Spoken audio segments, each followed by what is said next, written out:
It sure is, because it's time to get this stream fired up, everybody. Good morning and happy Thursday to all of you. And, of course, April Fools, which I don't do April Fool stuff. But, hey, if you're into it, more power into it. Whoa.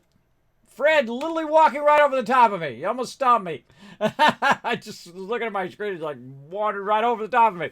Hello and welcome, everybody. Welcome to the stream. My name is Kismet. We're going to be playing some Satisfactory today. We're going to be doing some Stream Raiders. We're going to have lots and lots of fun all day long. Hopefully, you guys are having a good start to your day. You're getting it going on, chilling out maybe a little bit. Maybe you had to work or whatever, had to deal with real life, and now we'll just chill out and play some games and have a good time. He's literally walking all over me. Look out where you're walking, Fred. Pretty crazy. So let's go ahead and get into it. Now, again, if you want to come join me for some Satisfactory, you're welcome to come on in. Now, no need to rush, by the way, everybody. We don't need to get up all the tiers in 2 seconds. Remember, we're going to do it on the journey together. So no need to rush too quickly. But we definitely want to check out some of the new stuff along the way. So we're retooling the factory. We're at update. We're at tier, not update, but we're in update 4, in experimental, but we're in tier 3 and 4, working on some of the new stuff, including the new power. We've got to unlock some new stuff as well. We unlocked the zip lines yesterday, but I was mostly working on getting my factory to the point in which I can start to scale it up. Right? Because what we're going to have is we're going to run into a power issue as we start to scale. And as you start to scale and you run into that power problem, you're going to need to find ways of generating more power. In this case, we're going to be looking for coal. We found some coal yesterday that we are tapping into, as well as we're going to need to eventually look for oil and stuff like that, and work our way up to nuclear power and maybe even plutonium at some point. But again, we're going to be checking it all out today. Now, again, if you want to come join me, welcome to jump into the game. You can find it on my Discord and come in and join us. Now, remember, we do work together as a team. You don't need to come in and try to show me everything and say, Kismet, look at this and do this and that. I don't know what it is, why people like to do that, but remember that I like to play through and explain what I'm doing along the way. Take everybody on the journey, and as I go along the journey and I'm unlocking stuff, I like to show it to the stream as I go along, which you'll see when I'm playing like Valheim or Satisfactory. Astroneer had an update as well yesterday, so we're going to be playing that next week. Definitely want to check out all the new stuff. You're welcome to come join me for that. And as we unlock new things, we do quests and all that stuff, I like to show it off to the stream because, again, it allows everybody to be inclusive, all part of the team. We're all going on the journey together. So we're going to get into that here in just a moment. We're also going to do some Stream Raiders all day. I hope you guys like those battles. That was 12 and a half hours of battles. Hope you guys enjoyed that. That was a long day, everybody. That was a long day of battles, and I was working on tons of stuff behind the scenes and take care of the family and the IRL, as I do. Good morning, Subi. I see you, the first person in the chat today. Good morning. Look at your little baby dragon breaking out of his shell there. Very nice. Crafty coming in saying good morning. Good morning, Crafty. And thanks for joining me yesterday. That was fun, Crafty. We're going to get into some more today. And Rotisserie G coming in saying afternoon. It's afternoon wherever you are. For me, it's 9 o'clock in the morning. Just getting it fired up. Actually slept pretty good last night. Got up a little early today, was working on some stuff, and I'm ready to get into it right now. I don't know about you guys, but I say we just go right to it. Let's do it.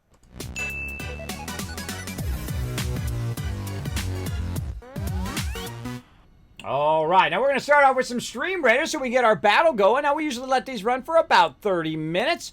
So we're going to check out what we got in the store here. We got some scrolls. We got about 150 gold here.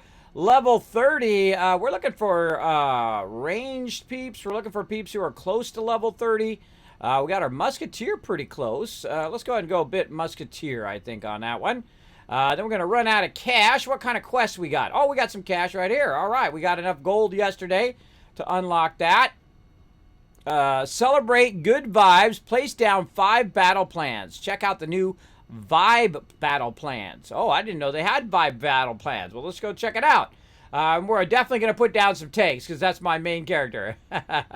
Let's see where we're going. We're going to go for the green one, which gives us loyalty tokens. So we're going to go high side.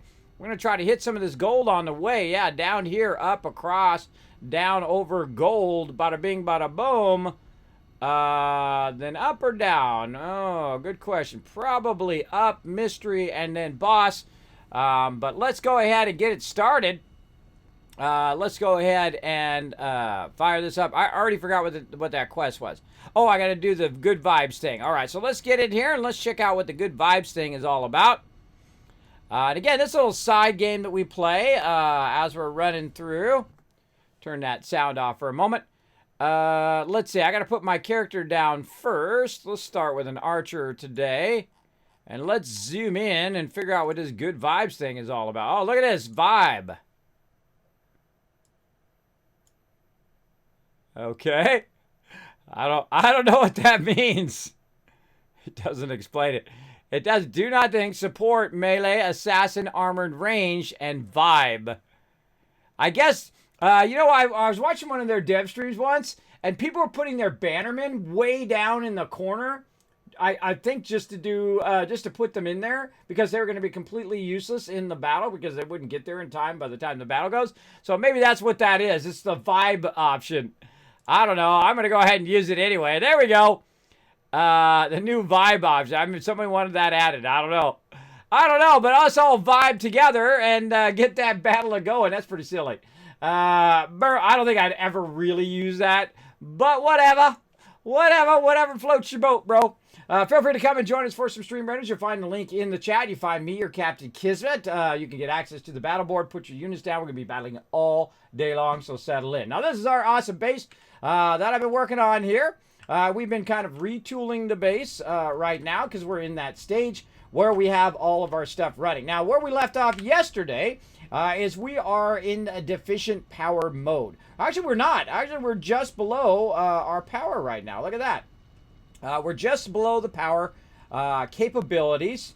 Wait a minute. Did it pick up the wrong thing? Oh, it looks like it's connected over there. It looks like it's all working. Because what had happened was we had gone way beyond our power usage. Just go up here and see if it's running. Yeah, it's running. It's running all this stuff over here. All right. And so we were getting all our plates together, and we're running our plates down here. Let's see if some plates come by. Oh, there they went. And so we're running our plates down, and we're running all of our machinery, and we exceeded the power that we were using. And thus, you can do one of two things, right? You can run out of power, and the whole thing turns off. Or you can turn certain parts of your particular factory off. One of the things that we were working on yesterday is rebuilding all of this and getting our basics going again because we basically tore the entire factory down and we rebuilt it up higher. And you can see I'm feeding a lot of stuff. I love this kind of view right here. It's kind of cool, right? Just feeding all the various stuff up in there. And as you can see, it's working on concrete. We're doing plates. We're doing rods. We're doing all that stuff, and we're feeding it into this box, which is for our use while we're building. And, of course, we did some multiplayer for the first time yesterday. A lot of fun. Very, very fun way of playing the game is together. That's always my favorite ways of playing any game. And we're also doing a whole bunch of steel beams here because we're working on Tier 3. We do need to get our space elevator back in today, so I'm going to work on that here in just a moment. We're going to get that back in, and we're going to think about what we're going to do next.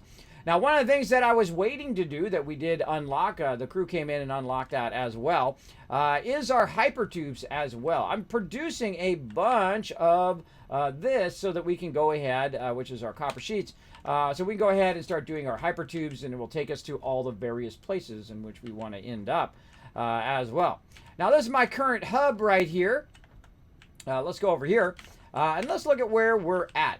Now, again, the last thing that I typically will unlock is hypertubes. And so we've got that unlocked now, and we've got everything running except for like steel pipes, industrial beams, rotors, and our modular frames. There we go. My brain was searching for it there. Modular frames. And so we still need to get all of those going because I do like to get all that manufacturing going so that you have a backlog of that stuff as you go along. I'm never in a hurry. Now, I've been through the entire game many times before. I'm not in a rush. And so what I'll do is I'll do tier 1 through 4 pretty much as the starter, and then right when I get to 3, 4, right when I'm about at hypertubes and whatnot, I'll retool the entire factory. I'll bring it up off the ground and then rerun it in such a way where it's more efficient for the second half, I consider, of the game, right? The first 4 tiers are like the first half, right? You have your beginning stage and then like your middle stage, and then you start to get into the higher tier items where you're doing multiple, like 2,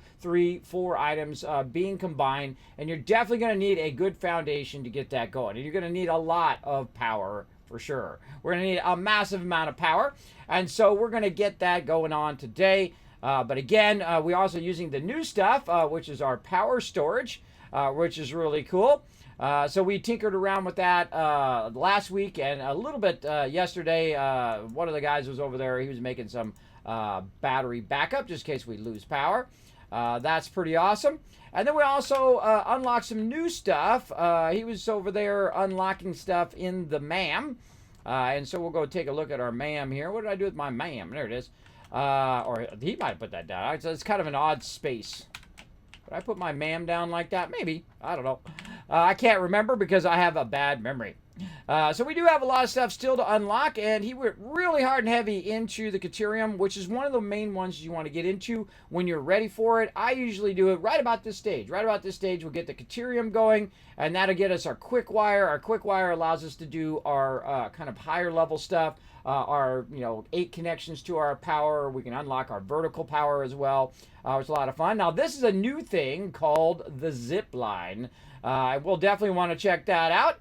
And as you can see, we did a bit more research there. We're down to the AI limiter next. And then blades are one of the things that I typically would run. Now, this would be the next thing that I would typically work on, but they already worked on it yesterday, so I don't need to do it. And the same thing here. I would go straight to Caterium after you get your kind of factory squared away. And typically what I would do is let that factory run while I was building this, right? So it's over there running, backlogging tons of all sorts of resources while I'm working on the Caterium. Now, there is a new thing here called the power switch that we do eventually want to get to, but you'll always run into the problem in this game and a whole bunch of other games. Hey, True Gold, what is that game? What's that game? That game that we played before, it's called Stream Raiders. It's pretty fun. You can find the link in the chat. You're welcome to come join us. In there, you can go ahead and join us for that battle. You can see it right there in the chat. You can click that streamcaptain.com. Find me, your Captain Kismet. It's a little side game that we play. We play it every 30 minutes or so. Everybody puts down all their units for about 30 minutes, and then we battle it out. Everybody gets a bunch of loot, and then we set up another battle, and then we back to whatever game we're playing. So there you go.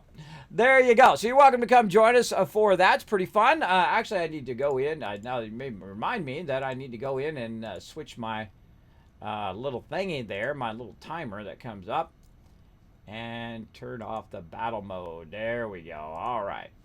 I knew there was something else I had to do. So we definitely want to check out all that stuff, but I think what we'll do is we'll try to figure out where zip lines are. Now, again, don't tell me. I'm not asking you. I'm just saying out loud what I'm thinking of doing next. Watch out for those backseat gaming and stuff like that. So we got Quick Wire and Zito Zapper. Now we got the little one, so we're going to go ahead and fix that one up first, since that's what we got. And then we'll go ahead and figure out how to do a zip line. That seems interesting.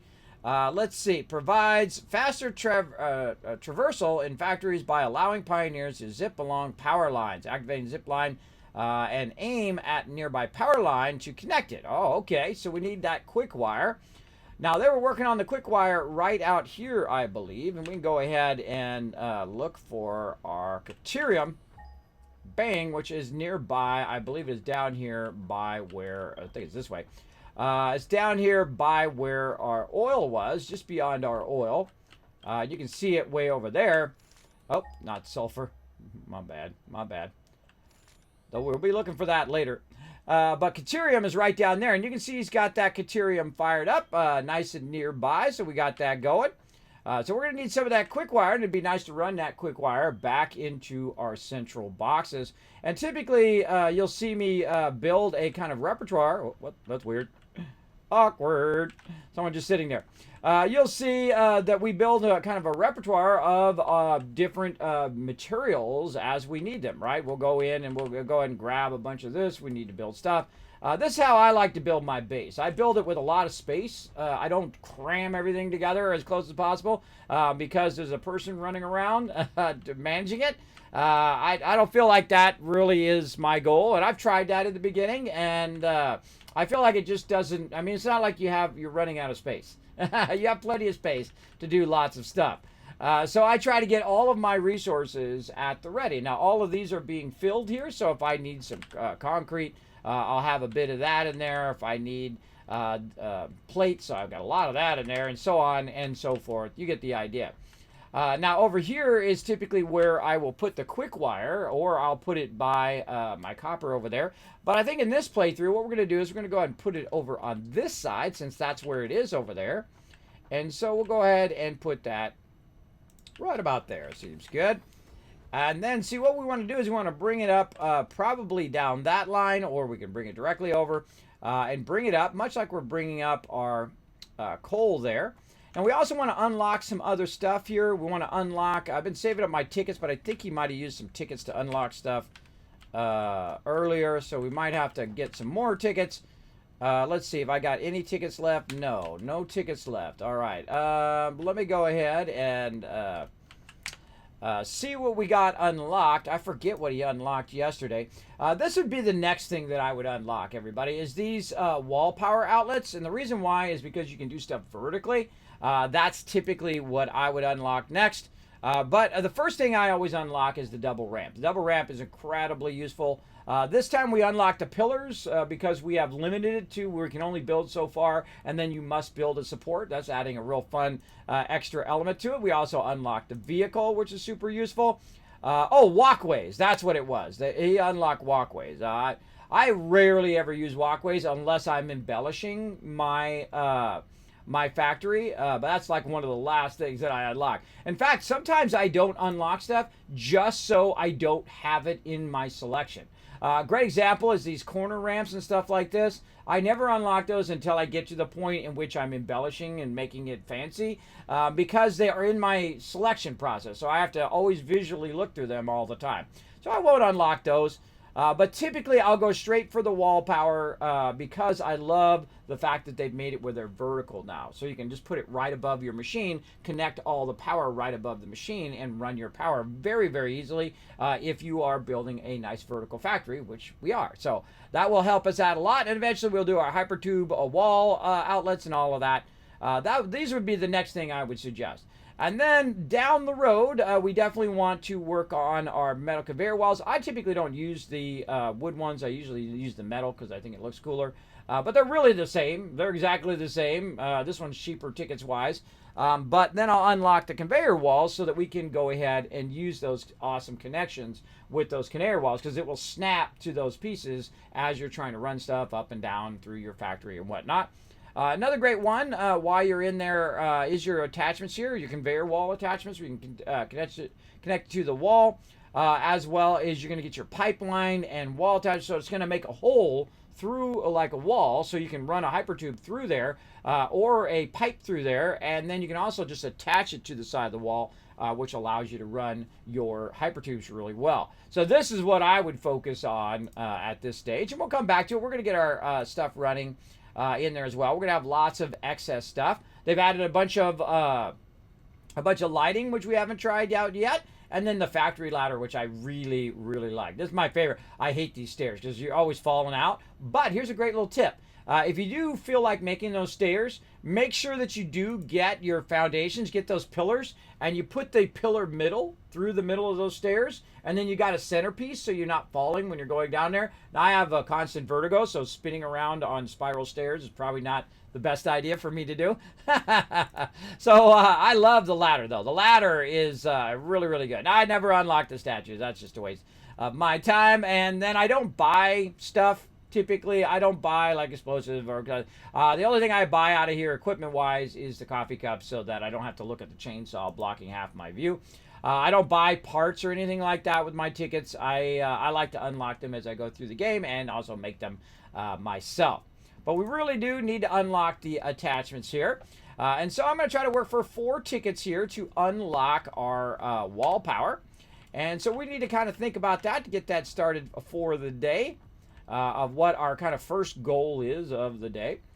And so where am I going to run those excess items from? Now, depending on which items you're running in there is the quality or the speed at which it's going to unlock various different tickets, right? So if you want to unlock a bunch of tickets, you can just very easily at the very beginning of the game just find an extra node that you're not using, which you're going to find an abundance of nodes all the way throughout the world. We just happen to have one right here, which is our iron node, which I'm no longer using this one because I doubled that one up over there. And of course, there I go dropping loot on the ground. And I spent a lot of time organizing stuff. I'll spend a lot of time kind of working on the base as opposed to rushing through to the end of the game. I can rush through the game just like anybody else, but I choose not to. I do like to take my time. So we got those walkways, so when we need those down the road. But what we're going to do is get our production going, and you just want to make it. I got to make a couple things there. Let's get our crafting bench, and you'll see me put these crafting benches down everywhere. Because why not? They're cheap. You put them down where you need them. You're off and running. And eventually we need to get to back to making our modular frames again, and then also our encased industrial beams, and then also run our quick wire to our primary base. We got lots to do, everybody. We got lots to do. But we're going to try to get this fired up first. We get 10. There we go. We got it. And so we're just going to basically take this right here. We need one more of our item here. We got inventory space. The thing I'm always looking for when I look over there is that I have enough inventory space, because you run out of inventory space just constantly in this game, and in really every game that I play, because I am a bit of a super looter. I loot everything. And so let's go ahead and just set something up, and all it's going to do is run itself into the awesome shop here. Now, it's got a bit of a clearance problem here when we try to put it down, so we're going to try to find a spot for it. Up here, same thing with a bit of a clearance problem vertically and whatnot. We can try to put it way out over here on its own. And so we'll go ahead and run some foundations out here like so. Again, the quality of the items, or the more difficulty of the items, like say it's an item that's being made by 2 different resources, or maybe 3 or 4 or whatever, will determine how much tickets you're going to get, or how fast you're going to get those tickets. Also based on how fast you're feeding it in there. That's also a thing, so keep that in mind when you are working on your awesome sink. And I'm just going to run it right over there. Look at that. Perfect. Perfect. And I'm literally just going to run this out of here and run it right in the awesome sink. That's it. That's it. I'm just going to run that ore in there until the end of time, until I actually need the ore. I don't need the ore. See, there's an infinite source of resources in this game, so you don't have to worry about it running out, like the node running out and whatnot. Oh, I need my wire. Now, I left a whole bunch of resources down here from when I tore down the previous base, so I can literally just walk over. Oh, there's a ticket right there. I can literally just walk right over here, grab it at my production level. Good to keep some resources at your production level. So if you run out of stuff like I did there, I'm trying to get the power. And then I can go ahead and grab it, run it over this way, over here. Now, again, this is going to add additional strain to our power, like so. But we should be able to be fine, right? So there we go. So now we're just riding that line now. Now, if our whole factory was on, it would actually be up where the blue line is. So it's like a portion of our factory is off, because I did purposely try to go past that line so that I could show that, okay, hey, you hit a certain point. Now you need to stop what you're doing in your factory and then go focus on your power. And right now our max capacity is 450, and we need to tie in more coal and more power into there. And so we're going to get into that. Let me catch up on the chat too. What is this game? I unlocked the walkways, but I made the 6 tickets for it. Oh, awesome. I didn't touch the tickets, so they were already made. All right, well, there we go. You didn't touch any tickets that were already made. All right, awesome. I wonder why you unlocked the walkways so early. That's a good question. What were you using the walkways for? I would imagine you use it for the Kateria more over there. But hey, man, whatever. That's part of the fun of multiplayer. Everyone's gonna have a different take on it and different way of doing it. I don't mind if you unlock it. Go for it. Go for it. I can't remember stuff, so I have trouble remembering how many tickets I had before and where the tickets are, because they were in that box, as you saw. So if I have a bad memory moment, just roll with it. Just roll with it as well. Now, again, right here, pretty awesome. Look at this, as we're using supports to run this across. And again, we'll run over here. We'll take a look at our Caterium thing and see how it goes. Now, see, right here would be whoa, look out. Right here would be a good spot to have ladders and things like that to be able to climb up on there. That would be really, really cool. And we're just running around in the thing. Now, watch out for mobs. Always be at the ready to switch over to your item. Over here. Let's go check it out, everybody. I would love to look at other people's builds, too. How they build and why they build it the way they build it. Which is really cool. All right, so we're extracting it over there, and he's running it from down there up to here. Smelting it down. Now, here, one of the things I find with Quickwire and Caterium is that you end up with a tremendous amount of it. You end up with just boxes and boxes and boxes of Quickwire. And that's awesome. I'm sure this box is getting quite full by this point. Yeah, see, look at that. You end up with a massive amount of Quickwire. I'm just going to grab a little bit of that, and I'm going to kind of think of, okay, where we're going to run this. Now, we already have an existing structure, and when you already have an existing structure, instead of building a whole new ramp and all of that stuff, you want to tap into what you got, right? Tap into what you got and to go from there. And again, since he's already got it going, I'm going to continue it going on. Oh, Chaz Rocks did the Caterium. All right, well, see, again, I'm not going to remember, everybody. If you don't tell me, I'm not going to remember. Nice job on the Caterium. Now, again, when I start to run this out, when I get to a certain distance, right? So we've got that there. So 1, 2, 3, 4, up. There's 5 right there. Now we have to stop. And then, like, kids, you're going to die if you jump down. No, actually, you won't. Okay? Just fine. You got to know what your distances are. And me, I'm always pushing the limits. And so we're going to go in and get it going on. So let's go ahead and put that right there. And then we're going to go ahead and put this right here. Again, we have set the precedent that every 4 we have to put in another thing. And it just adds a little bit of fun to it. You don't have to do that in your playthrough. I have played through many, many times and not done that at all. But it is kind of fun to add that little bit of extra little something, something. Do I like it better that way? I mean, officially it's supposed to be like that. But I kind of like it better the other way. Or maybe even like this. Nah, I like it that way. See, sometimes you do stuff cosmetically just because it's cool looking. All right, now we need to get it up across there. And again, the whole purpose of my primary base and when I play through is to go through and to make it go back to my primary base for my use as I play through the game. So if you want to come play with me, that's what we're doing. Just a heads up.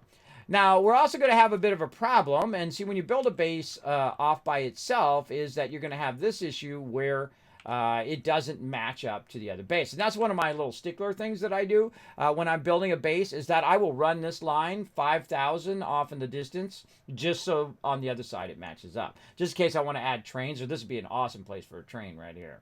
And you bring back all your resources like quartz and stuff from that side and run it back.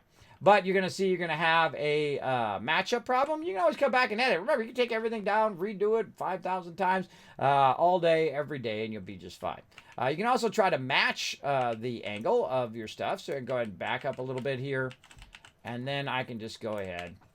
It doesn't have to be perfect unless you're got ADHD, which most of us do, who don't like it to be not perfect. But that's okay. We'll roll with it. We'll roll with it. Like this. And then up here.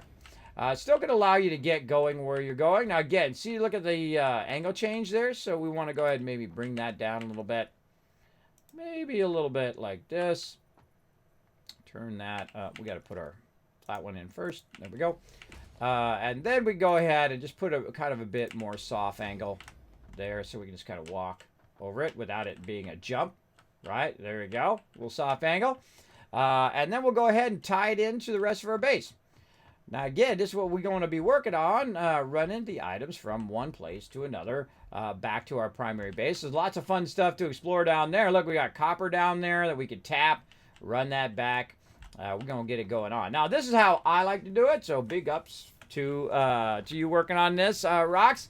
I love working at the node, right? So you just build it at the node, and this is called inline running. So basically, just came in, forged it, then merged it together, run it over here into an inline run, and then put it into the conversion into QuickWire, and QuickWire into a backlog of box. And then we're just going to go ahead and run it back to the primary base. Like so. Now again, if you want to come join me, the actual code is the same as yesterday. So I looked it up here before I got started. Our tree in my way. Tree. I don't like clipping for any reason. I don't like to clip it if I don't have to. And so I don't have to, so I'm not going to. I'm going to move it over here. I'm going to move it over here. There's no limit on this type of clipping. You can clip your way through the stuff if you want. It's not going to affect your factory for now, but I feel like it's a bad habit to get into anyway. So 1, 2, 3, 4, 5, 6 right here. Like this. Now this is using tapping into our main power grid, which is awesome. I'm more of a main power grid kind of person than to run the grid individually. And the reason why is because you're typically working on your power anyway. So if you're working on individual nodes of power, I feel like that's a bit more difficult than if you're working on a kind of a more centralized power where everything's tied in. It's really up to you. It's whatever you want to do. It's your factory. Make it however you want over here. So there we go. So let's go ahead and tap into that. And this is easy stuff here. I'm just going to go ahead and utilize the easy stuff. And then kind of turn this over here into a nice little run line. Again, this is the exact same thing that I would have done today. My goal today was to work on Caterium, but we already got it done. So all we got to do is run it so we can work on other stuff.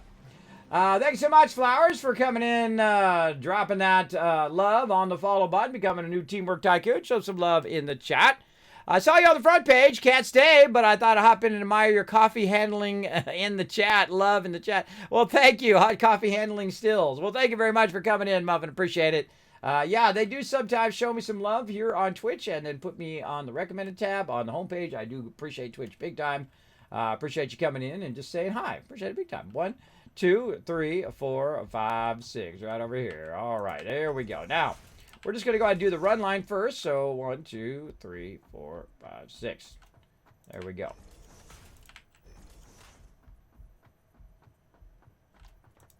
Oh.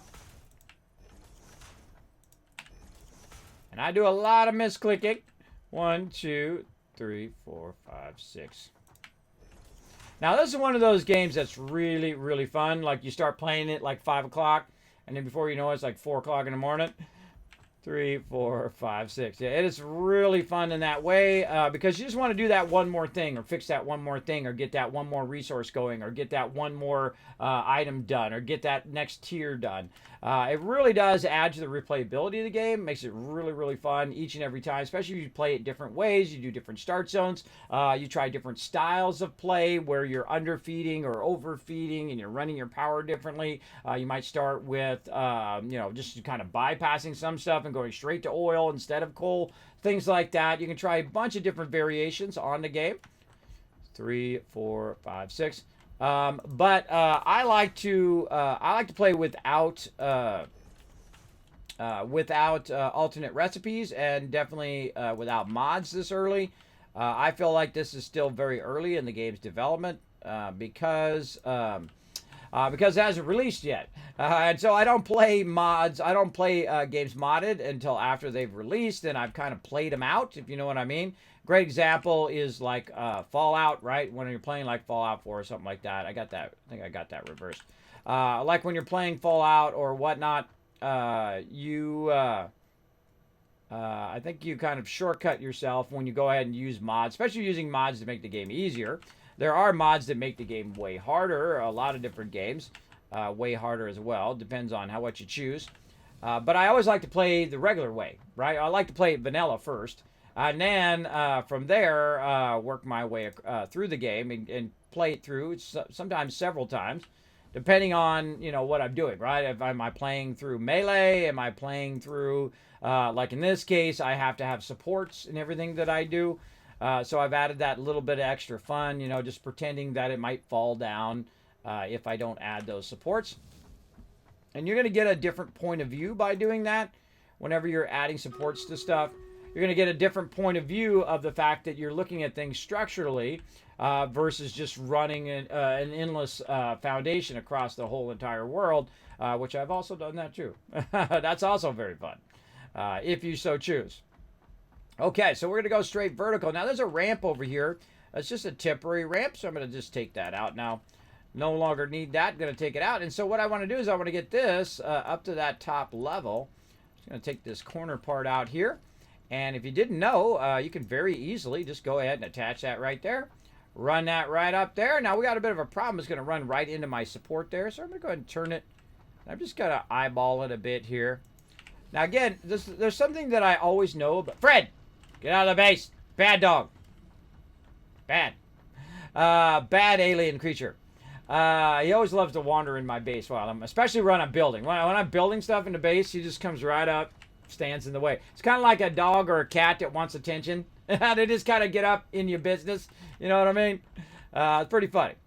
All right, so I was running this up, and then see, sometimes it's hard to judge the distance, but one of the cool things is I usually get up to the top edge of it. Oh, I thought I saw someone running around down there. What was that? So I get up to the top edge, and then I can go ahead. Oh, it was some leaves or something go by. Saw something out of the corner of my eye there. And so it's easier to find the height of stuff if you're actually up on that level. Now, this is going to be a road here, so I don't want to end up obscuring my road. So let's go ahead and bring this over a bit. Let's go ahead and line this up all the way down the side here. And we're just going to run this over here because I know this is all going to get redone. Why do you redo your factory? You redo your factory because you're unlocking things that make it more efficient the way you run your factory. So in the beginning, you're just running stuff because you got your stackers and you do all that stuff. And then later on, you're going to unlock your wires, which are going to give you multiple connections. So you'll have, instead of 4, you'll have 8. Then you're also going to get your vertical power, which is going to unlock that stuff as well. So you don't have to run those poles anymore. You'll see I'll stop running and even using those poles altogether. And that's why I typically don't unlock the 8 pole as all. I don't lock it unless it's in my stuff, right? Or I don't use it really because it's really unnecessary once I get those wall connectors. Those are awesome. Those allow you to connect 4 per side on the lowest level one. And then you upgrade it, and then it's 7 per side. So basically, you have one connector that does 14 connections in one. I know, it's pretty awesome. It's pretty awesome. We'll definitely be using those because I love to use those. Those are really good. Now, I need to bring this up just a little bit more. So again, not obscuring my primary road here. Notice I've already kind of spec'd it out. The yellow is roads. Purple is my kind of hub area or construction area or whatnot. Eventually, this will become the train depot up here, by the way. I'll have a train depot where all my trains will be coming from different directions, always thinking to the next thing and to the next thing, thinking ahead on what I want to do down the road. It's a good idea to do that, but don't get yourself stuck where you can't just say, you know what? I don't like any of this. I'm just going to tear it all down. I never worry about that. Now, we'll do that battle here in just a moment. Let me go ahead and finish running this stuff over here like this. Now, what I should be seeing is I should be seeing the stuff going down the line. If I don't see the stuff going down the line, then there's some sort of problem. Like I missed this down here. It must have hit the bottom one. And that's okay if that happens. Sometimes it's a little awkward to hit those from where it's at. I'll bring that up. Man, I hit that right at the right height, too. Now, we want to see it coming up the thing. There we go. Once we see it coming up the thing, then we good. Then we go ahead and connect it here. And now, guess what, everybody? We got Caterium wire right over here, or quick wire, right over here by our base. And we're just going to go ahead and add a little bit there at the end, and you'll see why here in just a moment. There we go. Now we know that's its home. That's where it goes. Now it's got a crazy ton of quick wire over there, so that quick wire now is going to run down the line and end up over here. So awesome. Some people have gone berserk. Oh, gosh, no, not the berserkness. You guys are getting bombed in the chat. Getting blasted. Explodimated.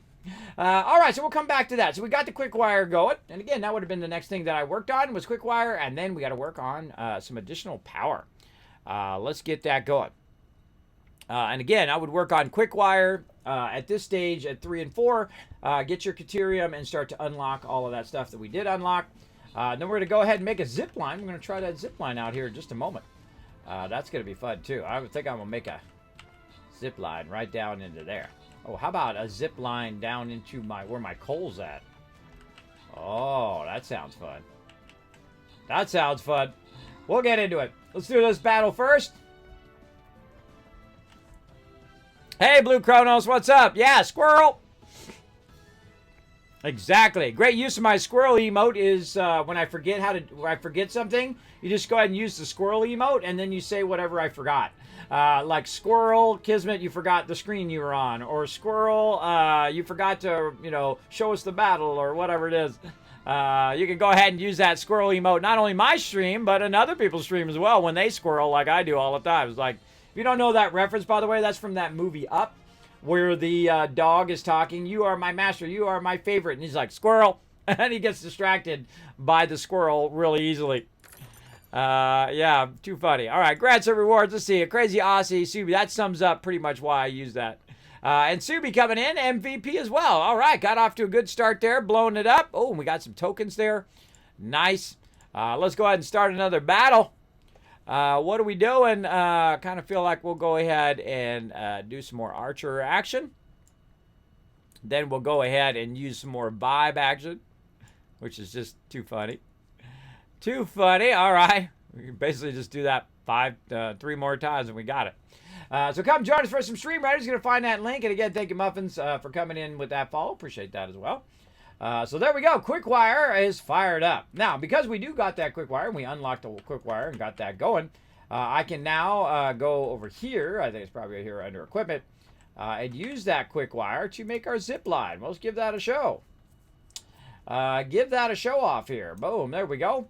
And then we probably have to put that in our equipment here. I don't know. Never used it. Let's go see what it looks like.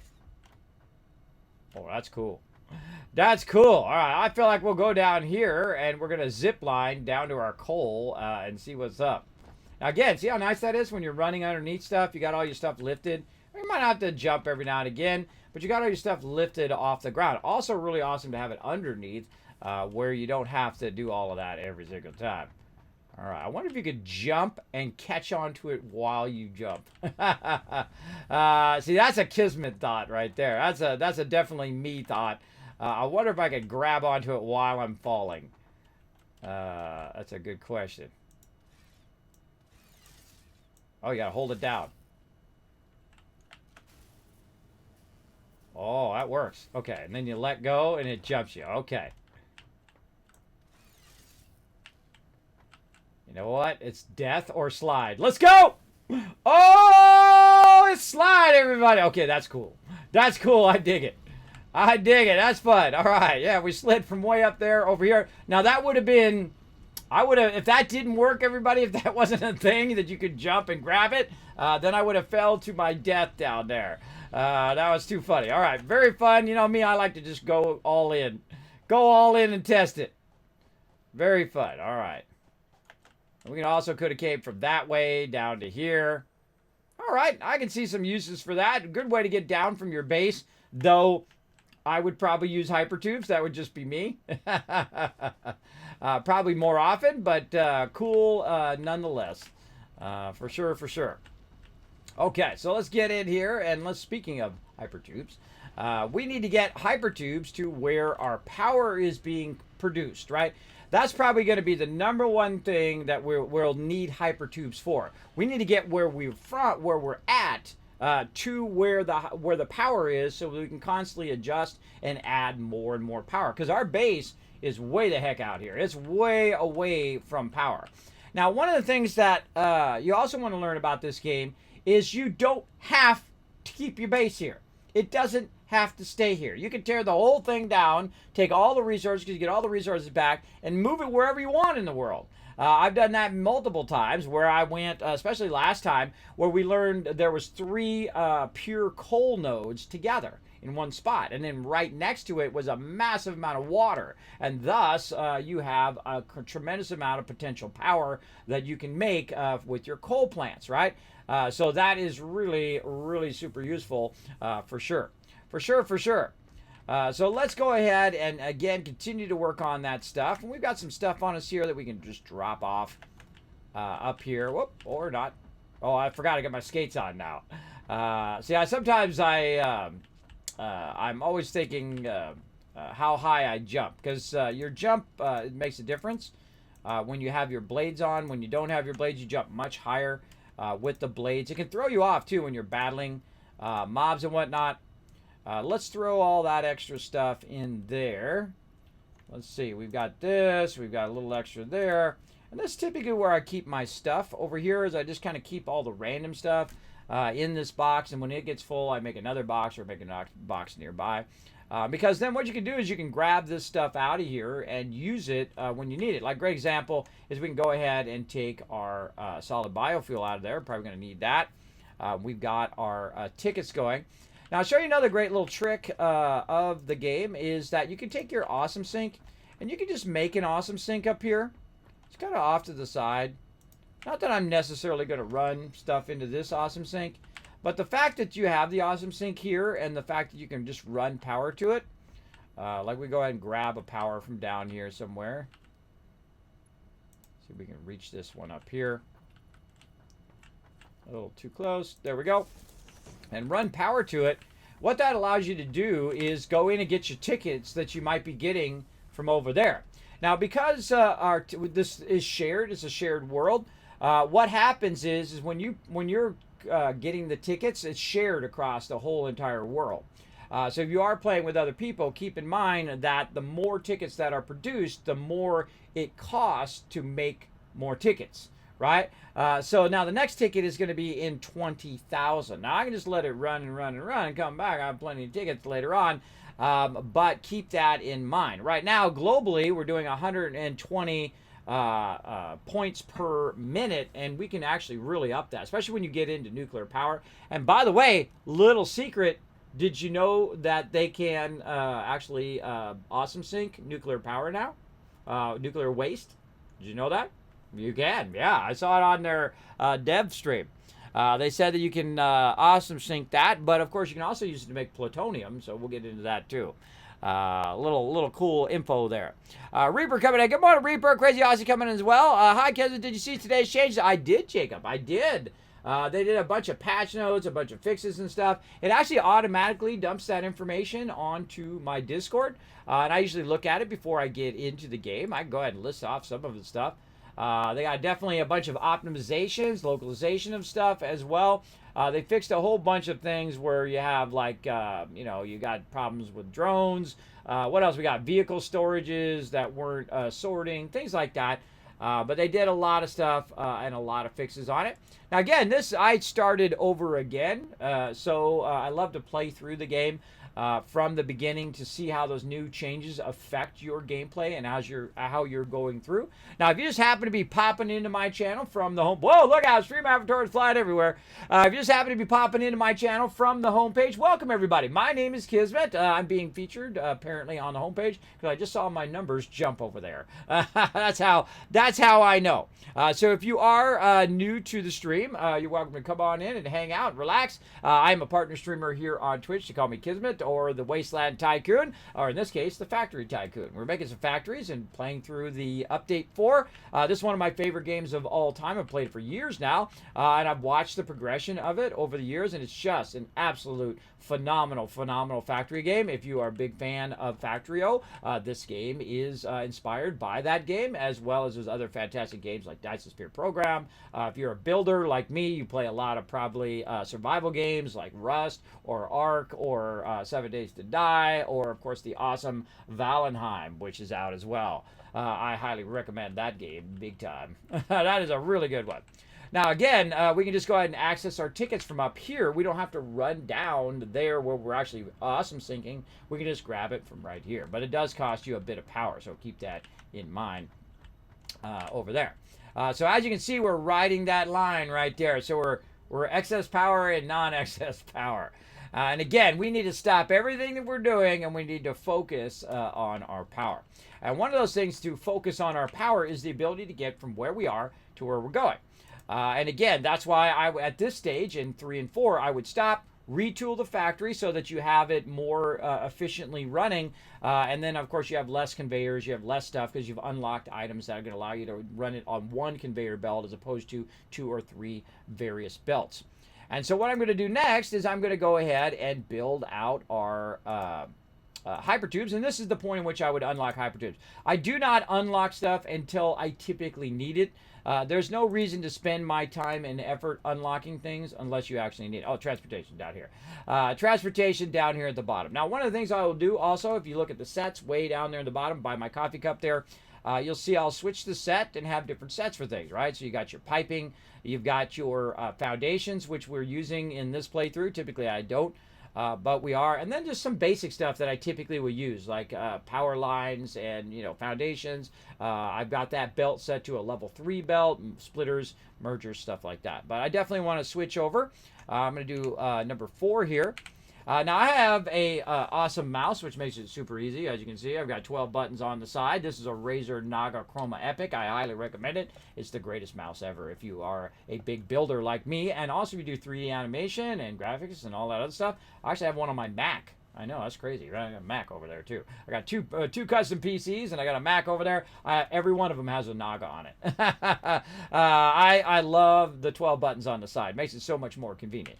Because I can simply go in here like this and say, okay, what is the thing I'm going to probably use first out of all the stuff, right? It's probably going to be my stackable hypertube at this point. Later on, we'll use our hypertube holes so we can go through stuff and we can make landings and all that stuff. But we're going to use our stackable probably first, and then we're going to probably use our hypertube after that, and then eventually our hypertube entrance. We're not going to use the support poles. We're just going to use the stackable poles. Those stackable poles are also stackable on top of your other lines. So if you have a line like this and you want to stack it on top of that, which I suggest putting your hypertubes at the top because you get a great view while you're going. Also, I love doing an underrun of hypertubes where it's actually under your base, and there's a whole level that's just for your hypertubes. That's it. Right, so you got your run lines up above where you're running all your conveyors, and then you got your production up on top where you're bringing it all up, right? So you're underfeeding all of your stuff, including oil and all that other stuff. And then underneath that, you have your hypertube lines where it's going all over the different parts of the world. And then at the very top, I typically have my space elevator, my hub, and my trains. That's right, they got trains in this game if you didn't know. It is awesome. It is awesome. The second I saw the trains, I was like, 10 out of 10. You got me. Count me in. I'm all down. I'm all in on this game. All right, so we got to get a hypertube from here to the parts of our main parts of the factory. So now when we're building the hypertubes, one great idea before you get too started in your hypertubes is just to click this a bunch of times. Click all of these a few times. You don't have to try to figure out exactly how much it is. But as you can see, one of the things that we're going to need is encased industrial beams, right? And I'm going to clear that list again, and we're going to go ahead and do this. And we're going to see that, okay, we don't need encased industrial beams there. Hypertube entrance? Oh, okay, so it's the entrances, and really, they're entrances and exits at the same time. So we're going to need it for our entrances and exits, as well as our stackable here doesn't use, right here, doesn't use any encased industrial beams, because we have no encased industrial beams going right now, and they are one of those items that take a really long time to produce until we get our power up. There you go. Have you seen yourself in a mirror? It's too funny. Are you talking to me? Have you seen yourself in a mirror? I don't know what you're trying to say, Jacob. I don't know what you're trying to say, bro. Oh, you got some super loot. Look at that. Jumped and got some loot there. In-stream avatars. Let's get into it. Let's get into it and have some fun here. We're going to go ahead and run this down where that is. See, this would be the first place I would send it to because that is typically where your problems are going to lie at the very beginning. whether you didn't run your thing fast enough or whatever it is. And also another great thing is you could tie it down into there and then tie it across over there. I like kind of like doing like a bus depot or a train depot where it goes for a certain distance and then stops, right? So I would send it from where I'm at to down here, and then it would stop, and then it would go from there over to there and then stop, and then go from there over to the next thing and then stop. Right? Now, normally that's what I would do. But in this particular case, we've already got that all squared away for now. So I don't need to go there. Where I need to go is I need to go there. And then beyond our current power, which is right here, this is our coal power that we're using, there's a bunch of power over on the other side that we're going to be tapping into as well. We're working on that yesterday. And so I want to run the line over there and then also have a hypertube so everybody go back and forth pretty quickly. Now, my hypertubes are usually by wherever I have my hub, right? And then they'll usually have a stop as well. So I'm just going to go ahead and put it up here. Now, again, remember, we have a 3-lane road here. So I don't want to interfere with my 3-lane road. So we'll just start something like this. And look how convenient that is. It just happens to be right over the top of that. Very nice. All right, so we'll go ahead and put our hypertube in here. Now, this is also how you create like an elevator, right? If you want to come up or down, this is how you do it. By putting in your hypertubes down there. Now I'm going to put one, let's put it off to the side here, like that for right now. And then we'll go ahead and just run it from down there to up here. Now there's different types of actual hypertubes itself. There is more of the curved hypertube. There's a straight vertical hypertube, as well as there's kind of a more of a soft turn where if you're really in really tough spots, you can really get it in that tough spot, though it seems to clip through stuff. So I typically don't use that one. But you can also just put it in default mode, in which it will figure it out for you, and just go ahead and make you a nice vertical thing. Now, why does that make a difference? Well, it makes a difference when you're working in vertical. The curve that's at the end will either be in the front or the back, right? So that will make a difference if you're running lines and cross stuff all over the place. It'll make a difference in how you want your lines to run, right? And sometimes it's just cosmetic, and sometimes it's a functional thing where your hypertubes are trying to go over something else. Maybe you're running water pipes or whatever it is in the opposite direction, right? So that will make a difference. And if you want to see that kind of stuff, I suggest to always be looking down at the bottom. Down there, there's all sorts of options there, like add to-do list, hotbars, searching, close, all that kind of stuff when you're doing stuff, especially when you're in the middle of something like that. So you can toggle your build modes, you can rotate, you can do all sorts. Again, the interface in this game is awesome, and they made it even better in Update 4. So highly recommend it. Highly recommend it. Yes, I've been streaming for about an hour and 5 minutes there, Brunheen. Thanks for hanging out. There's a mirror in the game, so you can see your character in game. Oh, I see. That's what he's saying. Again, I have no idea what he's talking about. He didn't clarify it. I don't know. I don't go look at myself. I can tell you that the character is a female. I know that. But let's go see the mirror then. You want to see the mirror? I don't see anything. There's no mirror there. No mirror in the bathroom. What mirror are you talking about? I think you guys are trolling me. Somebody broke my mirror. Ugh. Ugh. Hey, man. Hey, flush after you're done, people. All right. I don't see no mirror. I don't know what you're talking about. I don't know what you're talking about. I don't see no mirror. This would be the first place I would think it is. Don't tell me. Don't tell me. I'll figure it out later. Don't tell me where it's at. It'll be fine. We'll figure it out. That'll be one of our little side missions. Okay, now back to work. Get sidetracked. See, I'm so easily sidetracked, everybody, by that kind of stuff. Let's go over here and let's get it going on. Now, we want to go ahead and put an entrance up here, but we're going to need some stuff. And again, wherever you're at in the world, don't run back every single time where you got to run. I mean, even if it's right to there, I can just put one down and just make the stuff that I need right here next to the thing that I'm actually building. And that's one of the nice things about the game is that you're never, if you have enough resources on you, you're never too far away from the ability to craft stuff. Wherever you're at in the world. Sometimes you're really far away from your primary base, so you don't have access to your resources, and you just pick resources up. If you find a node or whatever, you can pick up those resources, just like you're starting again, and utilize those resources for making whatever you need to make. Right there. Okay, so we'll go ahead and put in an entrance, and of course we're going to need some power. So the next thing I'm going to add to this, even though I have it in another set, is to add my power, because that would be the next thing I would be adding. Oops, that is not 4. There we go. There's 4. And so we want to go ahead and add some power to this. Again, I can tell you I'm going to rerun all this power later on. And so we'll run some power, let's say right to there. Again, I hate clipping through stuff, but for now, we'll go ahead and give that a go. Now, whenever you go in this sucker, look out, especially when you're going straight down, because it's going to fire you out of there like a cannon.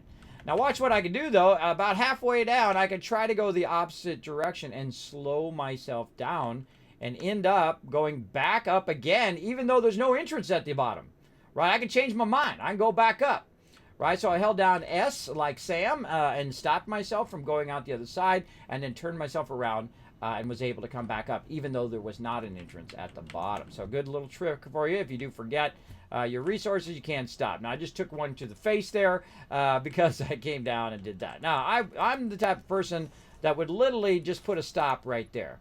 Now, why would I do that? I would do that because this is my kind of thoroughfare right here, right? I'm coming through here. I probably would move a bit of this eventually. And this as a kind of a roadway, right? So I can drive my vehicles back and forth or whatnot. And if I need to go up, I can just go right here. Now, notice that I don't put it at the ground level.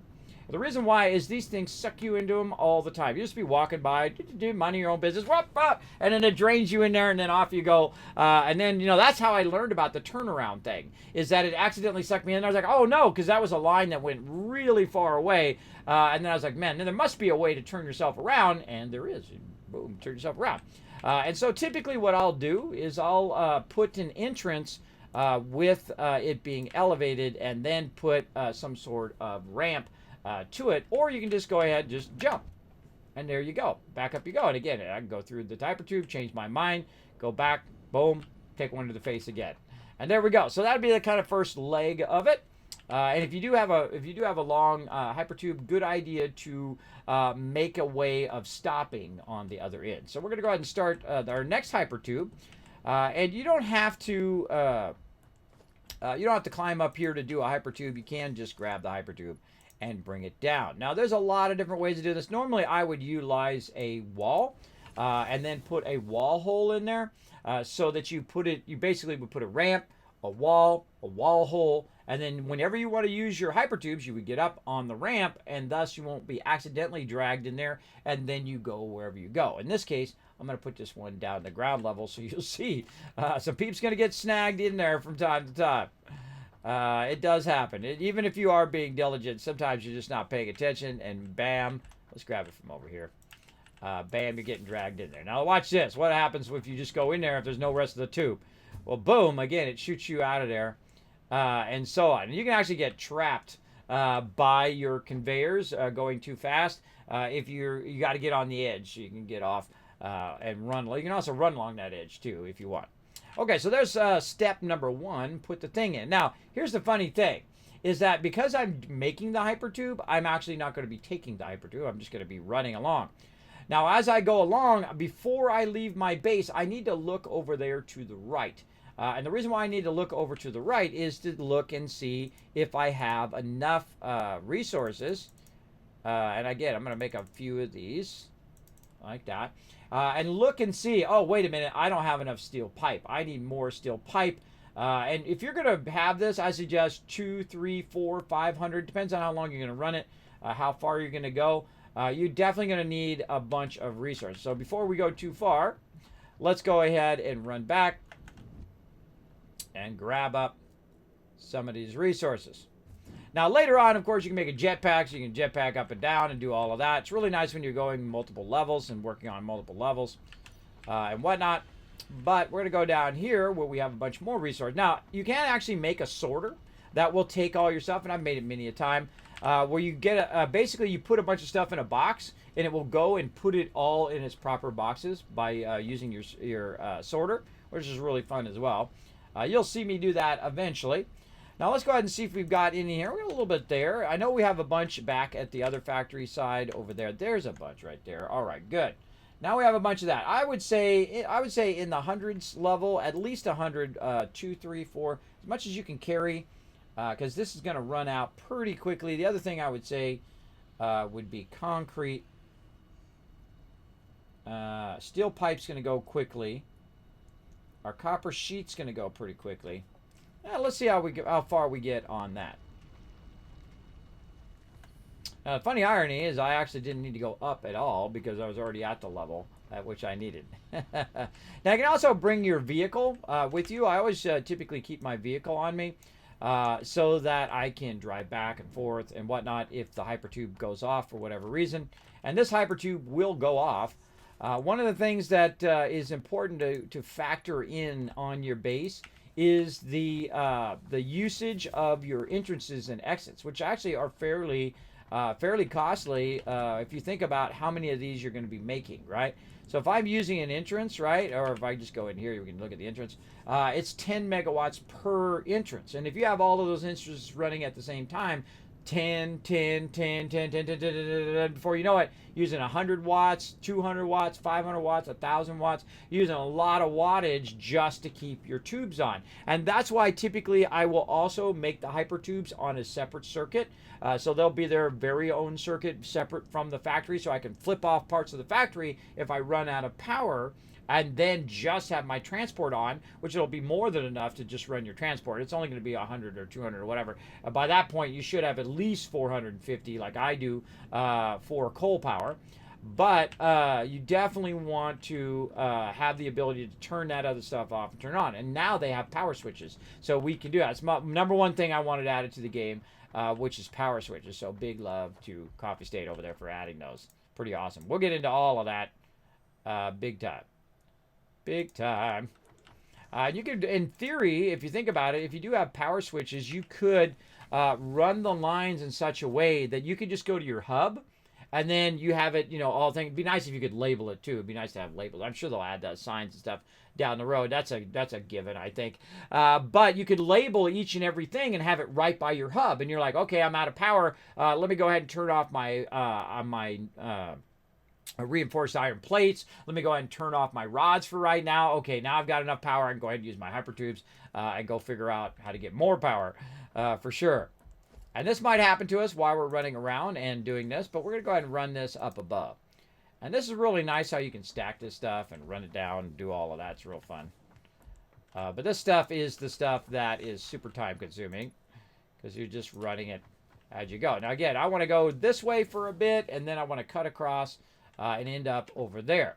Now another thing I could do is say, you know what? Hold on a second. We're gonna forego going this way because we don't really need to go too far that way. We go ahead and back up and then go ahead and utilize what we got down here. Don't think I do have one right there. And then we can go ahead and just bring this up instead. And so there's no limit as to how high you can stack them and whatnot. I typically will let's add this to number 5. Boom. That's what I was trying to do. There we go. And so we can go ahead and try to add it if we've got a stacker there. I don't think we do. I think that's just a pole. That's just a pole there. And so what I'm going to do is just kind of eyeball it from up here. And let's see how it works out. Little crooked there. I cannot leave that crooked. No. No, no, no. That's not how it's going to go, brah. Nope. That's not going to how that's going to go. So we're going to go ahead and go in and just try to line it up as best we can. But, it's worth taking the extra minute to go in and try to align it at least somewhat to the thing. Now, there's another way of doing this too, and that is to bend it to your will. So you can go in and say, do something like this, and then just take this out. There's my power line in the way. Just take that out. We'll take these out by holding down Control. Take all those out at once. And then we can just go ahead and bend it to our will and say, okay, we want this conveyor belt to run to here first. And then from there, so over there, there we go. And now it's exactly perfectly aligned to the thing. That's typically how I would do it there. And then up we go, up, up, up and away. And so what I'm going to try to do is align the height of this to the line of the hypertube. So it comes down. Oh, I got a rock in the way. It's like, why is that pushing me out of the way? And so we're going to try to align the top of this to this. Now I would just off the top rope like that and try to stand a bit to the side. And so we want that to come down over here. And we'll go ahead and add that, say, to the top of that. There we go. Now, the hypertube can go much further than your conveyor belts, right? So you can really run them a good distance like this and match it up just like that. Easy, right? Easy mode. And the same thing here as you're going along. You could just try to jump down, run to the next one over here. Now, one of the things that I didn't do when I was running this particular line is I didn't use my stackables. I just used the poles, and now you see why that's an issue, is because now I want to come along and I want to stack the poles on here, but there is no stackable items to stack upon. But I still can go in and run my hypertube to this one because I do have a stackable there. Like that. And you're a stickler, you can take that out and rerun it and do all of that stuff, right? So you say, okay, I don't want the pole anymore. Like this. And we'll take this line out. And I want it to perfectly match up to that. By the way, you can also pick up conveyor lines like this. You can just go F, the middle mouse button, and it picks up those lines. Now, I find the most annoying thing about running lines is actually the power lines being in the way all the time. Sometimes they're constantly in the way. Now, another thing that these poles tell us is that that is a good spot to put down our next kind of lifter here. I've got these up about 3. And so we can go ahead and replace all this stuff with lifters. Now at this point also I would probably add my thing to number 6 here, just so I can switch to that nice and easy. And so on. Now we can make it separate, but we already got this running. So we can just go ahead and again work on this over that way. And while this does take a lot of time and effort to go in and revamp all of this, and take it out, put it in, all of that, in the long run, you're going to be going back and forth a good amount between this, that, and the other thing. It's definitely worth the time to do it. And right about now is the perfect time, too, because you've unlocked the ability to do it, and you have enough resources to make it happen. Now, our power may go off here because I'm interrupting the supply of coal. And we are using quite a bit of coal. And that actually is now just a little bit too far there. Again, we're going to rerun both at the same time. You can also do it from up there and all that. It's more awkward when you're up there because you actually can block the stuff that you're building. So keep that in mind. And let's say a little bit closer here because that one didn't quite reach. Take that off. And this on the top. Again, I'm using the quick keys down there at the bottom. Whoa! Look out. Someone getting rowdy. Got to respawn. You want to bring it over here, do you?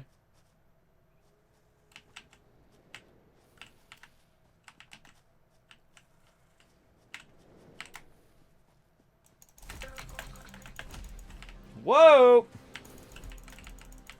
Where'd he go? The hardest thing is, like, I don't know where the heck he goes sometimes. Get wrecked. That timing was, like, impeccable. Thank you for the follow, Convict Decoy. Thank you for coming in. Showing love. That was perfect timing, bro. Thank you. We got a brand new Teamwork Tycoon in the chat, everybody. Show him some love. Thanks for coming in, everybody. Right when I was fighting that guy. That's when the follow came through. It actually made me jump. Let's go ahead and do a battle here as well. Let's get that fired up. What is this game? That game was Satisfactory. It is a 10 out of 10. Actually, it's an 11 out of 10. I highly recommend it. And this game that we're playing, because this is the mega stream, so we play multiple games at the same time, is called Stream Raiders. So very, very fun. We do this every 30 minutes or so. We do it for like a minute or two. And we battle it out with all of our various units. This is everybody in the chat, by the way. See everybody over there? Everybody in the chat has placed out a bunch of units, and we're battling it out for loot and all sorts of stuff that you can earn here in the stream, which is awesome. These guys are toast, man. It's how many guys we got left? We got 54 guys left. They got 1. There we go. We win. Open the captain's chest. Grant some Mirage. Blue Kronos. Ghost Assassin getting some love. And Subi MVP. Let's go ahead and fire. Oh, look at that. Another tier done. Tier 17. Now, we're going to be doing battles all day long, so feel free to come and join us. It is free to play. We're about to get everybody some gold. Oh, yeah, rogues in the front, everybody. Rogues in the front on this one. Let's go ahead and get the tank in to tank these bosses. Right over there. There we go. Got me in there. And then this game over here, again, called Satisfactory, incredibly fantastic. It's still in early access and is already an 11 out of 10 in early access. I highly suggest you check it out. They just came out with a brand new update as well, update 4. They've added even more stuff to the game. I don't give a rating more than 11 out of 10, but I would if I did. I don't think you need much more than an 11 out of 10. It was already an 11 out of 10 before the update, and even more so now. Incredibly awesome. And we're trying to play through again from the very beginning, and we're learning a bit about what all the new stuff does and all of that, and the different ratios and all that kind of fun stuff. You got to watch out for random mobs, though, as you can see, who like to show up out of nowhere and try to kibosh your plans to run your hypertube over to your coal plant. Which is what I've tried to do right here. There we go. Again, that's why you always want to not only have your coffee cup at the ready, get a little sip of that, but you can also have your weapon at the ready. And those guys, you can dodge them, as you saw. I do a little dodging, and I wait for them to shoot at me first because they usually turn and start to walk away. Then you run up and try to get them. But what happens when they hit you, or sometimes they clip through you, and then you don't know where they're at. They're behind you or wherever. That's when they get you, everybody. That's when they take you out.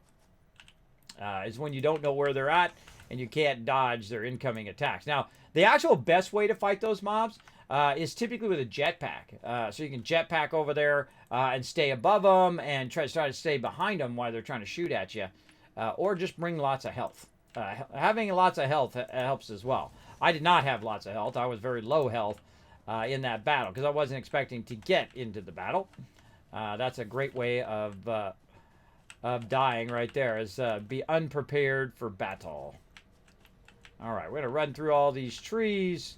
We're going to get up here. Now, we have a bunch of coal power plants running right here. Now, the whole premise of this game is you're set down from the Mega Space Corporation Fix-It.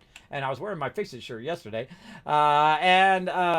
What you're doing is you're collecting resources and you're sending it back up into space. And then as you collect different resources, you unlock different resources and research different resources. And they basically like start you off as a newbie employee. And then as you get better and better and you understand more and more about the stuff, they give you more and more responsibilities and abilities to unlock things and build stuff. Incredibly fantastically fun game. I highly recommend it. For sure. And what we're doing right now is just literally just kind of running a transport system from one area to another. And we're also kind of rerunning our supply line here, which is supplying coal. Oh, it doesn't quite reach there. It doesn't quite reach. Let's go ahead and put some right here, too. Let's say one right there. We're also supplying coal to our coal plants here. And you don't want to make sure that your coal is not off for too long. Now, I have a backlog of coal typically in the box, so it's fine. But I do like to make sure that I get that back up and running as quick as possible because the whole entire plant will go off. And there we go. We've got our hypertube over here. Now, the goal is just to get it here, right? So this is a stop that I'm going to have, and I'm just going to go ahead and turn it this way. And you typically don't want to put it on the ground. And you'll see why here in just a second. Because we're going to have some fun with this. Let's go ahead and see if we have an extra power line. We do not have it on that side. Let's go ahead and run it. Let's run it around from back here. No, I don't think we can. We can't run it from back there. How about we run it from this corner over here? There we go. Run it from that corner right over there. Now, this is when the game gets really fun. And you also get trains later on, all sorts of stuff you unlock. It's pretty awesome. So it's a survival factory building game. Yes, so there is mobs, which you saw, which tried to kill me. There's all sorts of scary stuff. You can find stuff in caves and all sorts of things that do try to eat your face. And then there's some benign stuff that just walk around, like my buddy Fred. You'll see him at some point. He's walking around just chilling. He's like, peace out. And then you also see stuff flying overhead and whatnot. Just an alien planet that you're, going in and sucking all the resources dry from so that you can feed your gigantic mega corporation that has sent you down here. So this is the real fun part. You ready? Let's test it. Now, at any point, if I did it wrong, I'm going to fire out of there like a rocket. So, look, hands off. I'm not doing nothing. You're just going through the tube. Now, I can't turn myself around and go the other way. So now, this is when the game gets really fun. So you can go long distances without having to use your vehicles or anything like that. It actually makes it where I don't use the vehicles all that much. Sometimes I'll use the vehicles, which we got a vehicle here somewhere, right over here. Sometimes I'll use the vehicles when I am scouting stuff out. But other than that, I will mainly exclusively go to hypertubes and then eventually trains. And if you want to check out the vehicles are cool. I feel like this has some of the best vehicles in any game. Look, there's Fred. See, I told you see him. There he is walking around. He's my buddy. He hangs out of my base. Sometimes a little annoyingly, a little too much in my base. And so you can just tool around. Now, did you know you can actually automate this car? Did you know that? One of the coolest automation things I've ever seen in any game is the fact that you can actually record what you're doing. So if I wanted this car to just drive in a circle right here, right? So I just wanted to drive in a circle. There'd be no purpose to do that, but you could if you wanted to. What you can do is you can go in, or I'm going to press the wrong button. You can go into the actual vehicle here, and if I can remember what the key is, God, I haven't done it in forever. Hey, Fred! What's the key, Fred? What's the key? What? Where are you going? Where are you going? Oh, whatever. All right, so when you get in the car here, and I got to remember what it is. Oh, don't tell me. Don't tell me. God, I don't remember. There it is, V. V is the key, just like you when you're searching for resources. All right, so I can go ahead and say restart recording, right? So it's going to record how I'm driving. Not well. And so I'm going to turn around, and I'm going to go back this way. And then I'm going to end up where I started. Right there. And then I'm going to hold down V, and then I'm going to tell it to finish recording. And then I'm going to tell it to basically enable the autopilot, get out of the vehicle like this. Oh, did I get it going? Oh, enable, it was already on. All right, enable autopilot. Then get out of the vehicle. That's so freaking cool, bro. That's so cool. The first time I saw that in this game, I'm like, okay, this game's different. This game is different than other games. Because to take the time to make that work is just so freaking cool. And then see, it'll go until it runs out of fuel, and then it will stop, which is what it did. So that's just, or actually, no, it'll pause, because I paused there. Yeah, I paused before I started going. So it actually paused. And it'll just keep going until it runs out of fuel. It'll keep doing that all day long. So why is that useful? Well, they have truck stops. So basically you can make a truck stop here and a truck stop here, and then the truck will drive over there, grab the resources, and then drive the resources back and drop it off at the close truck stop. And they'll just do that all day long. Now make sure you're providing with fuel, because eventually it will run out of fuel. One of the first bases that I built, I used the truck, and the truck would sometimes get stuck in between the long distances because it would run out of fuel halfway there, and then I'd have to go track down the truck and then get it started up again and whatnot. And then I added a lot more fuel to it, so it didn't do that anymore. You got to find a good balance. But rarely do I do that anymore. Rarely do I do that with your vehicles anymore, because I will just run the resources via the thing. I think it actually died that time. It actually died because I didn't have that much stuff in it. Look, it's trying to go. It's trying to go. Now, of course, we go to the back of it here and we can check and see how much fuel it has and all of that. Another thing we can do is we can say, you know what, we don't want to do that with our vehicle. We want to go in and we want to go ahead and clear the path, disable the autopilot, and now it'll be off, and we can hide the path nodes and all that stuff.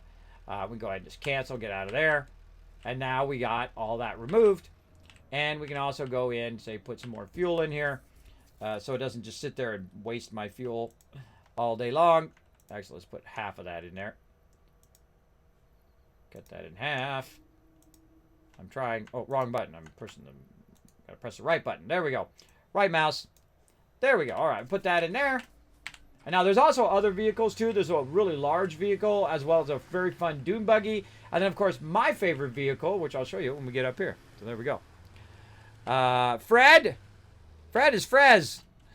Fred kind of solo. Well, actually, there's a whole bunch of Freds running around. He's got a whole bunch of twin brothers running around as well. Now, you also pick up barrels. Those are barrel nuts that you eat to get your health up. You can see my health down there is always pretty much low all the time. That's just the way it is, because I can always just run back and get my body. No big deal. It's only when you get lost way off in the distance somewhere over there that it's a struggle. But remember, you start these type of games with nothing anyway. So if you lost everything, guess what? You just go back and get it all again. You'll be fine. Either way. But as you can see, I'm adding transport systems to my factory so I can get from my main factory, which is right here. You can see we're starting to build it up. And I'm running way out here to where my power is. Now, I need to keep going because we have some other power that we want to tie into our main power. And they were working on it yesterday as well. Do you have the Krabby Patty Seeker formula? No, I'm not really into SpongeBob. I know a lot of you guys are into that kind of thing. That was kind of beyond my day. But my kids have watched that before, and I've watched that with them, and it is like the weirdest, not necessarily for kids cartoon that I've ever seen. I like some of the humor in it, and then some of it is just really stupid. That's, pretty much every show is like that, right? Some of it's great, and some of it just doesn't resonate with me. But I got to watch out when you're letting your kids watch that, because there are some things in there you're like, whoa, did they really just say that? Yeah, you got to watch out. But a very fun television series if you guys are into cartoons and things like that as well. All right, so let's go ahead and take this out of here. We don't need that over there anymore. We've got our transport there. So now we need our transport way off in the distance. And that's actually why I was going back to get that car, because we're going to drive our way as we make a hypertube. So let's go back and get that car, and then we'll come back. There we go. So very, very fun. There you go. Now, you also can play in multiplayer, which we have some other people running around in there right now. You can actually see them up there in the radar. They're off doing whatever they're doing. Various stuff. I don't know what they're doing. Let's see what everybody's up to. What's everyone up to? Oh, or up to TP. Up to. Question mark 2. There we go. What's everybody up to? More power. All right, Slot's working on that power.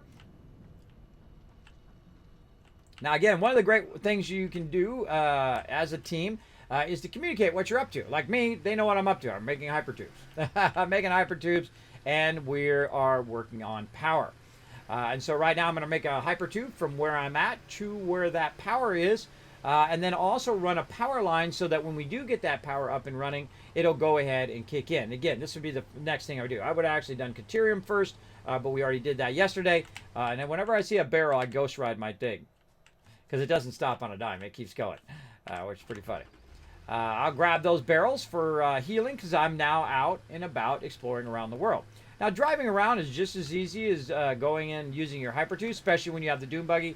Doom Buggy goes really, really fast. You can get from A to Z pretty quickly. But I'm going to go ahead and drive my vehicle out here, so if I am getting attacked and I don't want to bother, I'll be just fine. Now, we also learned that it's pretty much up this little ramp that's coming up over here. And there's Fred again. He wants to get in my way, as he always does.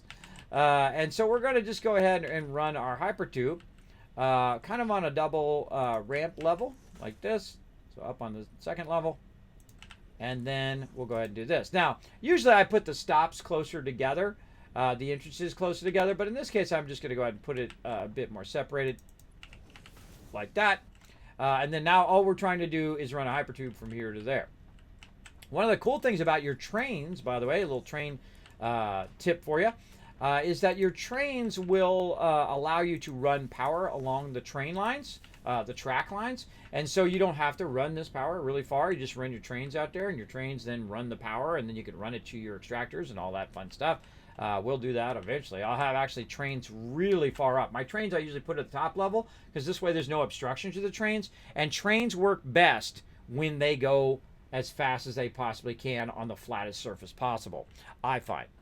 Calculate gasoline, so when fuel run out, it's in town when it happens. Exactly, that's what I learned in that particular playthrough, is how to do that. So pretty fun. So you get multiple worlds. Actually, you have one absolutely ginormous world. This is huge, this world. And you start in different areas. Like we started in the forest. I played through the game 30, 40 times. I've been all the way through. I've been playing it for years.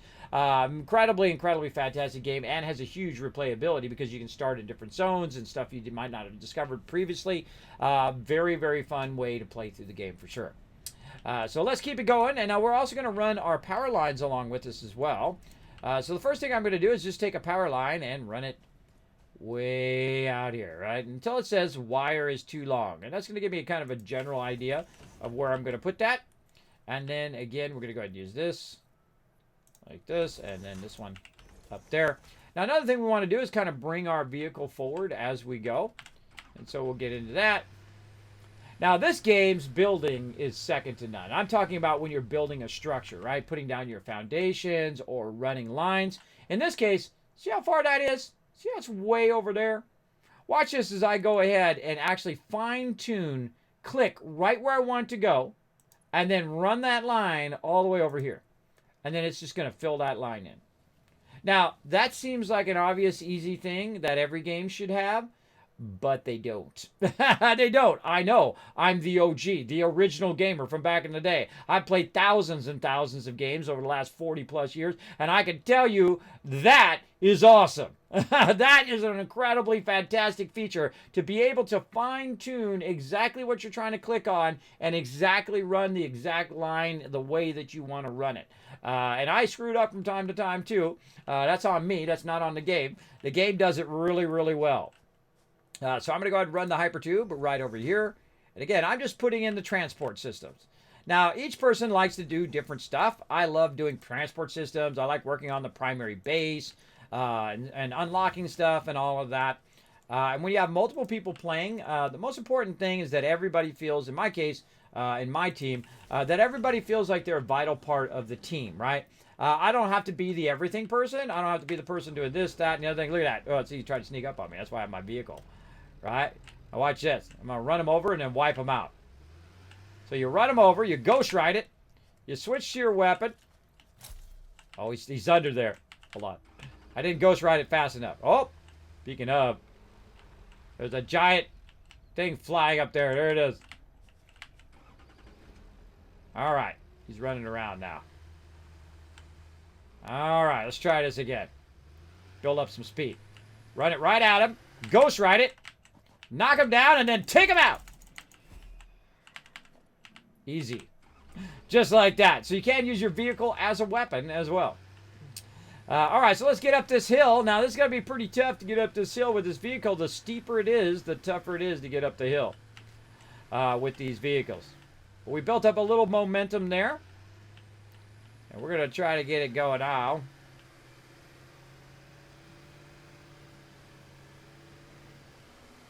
It will back roll at some point. And I like to really just kind of find those plateaus as you're going. You're going to see I'm going to hit a little plateau here. It's going to speed me up. There we go. Find those plateaus as you're going. Now, again, there's animals and all sorts of tricky stuff. Going to try to get you in here. I don't want to spoil too much stuff about it. I feel like it's much more fun to discover that stuff as you go along. Now, also, you do have a map later on that you do unlock that you can use. I don't have my map up right now. But there's a map. But what we want to do is really just kind of follow the where the coal's at. And I already know where it's right there in front of me because he's got it marked up there. But we're going in that direction, right? So you want to go ahead and try to get that coal plant that he's setting up over there tied into the rest of our base, because that's the closest coal to our base right there. That's 800. Well, other than the one we've already got. That's 800, that one. Though there is one in the other direction we can try to get as well. But the coal we're using is this one. 800 in that direction. This is 800 in this direction. So roughly it's about, probably more like about 1,000 or more away from our base. And so I'm going to go ahead and use this kind of natural ramp. Now I can make my own ramp. I don't have to use this ramp. There's a little natural feature there, and I can get my vehicle up it, so I'll go ahead and utilize it. Now, remember when you're running hypertubes that you don't have to think about conveyors, because I'm not necessarily going to take the coal from over here and run it back. We're probably going to use all the coal for our power, because I'm already using enough coal over there for right now for my steel. And so I can go ahead and run these lines much, much further than I typically would run a conveyor line. So let's go ahead and bring this up. I can also use foundations in here to run all of this. Oh, and there we go. I knew it was going to happen. We are out of copper stuff. So you run out of it all the time as you're going along. So here's a little trick. I can go ahead and try to put that in there. Like, oh, God, you don't have enough encased industrial beams, Kismet. Well, guess what? Wherever I'm at, boom, that's where a crafting bench is, because I can just make one. I can just make one, grab one, make myself some more industrial beams. and then temporarily make myself an entrance so I can just ride that entrance all the way back. Now, I'm really not that far. I could just walk. But I'm just going to show you, if you do get out in the middle of nowhere, make sure you do have at least enough for another entrance so you can get back in there. You can run back to your base. You can grab tons of resources, which is exactly what we're going to do. Now, we also brought the power forward, so we do have power nearby. Put that in there, and let's go. And then we can ride our way back. So very, very fun. Very fun. It's so strange. Calculate gasoline. So you get multiple worlds. You get one giant world with different starting points. And it's really massive. You at the tier to be able to build these trains and rails? Not yet, but I have done it many, many times before. And again, I'm not at the point where I'm in a hurry. I don't really rush my games. Like, see, everyone's like, oh, updates 4 is out. Well, hold on, let me just run to the end as fast as possible. Okay, I unlocked everything. Now what? Right? I don't play games that way. I don't look stuff up. I don't cheat. I don't shortcut. I don't glitch. I play old school, legit, every single time. That's the way I like to play games. Now, again, it's your game. You play it however you want. For me, that's how I like to play. So if they come out with a new update, you know what I do? I delete everything I've done before. I undo it all and start again, and that's exactly what we've done. You know, this is only, I think this is only about day 5 on this, or day 6. I forget what it is in my title. Whatever it is in my title. If we go in and we save the game, you can see how many hours you put into it so far. Only about 33, and I'm not really in a hurry. We've already built up all of our basic production, and we're already to tier 3 and 4. We could be more. We could be 5, 6, 7 by now if we want to, if we're in a hurry. But I'm not. I like to... See, when I'm playing a game, I like to know how the progression works. And so as you're doing the progression, it teaches you stuff along the way. At least it should. A good game should teach you stuff along the way. Good example like World of Warcraft or other MMOs or other building games. They should teach you the mechanics of stuff as you're playing the game. And if you have new items, what are the purposes of those new items? What's the purpose of having a power grid when you can get nuclear power? Why do you want to have batteries if you have nuclear power, right? Because you won't know. If you already got nuclear power, you don't need batteries. You know why? Because you got so much excess power that there's no reason to store your power, right? So, so it kind of makes that obsolete, doesn't it? But of course, if you are doing geothermal power, which is one of the new things, it's not a stable power, unlike... your coal, which is a perpetual power, because it never runs out of coal. The resources never run out. Like, you know, in some games like Dice Sphere Program, or if you go into other games like 7 Days Die and other things like that, when you extract the resources are gone. A good example, No Man's Sky, right? When you go and you dig out that whole thing, guess what? That's it. But then, of course, you got a whole universe full of resources that you can go grab. So there you go. So really haven't been playing it that long, but as you can see, we got it fairly built up. I've been building it up, and then the crew joined me yesterday. A couple peeps in helping me out, working a bit on the base. They're working on power and whatnot. Now, one of the things that I do in my base is I have a central base. The central base then holds all of the resources that I might need at any given moment. So we're also using it for other parts of the factory to make other items.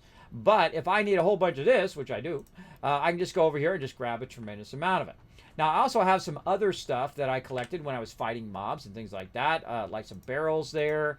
I've got some stuff for painting the ground and things, and so on. And I've got a bit of extra resources that I can just push off into this box, kind of like your miscellaneous stuff. Push off into that box that I don't need right this moment. So I put that off. I don't need it on me. I got some coal on me as well. I can go ahead and put all of that, and it gives me my inventory space back. You definitely want to have lots of inventory space. So I'm definitely going to bring a lot of copper sheets. Now, what could happen is I could go back over there, start running it again, and then realize that I don't have enough of something else, and then I have to come back and do it again. So that's why you want to go ahead and use your to-do list, which is awesome, because this is like made specially for someone like me who has terrible memory and forgets stuff, where you can go ahead and say, okay, well, hold on, I'm going to need all of this stuff over here, and you can look at where you're at, like on rotors and concrete and stuff like that. If you're low on those things, then you can go over and grab some more of it. There's a nice stack of 500 right there. Now we're at 567 instead of 100. Well, you definitely need a lot of concrete. We definitely need to get our rotors going again, because we're right now not producing any rotors. We got iron rods there. Not using too many iron rods, but maybe just take a stack, or even better, the thing I highly suggest to do, and the reason why I put it in the box, is I take a full stack and I put the smaller stack back, right? You saw I had like 20 there. I can just put it back again. Same thing with my copper sheets over here. Right? I can just go ahead and say, you know what, I got a stack of 155. You know what, I would rather not carry it. I would rather have an extra stack there. Same thing here with my steel pipes. I can say, you know what, I got plenty of steel pipes on me here. Let me go ahead and put that back in and take a full stack out. This way, it's worth the time to carry that item with me. Another great example here is my wire. I don't need that much wire, so I can go ahead and just put this half stack back in there, giving me more room and so on. And of course, I find when you sort your stuff, you'll see that you might have something else in there. Like I can see that this right here needs to come out of there because I don't need to carry that food around or that meat around with me as well. All right, so that looks pretty good. We're pretty stacked with resources. Again, I feel like rotors is going to be the #1 thing we'll eventually run out of. But let's go ahead and run back and keep the line running. We can shake hands on that. Never rush any game unless it's a Need for Speed game. Well, there you go. There you go. Yeah, some people like to speed run. If that's your thing, more power to you. Some people like to do permadeath. More power to you as well. I don't like to do either of those things. But if that's your jam, don't let nobody tell you how to play your game. You play your own game the way you want to play it.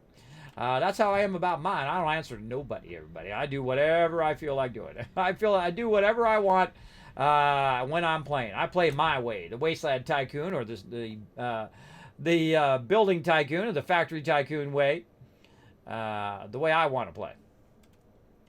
Boom. And so we'll get up here. And in this game, there's no wrong way to play, really. Some people are going to try to convince you that you're not supposed to do what's known as spaghetti, where I got to take the entrance off. Spaghetti, where you're just running lines all over the place and whatnot. You can do it however you want. You want to run it all over the place, just randomly or whatever. You go ahead. You go ahead and do it. I don't discourage people from doing that. You definitely want to eventually learn how to progress beyond that, though.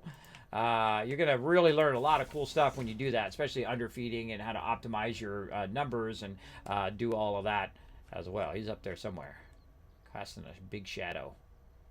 Where'd he go? He's over there. There he is. All right, let's keep on running. Now this time, now that we're getting up here to this upper level, we go ahead and run this way further. Now, again, we're trying to run it directly toward him over there. I'm going to run it, just say right there, and that's going to just make it easier for me to just kind of manage it across there. There's going to be trees in my way, all sorts of stuff that we'll need to deal with. And just keep running that up through there. Ah, trees. Now, you don't have to, but I'm going to take out these trees. Get out of there, trees. Now, what it does an AoE. This is what you do in the very beginning, by the way. Is you collect a bunch of basic resources like leather, like leaves and wood, and you convert it into biofuel to get your base started. And we did that already. We're past that stage right now. We're in the run around and try to get your coal working stage. That's the stage we hit. All right, we'll take our vehicle in case we get overwhelmed by mobs. We can also get this going on. Now, I'm actually going to just drive up here a little bit and try to remember where this kind of ramp was that we had over here. Now, I can actually run into some trees and then just take them out with my vehicle. I feel like it's right here. I don't like to take out those barrel trees.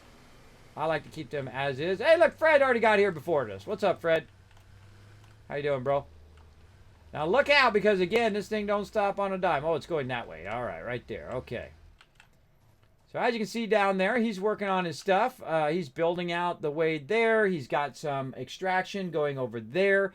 This is what we want to do right here, right? He wants to get in there, get that water, because it does use fluids in this game. In fact, it not only does it use fluids, it actually uses the real life way fluids work, right? If you're trying to run water up a thing, you got to pump that water up, right? Let's say you got a water tower on the top of a building. You got to pump that water to the top of the water tower and fill the water tower.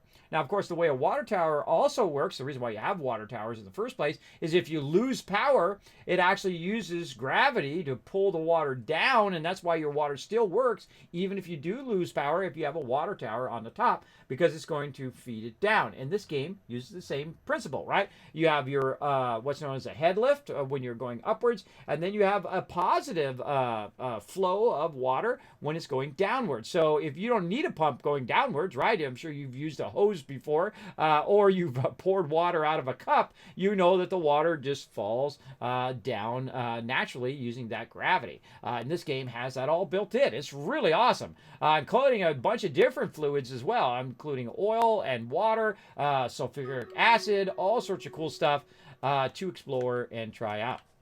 All right, so there we go. So we're going to try to run it along here. We want to kind of end it up a little bit more that way, though, because we have a path over here that we want to run it kind of down, and we want to tie that base to what he's creating there, and it should power our expansion.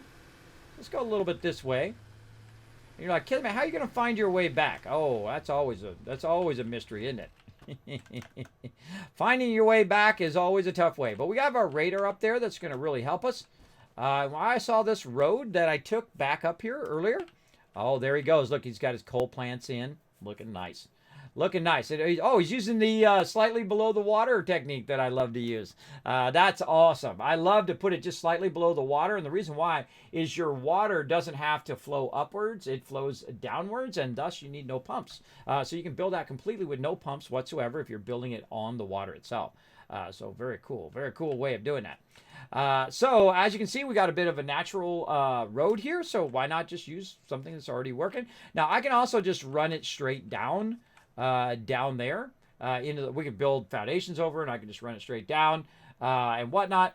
But I'm going to run it along the side of here, and what I'm going to do is I'm going to use it as a kind of a safety feature, basically like a railing to kind of protect ourselves when we're driving up and down the road from accidentally falling off the side. Now, if I put it up high like that, it's not going to act as a real good railing. So in this case, I'm actually going to put it more on the lower side, like this, and then I'm going to try to get the hypertube that I already created and bring it back to here.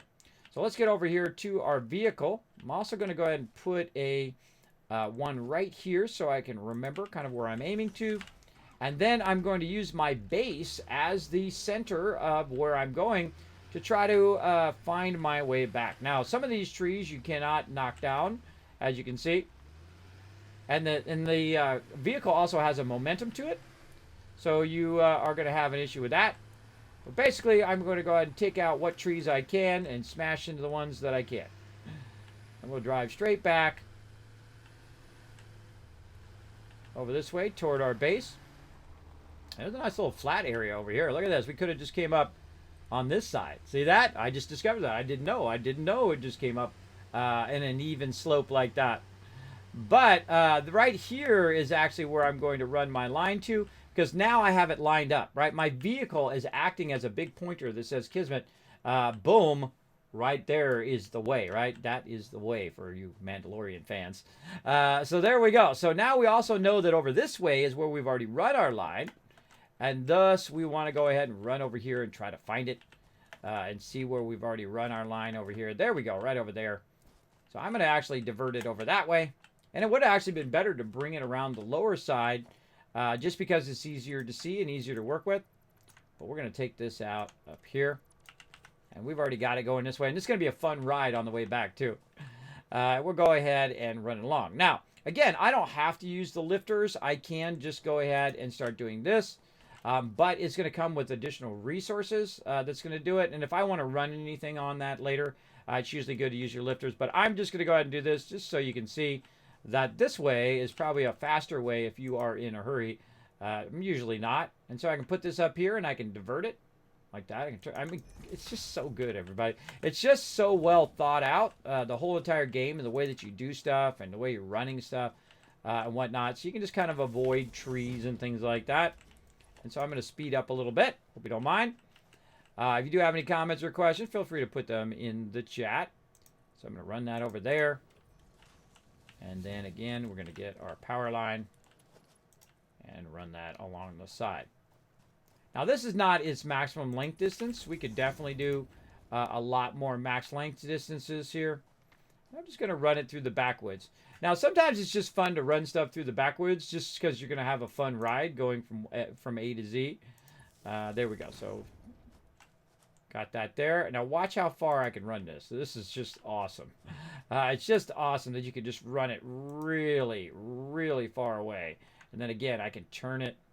So I want it to curve back that way. I'm just creating a fun little ride. Kind of like making a roller coaster, right? Making a fun little ride out of it. Again, you can just go straight, but, you know, it's fun. It's fun to do this kind of stuff, too. Normally, I'd like to be as efficient as possible, so I would just normally go straight. But we'll go ahead and add a little fun to it, like that. Now, again, we've already got this aimed in the direction in which we came from. And so we got a basic idea of where we're going. So I'm going to turn my vehicle around and aim it in that direction. I turn my light on. There we go. And then again, bring the power forward. Right there. And then way over here. Now, one of the things that I will do is I will go until it says wire too long. Right there. And that's kind of its maximum length distance. And just back up just a little bit until it doesn't say that anymore. Right about there. And then again, that's why you got to bring a lot of resources, because this burns a lot of resources, what we're doing. So, and again, this right here will also say it's obstructed or it's too far, that kind of stuff.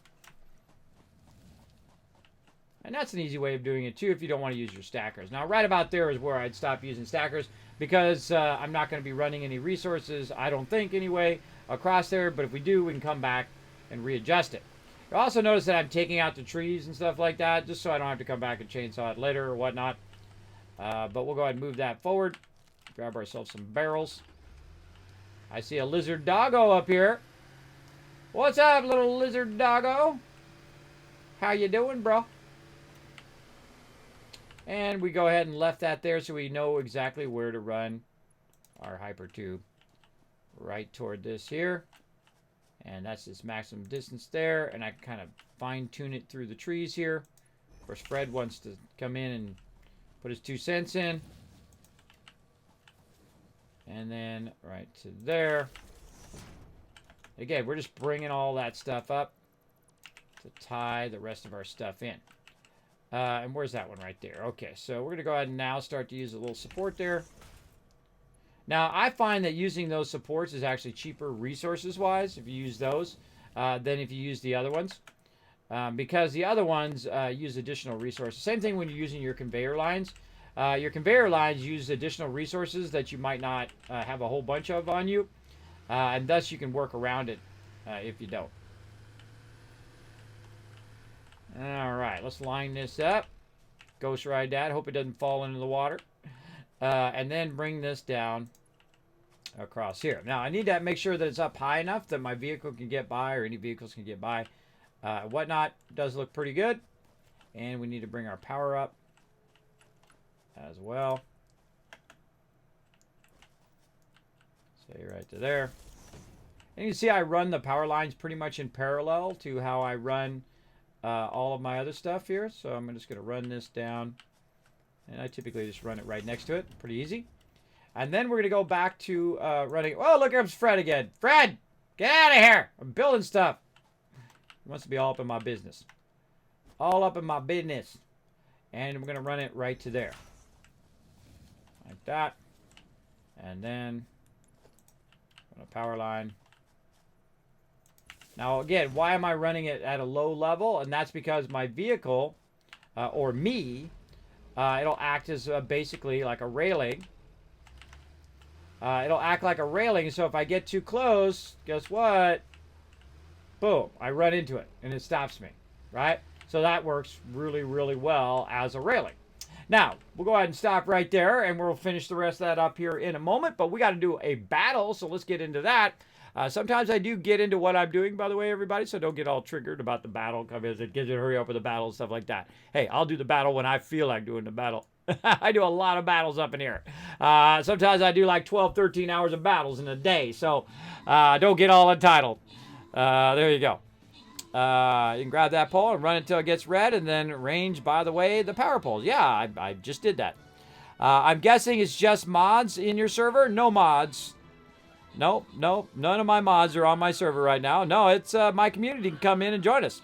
You want to come join us, feel free to come on in. You don't need to prove anything, though. I find that sometimes when I play games like this, that people come in and they want to prove how awesome they are at the game, right? They'll come in and they'll say, Kismet, here, let me make you everything. And Kismet, let me show you how to do this. And let me show you how to do that. You don't need to do that.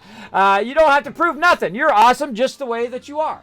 If you like to work together as a team, then we are an awesome team for that. If you want to come in and join us, here's what you do. And think of it as a little starting quest to be part of the team.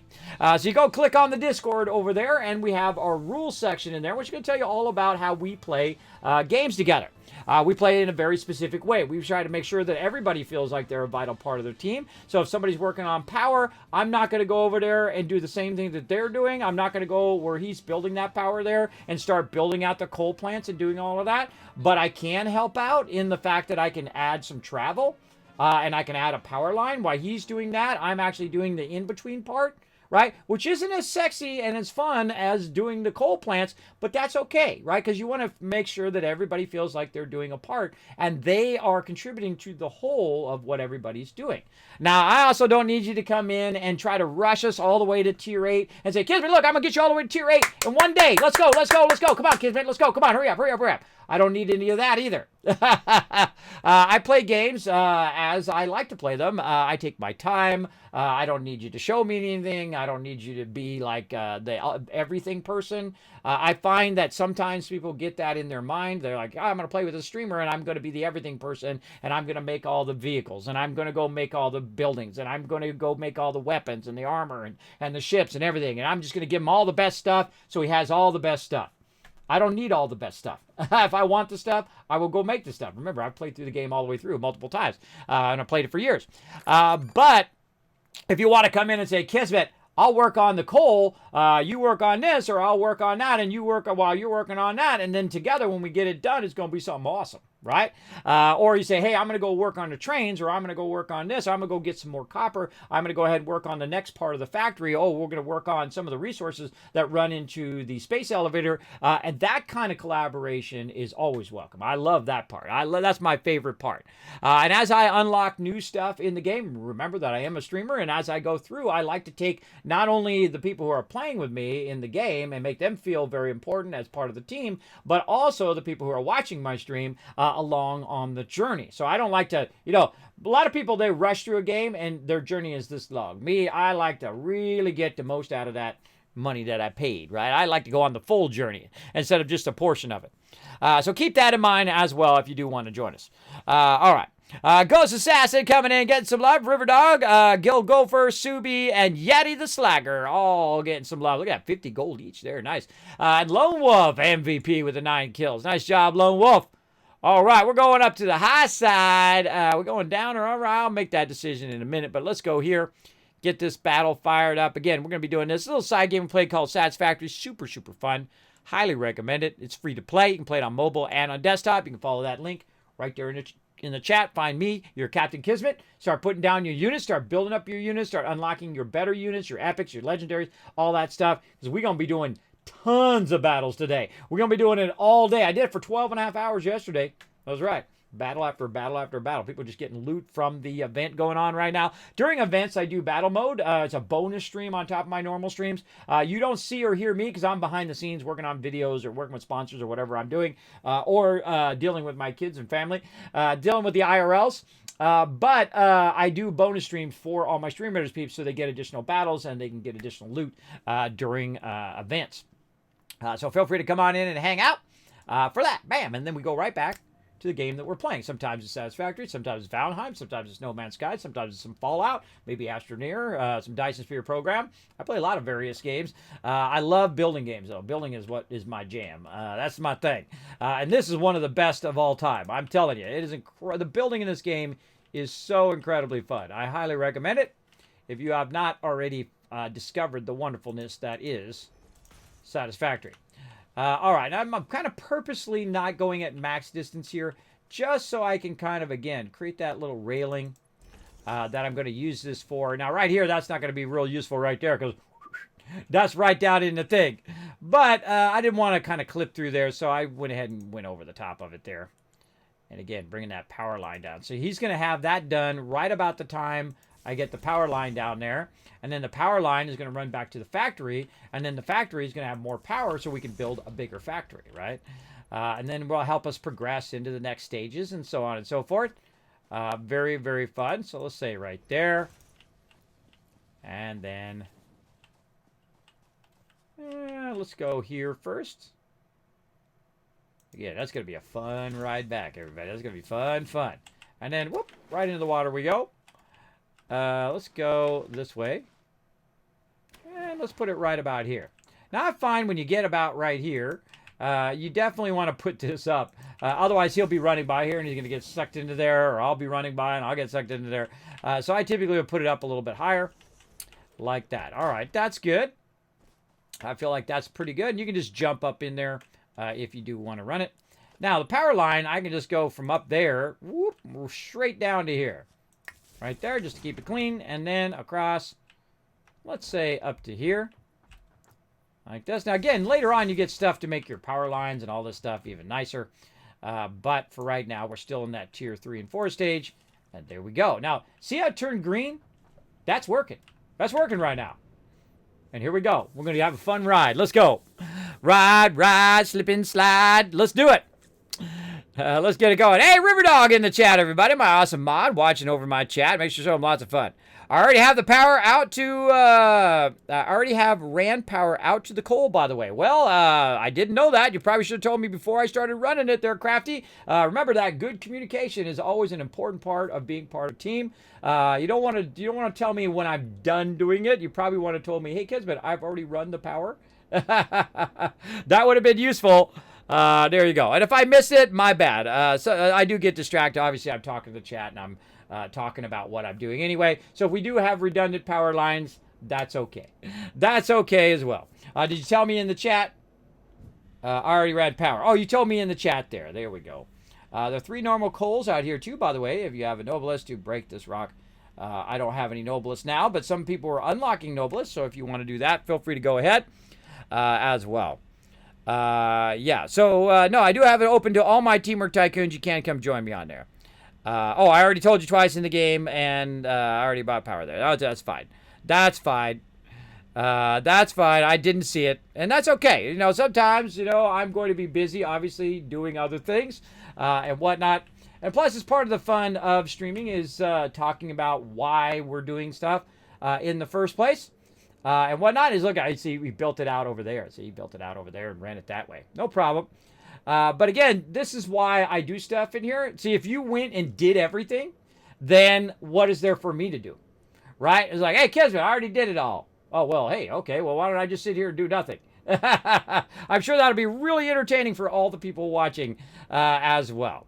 But again, thank you for communicating that to me. That was my bad on my side. Now, by the way, everybody, when you make a mistake in life, or if you miss something, or you have a miscommunication, you know what you do? Instead of like making up excuses for it, I don't ever do that. I just say, my mistake, my bad, right? And then it's over. You don't have to have a big, like, you know, brawl about it. It's your fault. It's his fault. Whatever. You don't take that road, everybody. Don't take that road. That road sucks. For sure. For sure. So there we go. So we got that going on. And we can see he's got his coal plants going here. Looking awesome, by the way. Looking awesome. And he's running his lines down. That looks great. I like it, Reaper. Love it. Love it, love it, love it. All right, looking good. And whatnot. He's probably running along that thing over that way as well. So pretty cool. Pretty cool. Maybe he's running it to a different one. Are you running to a different one? Let me ask. Are you running it to where Reaper is, or another one? So it's good to, you know, communicate, everybody. Communicate what's going on. Is he running it to here, where Reaper's working, or is he doing it somewhere else? Because his name is Sloth, right? Let me get it right. Sloth, and then Reaper's over here working. So I don't know if he's running it to a different place, or to this place, or to where. Because I'm running it where Reaper's at. I don't know if you're over here working too, Sloth. See, I don't know because no one's told me. So I don't know. And plus, I wasn't watching the chat, so my bad. My bad. I'm just running over here where Reaper's working. I don't want to show off his awesome work that he's doing over here. Now, look at him working away here. See, now this is super smart. See, he went in and he's extracting and using or storing a lot of leaves and stuff like that. He's creating it into biofuel to temporarily use that biofuel to get the actual coal fired up. And once he gets the coal fired up, then he has perpetual power. He doesn't need that anymore. And then again, all of that can run back. And he's using some of that to extract the coal over there as well. So very, very awesome. Very, very awesome. My bad. Sorry. Is there a way to keep the chat up? You guys can just tell me. Is there a way to keep that chat up all the time? Let's go look in the preferences. I feel like it would have been better if it was up all the time because if it comes up and I'm looking at my chat and I look back, it might fade out. So let's go look. I don't think I've ever looked for that. Enable large inventory slots. Item abbreviation, high contrast, small cost slots. Compass high bar. Experimental HUD scaling. Key bindings, controls. I would think it would be under user interface if it was going to be anywhere. Or gameplay. Head bobbing, camera, autosave, send gameplay, arachnophobia. That's funny. Turns everything into kitties for people who have arachnophobia. Apparently there's somebody who works there at Coffee Stain who actually has arachnophobia. I feel bad for you. But that's cool. They put that in the game. I do not see where it keeps the chat up. That would be a good feedback to have a button where you can just keep the chat up all the time. That would be awesome. I'm sure they're working on much bigger things right now, but that would be nice, Coffee Stain, if you could keep the chat up. That would be awesome. By the way, everybody, if you are coming in from the homepage, feel free to come on in and hang out in the stream. We're going to make sure to hit that follow button. My name's Kismet. I am a partner streamer here on Twitch, and Twitch is showing me some love. How do I know? Because I can see my viewer count is pretty high right now. That means I'm getting lots of love from the homepage, from the recommended tab. Come on in and relax, take it easy. My stream's all about chilling, having a good time, playing games, bringing little moments of joy in the stream. Now, speaking of doing that, let's try to create some moments of joy today by doing some giveaways. Let's see if we can get to 10 retweets. We didn't quite make it yesterday, but I think we can get there today. Let me go ahead and click some buttons off screen here to get that up there and see where we're at. All right, well, we got some retweets going. I'm going to go ahead and put that in the chat. Follow that second link. We get 10 retweets today. I'm going to start a giveaway and give you guys some loot. So go ahead and click the second link. Hit that retweet button. Hit that like button while you're over there. Hit that follow button while you're over there, too. That'll help out the stream. And you can go ahead and fire up a giveaway. All you guys have the power. Now, also, as we unlock 5 retweets, I give you guys 1,000 Kiss Caps. Those 1,000 Kiss Caps can be used for the thousands of dollars worth of stuff that I give away because of my awesome sponsors. You know, I'm sponsored by ginormous peeps like Bethesda, like Elgato, like some awesome peeps down there like Blue, and of course Fraser, who makes the Kismet candy bar. There's actually a candy bar with my name on it. Of course, they made it before I was born, but still cool that those two things would come together as well. So there we go. So he's over here extracting some limestone as well. Oh, look at that. See, that's smart. See, you make yourself some limestone at the thing. Then you don't have to go back and forth, which is great, great, great idea. So he's using that limestone to create all these foundations. He's using that biofuel to get it started. Over there is actually where the coal is, and he's running that over there. Let me see if my chat.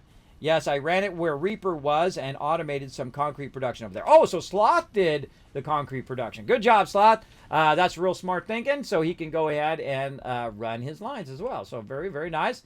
Again, good teamwork there. Good teamwork. Now, again, this is what I like to show off other people's builds too. It doesn't have to just be me. I have to build everything, and you guys go collect the resources, and I'm going to build it all. Right? You don't lead that way. What you do is you want to have good communication between your team, and you want to have good communication on who's doing what, so that some people, so people are not doing the same thing as you. Now, if I started to run the power lines and say, okay, everybody, I'm going to run the power lines, and then someone came along and did the exact same thing that I did, which is what he kind of did today, that kind of makes it feel like I wasted my time.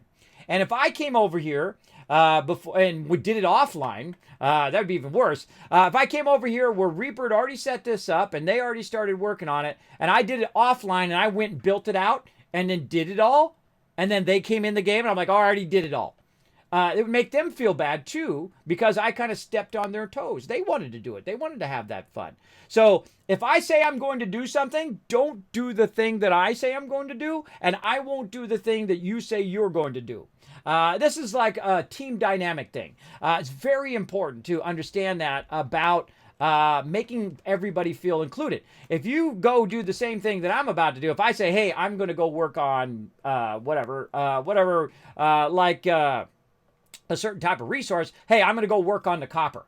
And I say, okay, I'm going to go work on it, but first I'm going to do this, and I'm going to go work on the copper. So I do this thing, and then I go work on the copper. You've already done it all, right?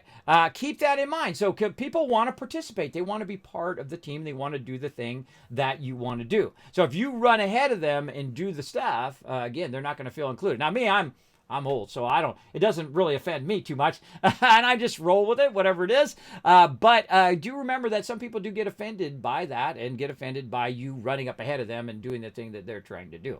The most important way that we can work together is you're doing what you're doing, I'm doing what I'm doing, he's doing what he's doing, and then we come together and do it all together, right? That's really awesome. That's incredibly powerful. When you can do that, everybody, and that's what I do best. I put amazing people together, and then I say, okay, let's work together. How can we work together? How can we make something amazing in there? And you'll see me do it again in Valheim. You'll see me do it in 7 Days to Die and all of that because I value each and every person and what they're doing in the game, right? And not try to step on their toes. My job is to make them more awesome, is to support them in what they're doing.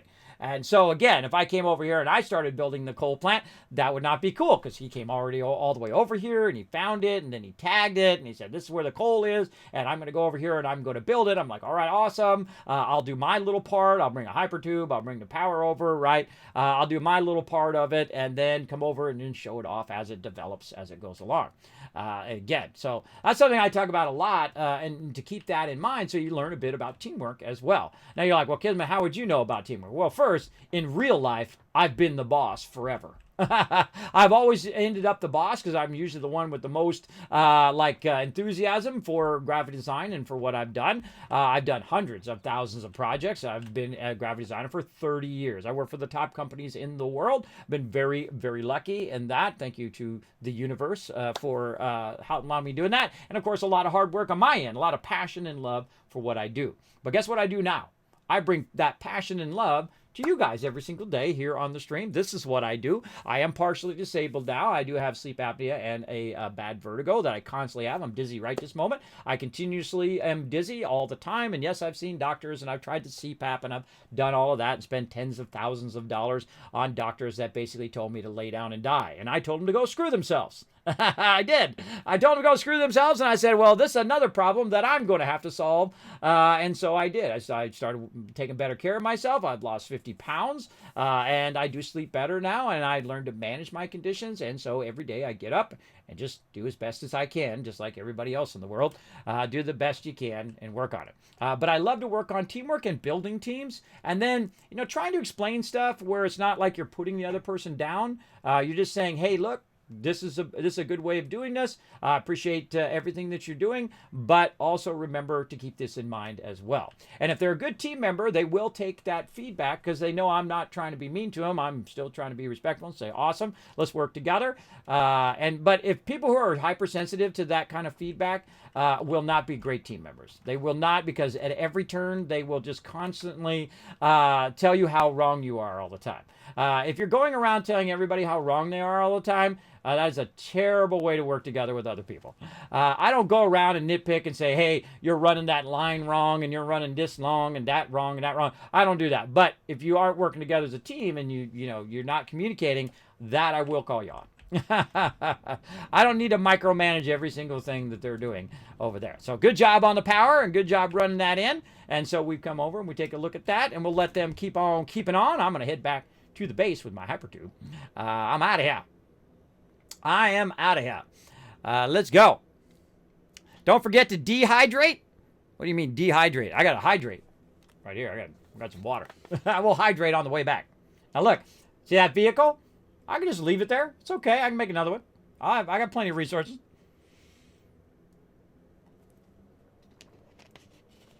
Plenty of resources. All right. Now, when they get that going, we're going to go ahead and have a boost in our power. It's going to allow us to make other things. Some of the things that, oh, look at that little, see that little zigzag there? That's kind of fun. Again, this is why I like running it sometimes through the forest. Very rarely do I do that. I usually do what he's done over there, where I run it along some frames and stuff. Normally, I don't run it through the forest, but it's fun to do it from down there. Holy mackerel! Look at that! Wombat coming in, dropping an elbow drop, getting to be a love train conductor right up here. How you guys like my 3D animations? I do those myself, too. Thanks for coming in and dropping the love on the stream. Now, congrats to everybody in the stream who just got some love. Wombat coming in with a 10 drop. Let's see who got it. Greerman and Pack. I swear you make these names just to make it tough on me.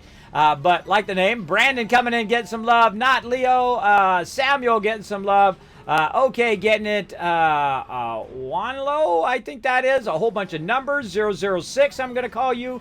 The Baron Swatness. Maybe it reminds me of Star Wars The Old Republic there. And Raisin, all getting some free love here in the stream. Now, guess what, everybody? You just got those epic Kismet emotes unlocked. You also got 3 times now, a 3-time chance of winning the giveaways. And just for chilling out in the stream, you're also going to earn 3 times the Kiz Caps, which is what you use to buy tickets for the giveaway. So you making out like a bandit right now. So make sure to take an extra moment and say thank you to Wombat for giving you some love today. I love gifted subs because it's like a win for everybody. So you guys get the love as well as it does help support the stream. Awesome. Thank you so much, Wombat, for getting on the Kismet Love Train, conducting the Kismet Love Train today. Appreciate it big time. So make sure to say thanks in the chat, everybody. Even if you didn't get a free sub, make sure to say thanks to all the peeps that support the stream. These are the peeps that keep it going every day, everybody. All right, so we're back, and there we go. We got the power up there. We got that going. We had a little bit of fun there. We built this way. He built the other way. But we got it to already run. He ran it all the way over there. Very nice. He ran the power. He didn't run the hypertube, though. So at least the hypertube was useful. At least, see, I would go back. This is the way I am, everybody. This is the way I am. I would go back and make another hypertube now that would run along that power line. Now, I'm going to leave it to them to do that. I won't step on their toes. I was just running my little thing just so I could talk about hypertubes, because this is normally when I unlock hypertubes and then I talk about it and what their use and how useful they are in the game. So we'll let that run. Now, do we upgrade this to 8? I think we didn't. Now, 1, 2, 3. I think we still have 6 here.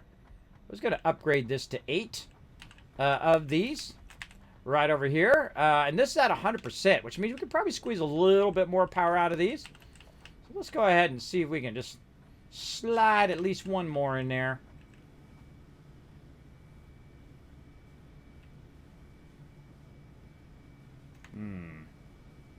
Yeah, like that. There we go. Because we have enough coal to keep this going and keep another one going. You can actually keep up to 8 of them going with 120 coal, which is what we're running in here. Plus, we have a huge backlog of it. So we can actually add at least a 7th one. See that? I tried to jump over it, and it still got me anyway.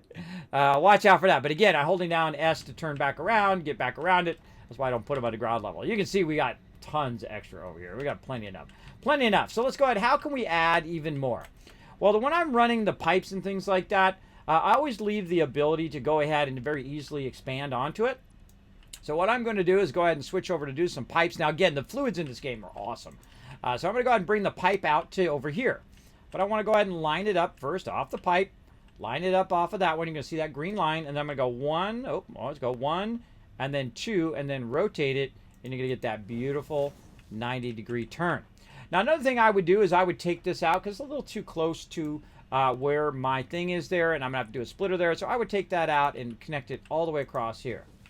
Now, one of the things about this game is the pipes are both splitters and mergers, so you don't have to worry about adding a merger and a splitter. You can just go ahead and merge it all together into one big pipe like this, and then also make it also run in out of there too. So it's going to be going into there. There's no direction on the pipe. Now, they actually did add the ability to put a valve in there so you can tell it the direction. So if you don't want it to backlog back to the pipe, you can actually put it in your pipes so it only goes forward in that particular direction or whatever direction you want. So now I'm adding a bit of extra water to this new one I've put at the end. And then we're also going to need to add our coal in here. And so I'm just going to go ahead and stack these up nice and high. I'm going to tell it to come in from this side. Now we've already got our offset, which is usually the first thing that you're working on. But the problem is this vertical offset, and then the left right here is set up, but this side's not set up. And you can see that that's quite not right, right? And that's going to happen to you a lot. No big deal. You just take it out, and then you just go ahead and line that up first, right? You line that up first so that you can kind of see where that's at. You line it up over there. Now you're good. Then you line up your direction at the top, and your GG. Your GG over there. All right, there we go. Now we'll go ahead and run our line to get our 7th one going here into there. And it's going to add us a little extra power too. They're working on power over there, which is awesome. And then we're also working on running a little bit more power there. Now this needs to tie in to your power grid, or it's doing nothing. And we're going to see that black smoke going up there. We're going to get a little boost in our power. There we go. We've now boosted into that power.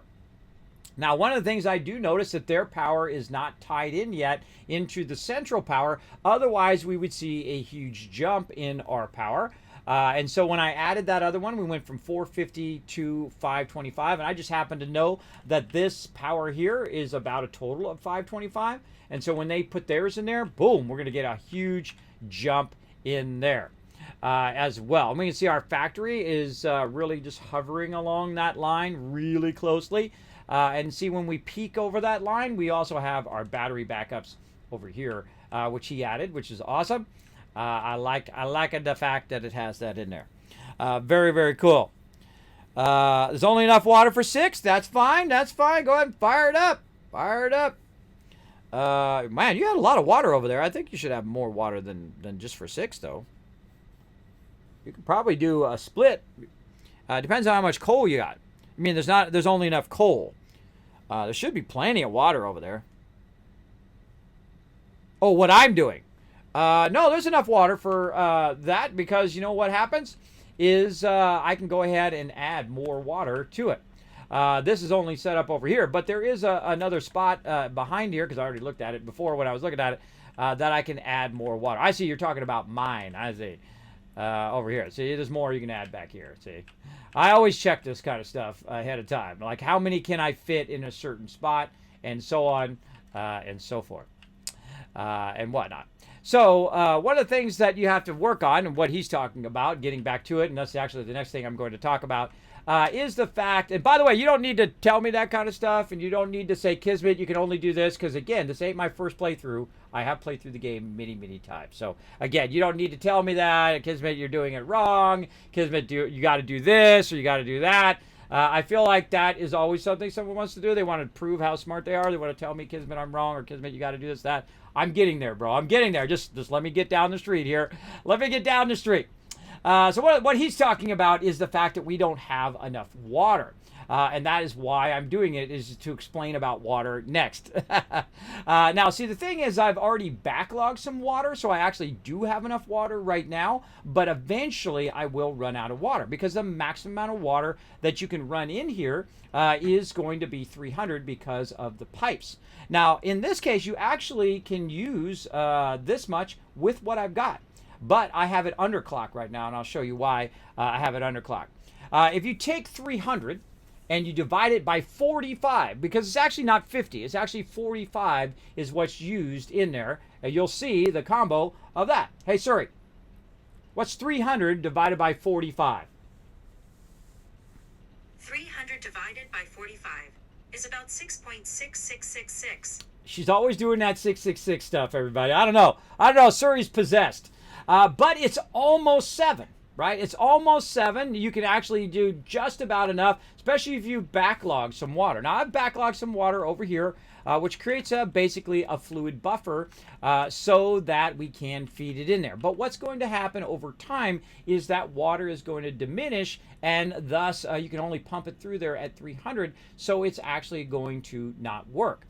So you're definitely going to need to add more water. Now, you can add water into here, or you can do what I'm going to do, and that is underclock your water to just use what else you're using, right? So you can go in and add its own water off to the side. Now, I'm going to take the bottom part out here, And remember, we can combine all of it together. We don't have to have it separate, but it will lead to a point where we will have a diminishing return. So we can go in and we can take this out, but it will get it started up. If you need that excess power, great to start it up and do that. So right over here, we're going to go ahead and add some additional power and water right over here. We're going to run a little separate line. Now, notice down here at the bottom, we have all of these different angles and whatnot that we can go ahead, or different boxes. Those lines represent the under part of your thing that you can't put anything under there. And if I move it too far, you see it turns red as it conflicts with it. But I can go ahead and just put another one right in there. Now, if we go ahead and elevate the pipe, it is going to start to go downwards and things like that.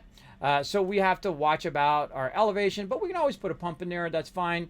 Depending on how many pumps you put in is how much of your power you're actually burning up. So you're producing power, but you're also burning up the power because you are using some of the power for your pumps and other stuff too, like coal extraction and things like that. So it's kind of like diminishing returns, right? So you're producing this much power, but this much of it is being used to produce the power, right? So you want to have that obviously be as small as possible so it doesn't burn up your power. So a thing that we could do is we can actually try to keep the water at a lower level when you take it out of there. And again, it's going to go right through the other things. So it's going to say, hey, you don't have enough clearance and so on. And so we can just try to run this around the outside. Now, in this case, I would just run a pump and whatnot. And I don't want to run it the other way because it's going to run into those pipes. And this is going to run up and end up here. Now, again, eventually I want to come in and add 2 so that I'm efficiently using my coal. If I'm backlogging tons and tons of coal over here, while it's great just in case the power goes off, it's really not highly effective. What you want to do is use the maximum amount of resources at the maximum equilibrium. And that equilibrium is going to help you out. Now, I can actually make this produce more water. That's right, and I can make it produce water in dual directions, right? I can go in and make it produce more than 300, and later on you have some pipes that are 600 that are going to help you out. So when you go in here and you produce the stuff, right, you can see that I actually have it underclocked. I actually have it running slower than it normally will run, because what it will do is it'll produce 120 water. Oh, thank you for the follow, Captain. Appreciate that, Captain Goulash. It'll actually produce more than 100, right? We don't need more than 100. We need about 300 because that's the maximum the pipe will do. And that's why I have it underclocked right now, right? So that it's not using that excess power. And again, that's why I was talking about your power usage. So you want to shrink that the cost of producing your power as small as possible. And so that's what I'm doing by underclocking my current stuff across all of them. And that's a really great thing to learn, is you're underclocking and you're overclocking in the game, because it'll massively make it more efficient, because this way you don't have to build as much power, right? If you're just using excess power all the time, then you don't have to build as much. But later on, by the way, we're going to have no problem having plenty of power throughout the whole factory. Believe me, you can add there. The world is so humongous. You can go and just make power. If you just want to do power all the time, you can literally go in and make 40,000 power right at the very beginning of the game if you want. You can do it all through biofuel if you want to. That'd be a lot of work picking up all that biofuel, but you could definitely get it going. Definitely get it going as well. So you can see I've got this underclock. So I could turn it up and produce more water, but it's not going to do us any good because, again, the pipes can only pipe so much. So that's why you'll see me underclock those. Now I'm going to use a separate one for the other one over here just to make it easier, but it's going to come at a higher cost of my power. And so I'm going to go ahead and move my biofuel things out of here now. I don't need those. And then we've also got these in the way. I'm going to go ahead and put those back in, but I'm going to take them out for right now. And now what I've done is I went ahead and I took that out, and look what happened. It's actually cut all the power of the rest of my thing. Now, why did it do that? That's because it's gone up over the top of the power, and that's something I was trying to show yesterday, but he added those batteries, which are great. Now, by the way, when you take the batteries out, it loses all of that power, so good to know. But it's going to cut the whole entire factory off, not only where I'm at, but everywhere that it's connected, all the way back over here. Every single thing just turned off, including your transport systems, which is why I typically have my transport systems and my primary power on the same line, and then everything else on another line. Now, if I do get this working, it will actually create enough power to actually get above what I'm doing right now, which is pretty nice. And so what we'll do, though, is we want to create another buffer, kind of like we did there, and they get some larger buffers later on. Create another buffer right over here and put that into there like that. There we go. Leave enough room so we can still use our hypertube there. And, of course, Fred getting right in the way like normal. You're going to see him in my way all the time. He literally walks wherever I'm working. I don't know what his deal is, but he likes to get up in my business. So we're going to run that in. Now, why do you want to use a fluid buffer? Because if your power turns off like it just did, I can actually restart the power because I have enough extra coal and enough extra water that I can restart the power and everything's going to be just fine, everybody. Don't worry. Don't worry. Everything will be just fine. Now, I'm going to go ahead and do this, but also, you know what I'm going to do? I'm going to take these power lines out now and rework this because we're at a stage now where we go ahead and rework this a bit and try to get number 8 in, right? Try to get number 8. And you're like, hey, Kismet, how do you know it's 8 coal plants? Well, you start with the coal first. Water is not always that, water's not that hard. Water, you can get plenty of water and run multiple lines and you'll be fine. What it is your raw coal. It sets the precedent of how many coal plants that you're going to make, right? So if you take the input of your coal, now, by the way, the input is static now. It doesn't go up as the more power you use anymore. It's actually static at 15. So if we take 120, which is I'm diverting half of it one way to do steel and half of it to do the coal plants. So we can just say, hey, Siri, hey, Siri. She's asleep. Hey, Siri, what's 120 divided by 15? 128 divided by 15 is about 8.5333. I didn't ask 120. Yeah, it's 120. Thanks so much for the follow. Hey, Siri, what's 120 divided by 15? She's being feisty today. What's 120 divided by 15? That would be 8. 8. There we go. She's feisty sometimes, Siri. By the way, did you know they're coming out with Siri with different voices? A bunch of different voices. They already have like different accents, but they're actually coming out with different voices for Siri too, which is pretty cool. And then in the next future update. I used to work for Apple for many years, by the way, as well as a senior tech over there. Love working there. One of the greatest jobs I've had in my lifetime. Incredibly awesome. So 8 is our magic number. Now, this is what I call the Kismet's rule of 8. There's that 8 again, right? You're going to see the number 8 a lot. It's kind of like an infinity symbol in there. That was a jump fail. It's like an infinity symbol I find in this game. When you find that equilibrium, and then you find that mastering that rule of 8. Try to get up on top of this thing. There we go.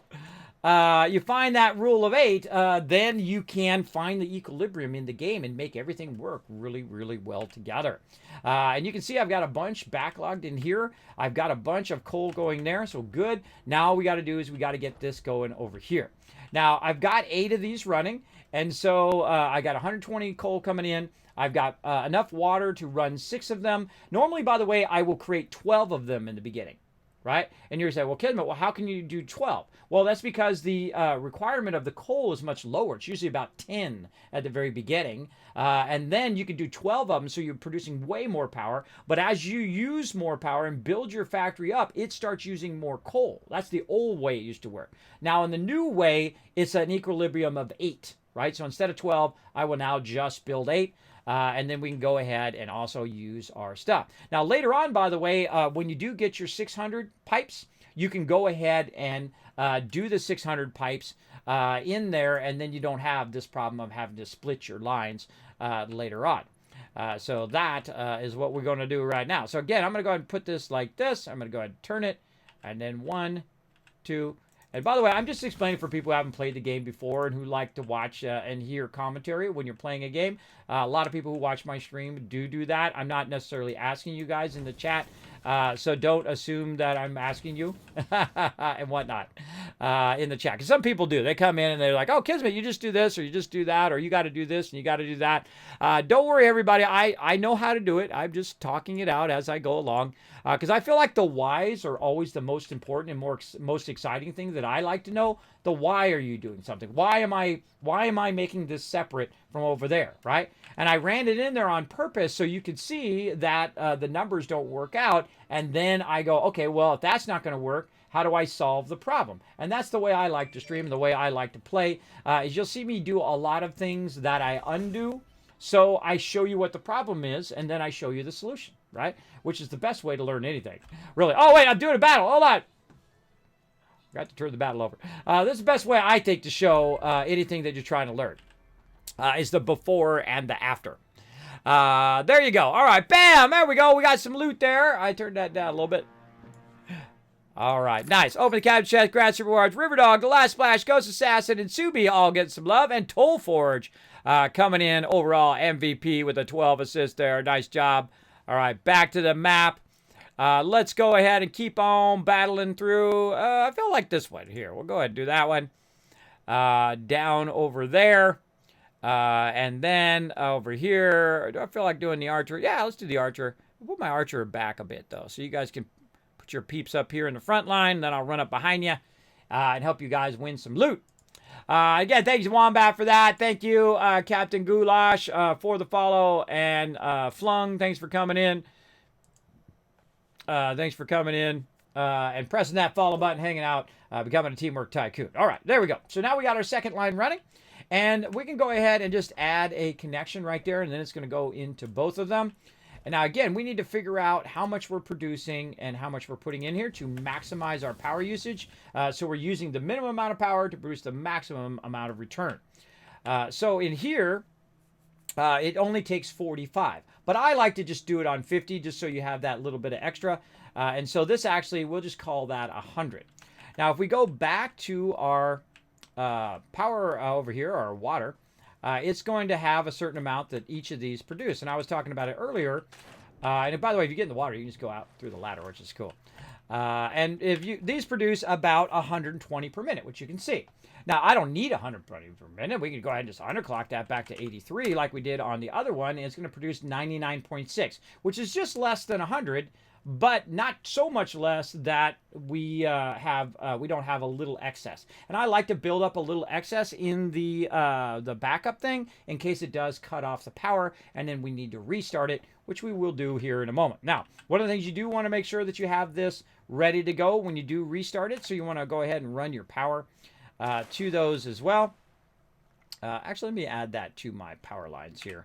Let's add that as number 4 over here. And run this right over there. And so that'll start up that power again as well. Right now is a good time to have the ability to turn the rest of your factory off, especially if you're playing multiplayer, right? So say you had all your switches over there that ran to the different parts of your factory, and you had a buddy over there, and you were over here, and you say, hey, could you turn off that side of the factory so I could turn the power back on? And then boom, the power would come back on again, right? That would be awesome. Now, what I need to do, though, is to get this power up and running, is I will need to have some coal in there as well. So let's go ahead and get our coal lined up right over here. Again, we're just the top part's the only thing that makes any difference, like that. And then we can go ahead and run that right in there, like so. And then we're going to go ahead and run my brain. Come on, brain. There we go. And then we're going to go ahead and run that from over here, like that. And then always put in your lifters last. And I'm going to start from the bottom because it's really close together. And there we go. All right, now it's feeding in there. Good way to get this started, by the way, is to also make sure that you have your power connected. And that we're going to run this along the edge of the power too, like right there. Right there. And right there. All right, so that's good to go. See, now these over here have coal now in it, right? They're at 100 already, so they're already filled up because I'm using level 3 lines. You don't necessarily have to use level 3 lines, but its biggest problem right now is the water. It doesn't have any water in it to get it started, but there is always a way around these type of things. Because it's not running the water at maximum speed right now, it's not diminishing it, it's not even running at this point. So I could actually go in and try to add a junction, and you got to watch out for your junctions because they will clip through stuff and whatnot. But I can actually take some of the water from over here and run it over here without any power at all. Without any power at all, you're going to see that it's going to start taking it out of that because it's at the same level, and that water is going to start going down, and it's going to push it down through all the steps. So I don't need biofuel to start it up. I really don't. All I need is a backlog of water. Run that little extra water in here, And you'll see that it'll actually start to backlog into here as well. If we want to, or we can block it from going into there. But our biggest thing is what we want to do is we want to take that little bit of excess, get it in there, right? So now it has a little bit of water. It has a little bit of coal. Now all of our stuff is back up and running. We got to make sure that we run our power lines again back over here. Make sure we connect it into the rest of our power. Let's say right about there. And then this across to here. And then we'll go ahead and put that extra new stuff, which is our power storage, way off over here by itself. We'll really get a bunch of them going now. Look at this. We'll get like 3 of them going. Very nice.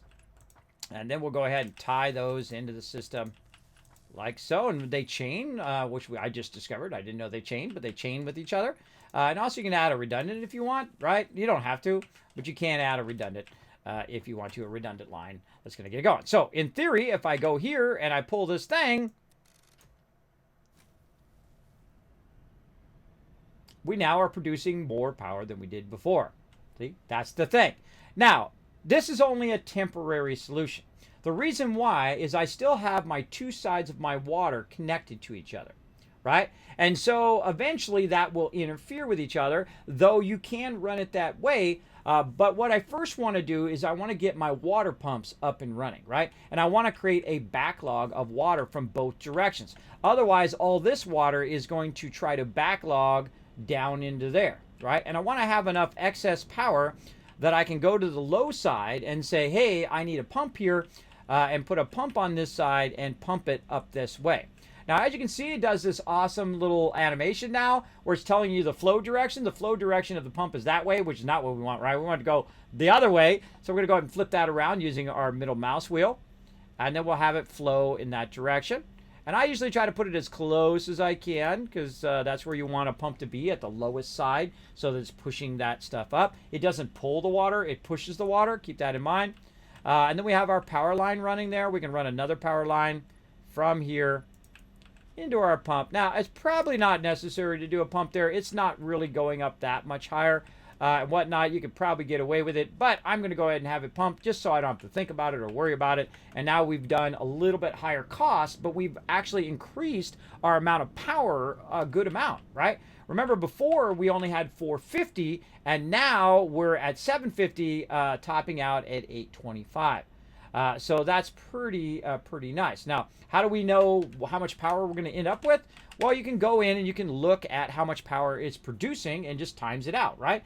Hey, Siri, what's 75 times 8? 75 times 8 is 600. It's 600. So if I go in and I math it out and I say 600, I'm like, well, wait a minute, where's this extra power coming from?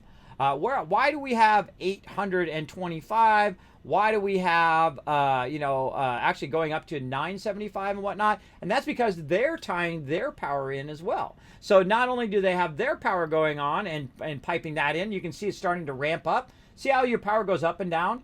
That's because the water and the coal is starting to ramp up the power, and eventually it'll even out once it gets enough in there, which it's now doing. You can see that gray line is now above our blue line, which is the rest of our production that we have going. The blue line is how much, if you had everything turned on right now, that blue line is where the power would be. But I typically don't have everything on at the same time. I typically let stuff run. I let it fill up a box, and then I let it stop automatically. Because once the box fills and it goes down the line and it fills up all the other stuff behind it, it automatically shuts itself off and stops using power, which makes it way easier to manage, right? So you go ahead and just fill up as much as you need for now, and then we can come back and we can fill up more.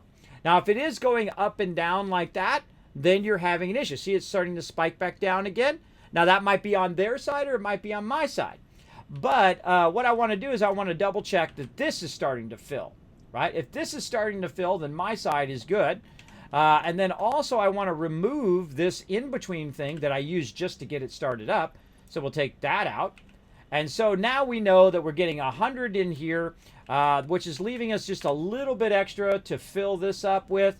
And then also more than enough of getting both of our other coal powers going, as well as we have more than enough coal running here. Actually, we have the exact amount of right coal now. And then on the other side, we have a backlog of coal. In case something like that happens again, it gets knocked off, we're adding more power or whatever, we have to start this back up again. We do have already a backlog that I had built up before I came back to upgrade it again. And I do like to build up a backlog. I like to build up a backlog of water and of coal just for that reason, so I don't have to go and make biofuel and collect biofuel and start it up with biofuel again, right? If you have a backlog of stuff, it really does help you when your power goes on and off. Now, of course, the reason why they added batteries in the first place is to regulate your power a bit easier, right? So some of the power could also be from your batteries over here, right? So my batteries are actually starting to charge. They're going up to 5%. And that's because we have an excess amount of power versus the amount of power that we're using. So we're trying to get that power to be nice and even, right? So how can we keep the power even? Well, first we go in and we look and say, is this full of water? Yes. Is it full of coal? Yes. So both of those are full. Then we do the same thing. 100, it's full. Full of water? Yes. And you go down the line and you keep going down the line to see if all of the stuff is properly filled in there at maximum levels. And you know that this is not the one that's causing the power to go like this, right? If you see that that's at 50 coal and then it starts going down 49, 48, 47, then you know you're going to have some problems. If you see that the water is low and that it's not bringing in enough water, right, then that is going to cause it to go up and down and up and down. And again, that's why figuring out the math is so incredibly powerful in the game, is that you can create that equilibrium and then just let it run and you're good. And you're good. And this runs perpetually. There's nothing I need to do on it. It will just keep running and running. Now, later on, what I'll do is I'll come back when we unlock the larger pipes, and those larger pipes, I will run one pipe and it will do all 8 of them because it can hold 600 versus 300, right? And we don't even have to run it at 300, by the way. We would only want to run it at a level at which we needed the water, right? I don't need to run 600 water into 8 of these because it's not going to use the water, right? So there's no reason for me to use that power and have that higher power cost over the power generation that I'm doing by doing that. So I would diminish it to the smallest level, creating a little bit of a backlog so that it doesn't turn off, or if it does turn off, I can go in and adjust it and then kind of boost it a bit, and then we're off and running. Now I build to my progression. So say I'm adding stuff and I'm adding stuff, then I'll add power. And then I'll be up here. And then I'll add stuff and add stuff. And then sometimes I'll go past it on purpose to show you stuff like I'm doing right now. But then I will actually add more power again and then add more power. Instead of just adding crazy tons of power and spending 5 hours doing power, I do like to rotate what I'm doing. I like to rotate what's up. So my thing over here is producing 600 power. How much are we using right now? 603 on the highest peak right now, which actually is most of the time probably going to be about 590. So we're just at that level. And like, Kismet, did you figure that all out in advance? Yeah, I did. I did figure that out. I did figure out where I wanted to be with my power at this stage, because I've played through the game like 30 times. I've already done all this stuff before. And so I think about that stuff, what's going on. See, that's the advantage of playing through a game already, is you already know where you're going. But when you're playing a game for the first time, these kind of hurdles can be really frustrating. They can be really, really frustrating. Now, I know some of you are coming in from the homepage, by the way. Welcome, welcome. Thank you for coming in, hanging out in the stream. Thank you, Twitch, so much for sponsoring my channel or highlighting my channel here. They put me on the homepage all the time. I greatly appreciate that. I'm a partner streamer here on Twitch. We play a lot of building games. I do talk about the mechanics of the games, the deep mechanics that make you have the ability to go out and crush these games. That's right. We're going to crush this game big time. And they're doing a good job of getting that fired up. I see it's starting to go back up again. I'm sure they'll reach that equilibrium there. And it is now higher than if we had everything running. Now, I don't have everything running on purpose. I wanted to eventually, certain parts of my factory to automatically manage itself, to make enough items, to make the items that I need right now, and then turn itself off. And that's kind of like a self-managing factory, which is awesome, because I don't need 15 boxes of plates right now. I really don't. I've done it that way, by the way. I've made enough plates where I've had 4 or 5 boxes worth of plates. I found that I don't need that many. I found that one box, the double-decker boxes, is more than enough plates for me to play through the entire game at any given time, right? And the thing that typically I will make a lot of is concrete and aluminum. Aluminum in the old way, you definitely going to need a lot of aluminum down the road. Now, we got that going, so we solved the power problem. Now, at this point, I actually could have had the power problem solved just from the power that I created. So had they not come in and joined me, we still would have had a problem solved, but they're actually adding to our expansion later on so we can add even more things, because now we need to add, because that would be the next thing I would do. I would expand the power that I already have, and then I would go and try to find more power and expand that, and they're already working on that, so awesome. And then what I would do is go in and start making the materials that I didn't have enough power to make. Right? In this case, we got to do rotors and we have to do our modular frames. So nobody else do rotors or modular frames, because I'm about to go do that and show the stream how to do it. All right? So nobody else do that. I'm going to go do it right here. All right, there we go. Nice job, all. Looking good. I'm going to work on rotors and frames. What is it? Modular frames, mod frames. I better put that in there just to make it clear. All right. Nice job on the power. And again, we expanded our power there. We have some backup as well, so that those batteries are going to store up a lot of the power. So if we do lose power at some point, we expand too quickly, then at least it'll still regulate that power until we are able to make more power and keep our factory running. But again, eventually, as you can see, it's running a whole bunch of resources up into here. And every single one of these lines, by the way, will eventually fill. And when they fill, it'll stop.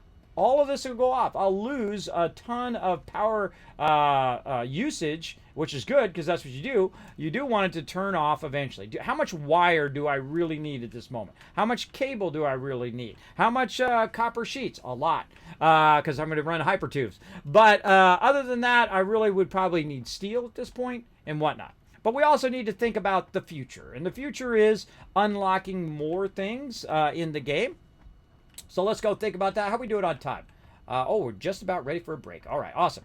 Let's get back up here and let's think about our space elevator. Now, a space elevator is the thing that you send up into outer space at this point of the game, right? So at the beginning of the game, you're just unlocking stuff through your little thing here called the hub, right? And you're upgrading your hub as you go along. And so you do the first tiers in that level. So 0, 1, 2, 3, 4, etc. Down the line. Then what you do is you unlock it, and it actually takes it and runs it up there from the little flying vehicle right here until you get to a certain stage. Now, at that certain stage, which is the stage I'm at right now, which is the 3-4 stage, I will actually stop progressing on purpose. And the reason why is because I like to go and retool my factory, because now I've got the ability to double my resource extraction. I've got the ability to go ahead and add more power, especially coal, and then get that coal going so it's perpetual power, so I'm not collecting leaves and trees and leaves and trees and leaves and trees all day long and then converting that and making that into biofuel and all that. And there we go. And so we'll continue to expand that and continue to extract that stuff. But what we want to do now is we want to think about the next level stuff. So I'm going to go ahead and, again, watch out for my roads here. So I've got my roads here. And I want to think about where can I kind of feed all of my stuff to? Where can I feed a lot of my resources that I'm using here, or make more machines that actually feed into it? Would be good right over here, right over the top of my factory that I already have. And so I can go ahead and start expanding out. But what we've done, what I've done, is made the choice, and people ask me in the chat to do a playthrough this way, where we cannot expand the base. Because I could just take those foundations and run them off into the horizon. I mean, I could go past that mountain if I wanted to, if I didn't hit the edge of the game. But I could just keep going and going and going and going, and they will never fall down. There's no gravity. Your base doesn't fall down. I mean, your character has gravity. The vehicles have gravity. There's other things that are affected by the physics, but not your foundation. So, you know, it's like space metal, right? It'll just go off until the distance forever because of science and reasons. But we've set the precedent of we can only go 4 of these. So 1, 2, 3, 4. And then on the 5th one right here, we have to make a foundation. Now look what's going on right there, though. Right? See, I built that right there. So I might have to short that foundation over here. I might have to readjust some of this to make it where I can run that out. Or I just say, you know what, I'm not going to run that out. Watch this, I can take stuff out too. Boom. Just take it all out like that. Or I can run it elsewhere, right? I can run it over this side where I don't have anything obstructing my builds or whatever, and I can go ahead and run my foundations this way. So we've got 1, 2, 3, that's 4, and then this would be number 5. Now I don't have to put it there. If I don't want to, I can put it shorter. But those are just the limitations that we've set. So we can just have a little extra fun and just pretend that our base would fall down had we not added in supports like that. And there we go. All right, let's get our coffee cup. You're like, well, Kismet, why do you have a coffee cup? That's so I'm not looking at that the whole time. Or the chainsaw. Because that's really hard to build when you have a big chainsaw in your face. So that's why we have the coffee cup. There we go. And let's go ahead and go this way as well. Over here. And we're going to go ahead and pick these up. 1, 2, 3, 4. And then number 5 right over there. And then again, we'll go ahead and build this out. And actually what we'll do is we'll just go ahead and do the foundations first. And get those going. Right there. 1, 2, 3, 4. Let's say right there. Oh yeah, there's already foundations there. Already foundations underneath there. So 1, 2, 3, 4. And this would be number 5. And there's already a foundation there. 1, 2. And you can actually just visualize by looking at both of these at the same time. So you can see this one over on this side and that one over that side. And you can see that your actual pillar would go right there. And again, it's much easier if you're not doing this, because this does require a lot of extra time to go in and put in your pillars and do all of that stuff in there. Like this. There we go. All right, like this.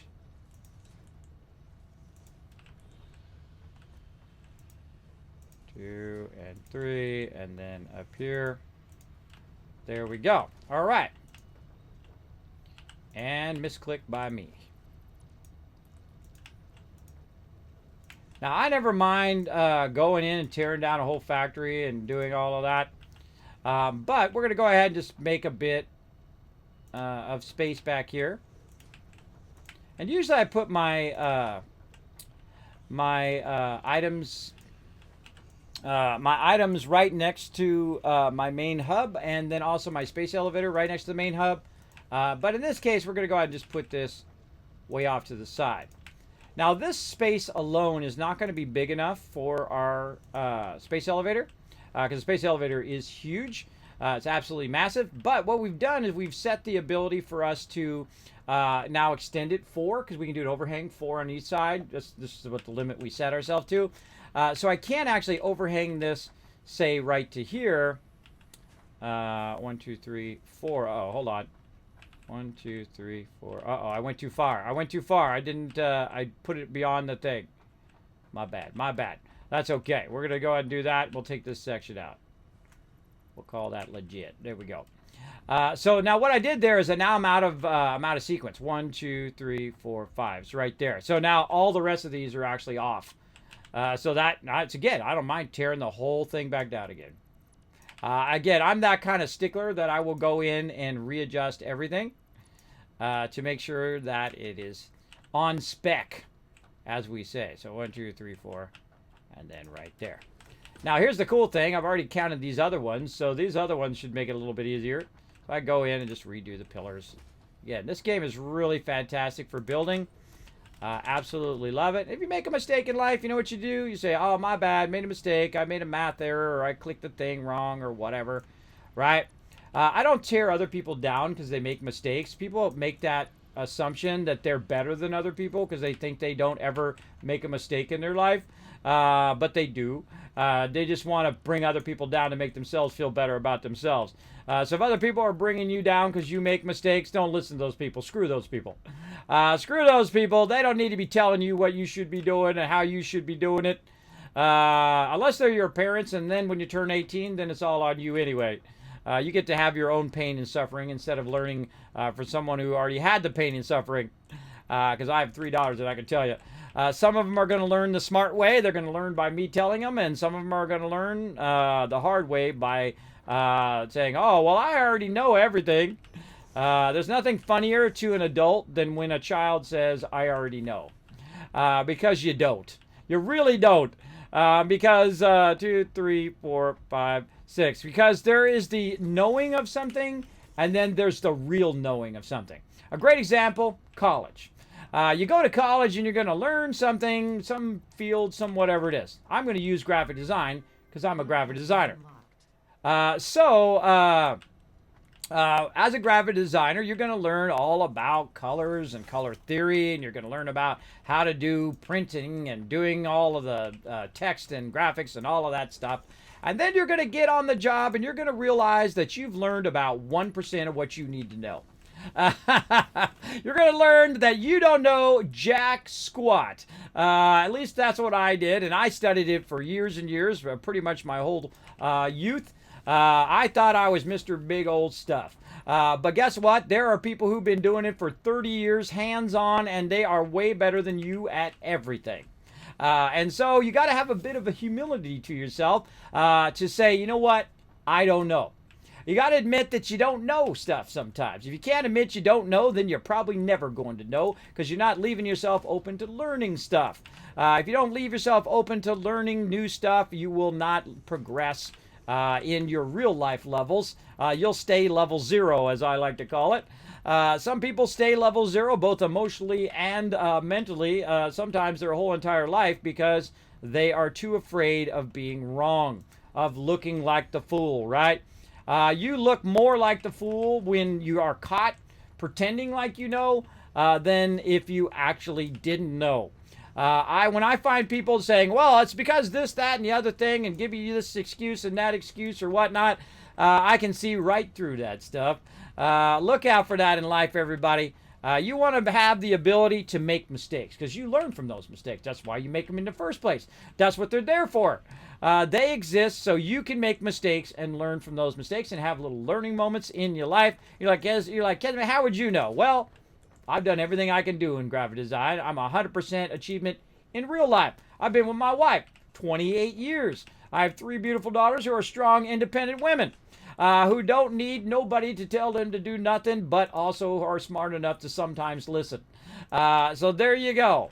I feel like that is probably my great success in my life, is to instill that relentlessness in my children to do what they love to do every day. They don't have to do what I do. They don't have to become a graphic designer or a streamer or whatever. They can go do what they have a passion for, because doing something because someone else wants you to do it is not going to sustain you in your life. If my father came to me and said, oh, I want you to be a baseball star, because I never was a baseball star or a football star or whatever, I was never able to become one, but you're going to be one because I'm telling you you're going to be that thing. And I find that people discover in their life that this is the thing that I might want to do. And then there's some people who never discover it, or they come to me and, Kismet, how do you discover what you want to do in life? Well, there's 2 ways. You're going to run into it. And you're going to be like, oh my gosh, man, I sure wish I was that thing, right? If you wake up in the morning and you say, man, I wish I was a writer or a doctor or whatever it is, then that's probably the thing you should be doing. And you want to go all in on it too. You don't want to quit your job though. You want to keep your job so you have food and water so you can survive. But you want to, especially if you're going to be a streamer or something, holy mackerel, make sure to keep that day job, bro, until you really get it rocking and rolling. But in my case, I'm partially disabled, so I had to go all in, and I'm 50 years old, so I have to go all in on it. I can't go halfway in on it on my age, because at my disabilities also make it really difficult as well. So I had to put all my passion and time and effort into it. All right, that's looking pretty nice out there. I like that much better, and we've got that up to code. We don't want to get inspected over here and then have our foundations not correct, right? We won't get busted by the inspector. There aren't really inspectors in this game, by the way. I just made that up. 1, 2, 3, 4, 5, right there. All right, so now we've got our factory right in the middle of our support. So it would have been smarter for me to, of course, build it before I did, put the sports in before I put that in. But I can always readjust it, and I can tell you I'm going to tear all of this down. I'm going to tear all of this down and redo it at some point. But I'm just trying to make a little bit of a space over there for our space elevator. Now, right now would be a great time to unlock Let's go see if we've got enough tickets now and unlock our stuff. I can't think of the name of it. Let's go over here and see how our thing's doing. Now we have a node, and all it's doing is just running into the thing. It's just running full on into there to make us some tickets. So we can go ahead and try to... Oh, there we go. We got 5 tickets. All right, let's print those out. Right there. Now, again, see why we kind of set that? Forget, we're about to get another ticket in a second. Oh, there we go. Get that ticket too. And so we can go ahead and just run those out and let those run. Now, again, of course, the higher quality item that we put in there, the faster that it goes. And then, of course, you can run it from multiple sources. Sometimes what you can do is just go get a bunch of extra nodes that you have laying around that you're not using, but you have a lot of extra power, and just run it all in there. Or make something out of it and then run that in there if you want. Me, I just run the raw node in there and just let it run for a long period of time because I'm not in any gigantic rush. So what I want to do is I want to unlock our ladders here. Now, ladders is a good thing right here, or we can just use a hypertube. But we're going to fool around with the ladders a little bit. Let's go ahead and do that, because I love the fact that they added the ladders. They added that in a previous update. Very, very cool. Let's see, where is our ladders? I think it's organization. Yes, all right, there we go. So we'll go ahead and buy our ladders. And we'll have fun with that. Now, later on, your ladders become useless and all these other things become useless because you have other ways of doing it. Like I could use the items. There it is, organization. I could use the hypertubes right now instead of the ladder, but I want to show you guys the ladder because it's pretty awesome. And so we put the ladder in there, and you can just go ahead and just scale it down like that. I think that's just so cool. And I can actually bring it all the way down the ground if I want. Now, your supports is a great place to put a ladder. Right, it's a great place to put that because you're going to be able to find it pretty easily. If you put it on the support, you can put it on one support, you can put it on all the supports, and now I get up here nice and easy. Now, another way I can do it, of course, is to use my hypertubes, which is, if you were watching earlier, you just zoop down and zoop up. It's like an elevator. It works pretty fantastic. Pretty fantastic. All right, now, before we get into making our space elevator again and then going and working on our rotors and all of that, we will go ahead and put that down right there and run ourselves a battle. And then we'll go on a break. I've been waiting for that battle to come up so I can go on a break. And that's why you'll hear me talk about different stuff as I go. And thank you so much for the follow as well. Appreciate that love, everybody. Thanks for coming in and hanging out in the stream as well. Appreciate it. Paul hanging out as well. What's up, Paul? Showing the love in the chat. All right, more love for you guys. Grand Super Award. Let's see. Subi, Riverdog, The Last Splash, LOC Plays Games, and Capture all getting some love. And See the Moon coming in MVP with a 10 assists. All right, back to the map. Let's see. Over there, get the gold. Another one unlocked. Man, tier 18. We're crushing this. Okay, yeah, we're going right here. We're going right there. Let's get them. Let's get that loot. Let's say it's a 2-star. I need to put tank down, but I'm going to do that later. Let's keep working on our archer here. Right there. Right there. Now, again, remember, this game is free to play. It's called Stream Raiders, another little side game we play while we're playing our primary game. And again, if you're coming in the stream from the homepage, welcome, everybody. My name is Kismet. Thanks for hanging out. Appreciate you kind of clicking through and seeing who this Kismet guy is. I'm in here playing some games and having a good time talking up some Satisfactory. Satisfactory today. And let's see, we got a space elevator. We're going to need some of our concrete, which we have running over here. Now, when your factory goes off, by the way, all your stuff goes off too, so you're not making more concrete. You're not making more stuff. And I do need to tie my multiple things of concrete together because I am making some other concrete over there and whatnot. But let's go ahead and get this going over here. Now, the first thing you're going to see... Oh, he's got that unlocked already. Look at him go. He's rushing through that stuff as quick as possible. Let's see. We got this over here. We're going to go ahead and try to slide that onto there. Now, watch what happens when we go ahead and put this onto here like this. It's not going to quite fit, right? It's not going to quite fit on there. I have enough to make the thing, but it says it's too steep. Now, sometimes if you really work it, right, you really work it well, you can just get it on there. But what I do is I like to have a lot of extra room. One of the things that's also going to be a problem is going to be our ladder there because we can't add another foundation there. We'll add some foundations right here. Now, look how quickly I can add foundations. It's just so good. It's just so well done. You got to give them the love for doing it. Now, again, we can go ahead and extend this 4 out past our supports. But if we do want a 5th one, we have to add a support on the 5th block. And that's just something that we added or I added for the stream because they asked me to play a playthrough where we have to add supports. But I feel like the tensile strength should be strong enough from our supports there to support some ones like outcroppings or overcroppings there.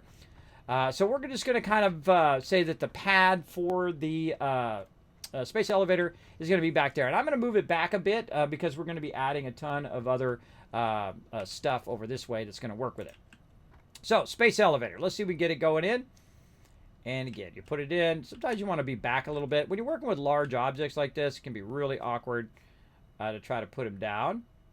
And we're probably going to need more space, but we're just going to see if we can squeeze it in there. Oh, I used up my concrete. I used my concrete. I was like, man, that's pretty close. That's pretty close. That should be pretty close to that. Let's go ahead and get more concrete. You're like, Kismet, you got more concrete? Yeah, down here. Down here, I make it a separate box, so if I'm on this level, I can also grab some of the concrete from down here as well. So I have it split on 2 separate levels. It goes up and it also goes down to this level because this is that's the level I'm going to use the most resources on that lower level because that's actually where my production is. All right, let's try that again. Now, the goal of your space elevator is to take certain resources and feed them into the space elevator and whatnot. So we're going to go ahead and get the space elevator here and try it again. Again, sometimes it can be really awkward working with large stuff here. Can't afford. What else am I out of? Oh, I'm out of wire too. Out of wire too. All right. I got enough space, just need a little wire. But again, look at this. We got it all lined up right here. We need some wire. Boom. Tons of wire in there. Tons of wire, looking sexy. Now again, you can just AFK. I can just AFK, let this factory run and run and run because it's perpetually running. And come back in like 10 hours, let it run overnight. There we go. Let it run overnight and just come back. And guess what? I have boxes and boxes full of all these resources and I can build to my heart's content. Now I'm going to go ahead and line this up. That's pretty good. Pretty good lineup. And then I'm going to go and just move it forward just a little bit at a time by backpedaling. I'm hitting S. Backpedaling it a little bit more right there. Barely moved the mouse. There we go. Let's say right there. Now this is one of the coolest animations in the game. I love watching it every single time. So we're going to watch it. Let's go.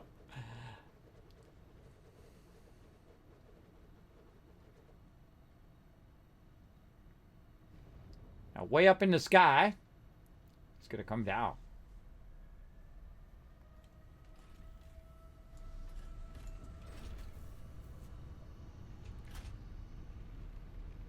It does it every time you add it to the game. You can take it out, put it back in, it'll do the whole animation again. It's awesome.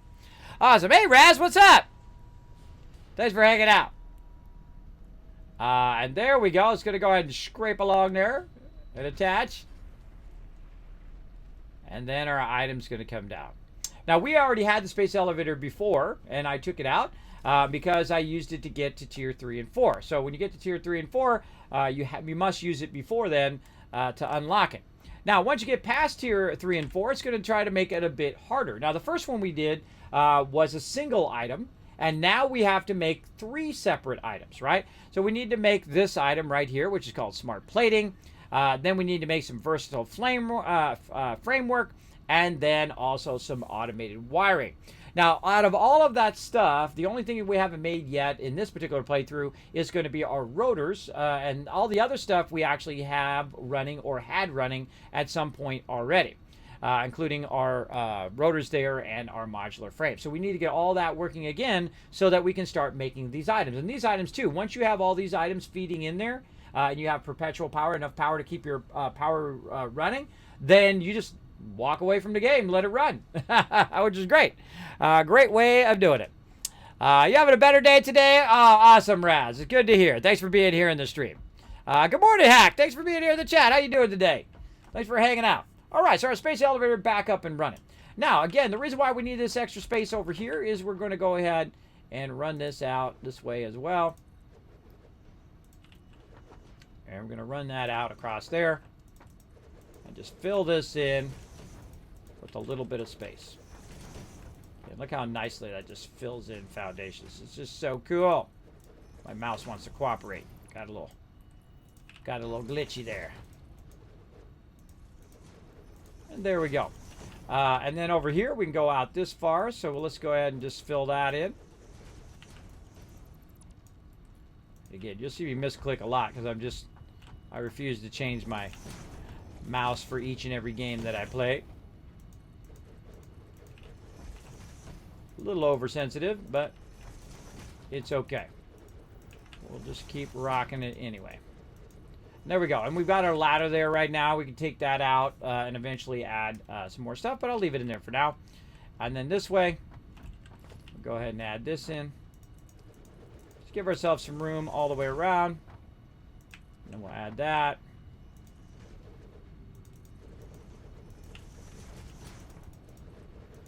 And we got to add a support down there as well. Like this. All right, there we go. Okay, so now we've got some room, right? We got some room to make stuff. And we've already got a bunch of resources over here that we could feed back and feed it into our machinery and then make the thing that needs to go into our space elevator, which is why we moved it a bit further apart. And so I make all the raw stuff either at the node itself, like I'm doing over here with reinforced iron plates, and then also down here with some copper items, which we still need to rerun all the way over here.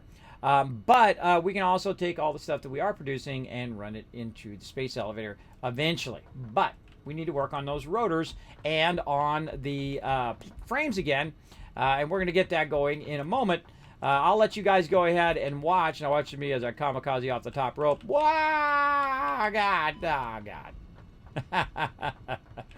God. Here comes the flying guy. Look out, he's going to get us. And then we'll go ahead and put in a lookout tower. Let's say right over here temporarily, just so we can have some fun. Run up there and watch the factory run. Why take a quick break? Now, every 2 to 3 hours or so, oh, that's a cool shot. Every 2 or 3 hours, I do like to take a break. I get up, I stretch my legs, walk around for a minute or so, and then I come back. All right? So go ahead and enjoy my factory running. Feel free to talk amongst yourself about games you're very excited about see coming up. If you have any game suggestions, feel free to throw them in the chat, or you can go to the Discord and throw them on there as well. There's a section in there where you can suggest games for me to play on stream. All right? So I'm going to go stealth boy. I'm going to see me disappear for a second, and I'll be back in just a moment. Here we go.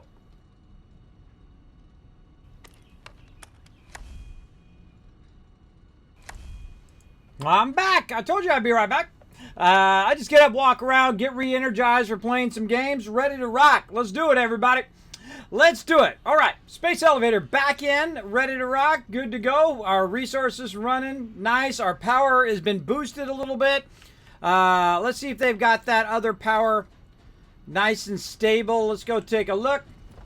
And then we'll go ahead and start working on our rotors. Now, the cool thing is I would normally work on Caterium at this point, and then I would work on adding some power. But when you have some friends and you have some buddies that come in and help you, now you, of course, got that part already done, right? So you got that part of it. Of course, you can do it much more efficiently as everybody's doing their own different parts of the pieces, right? The pieces of the parts.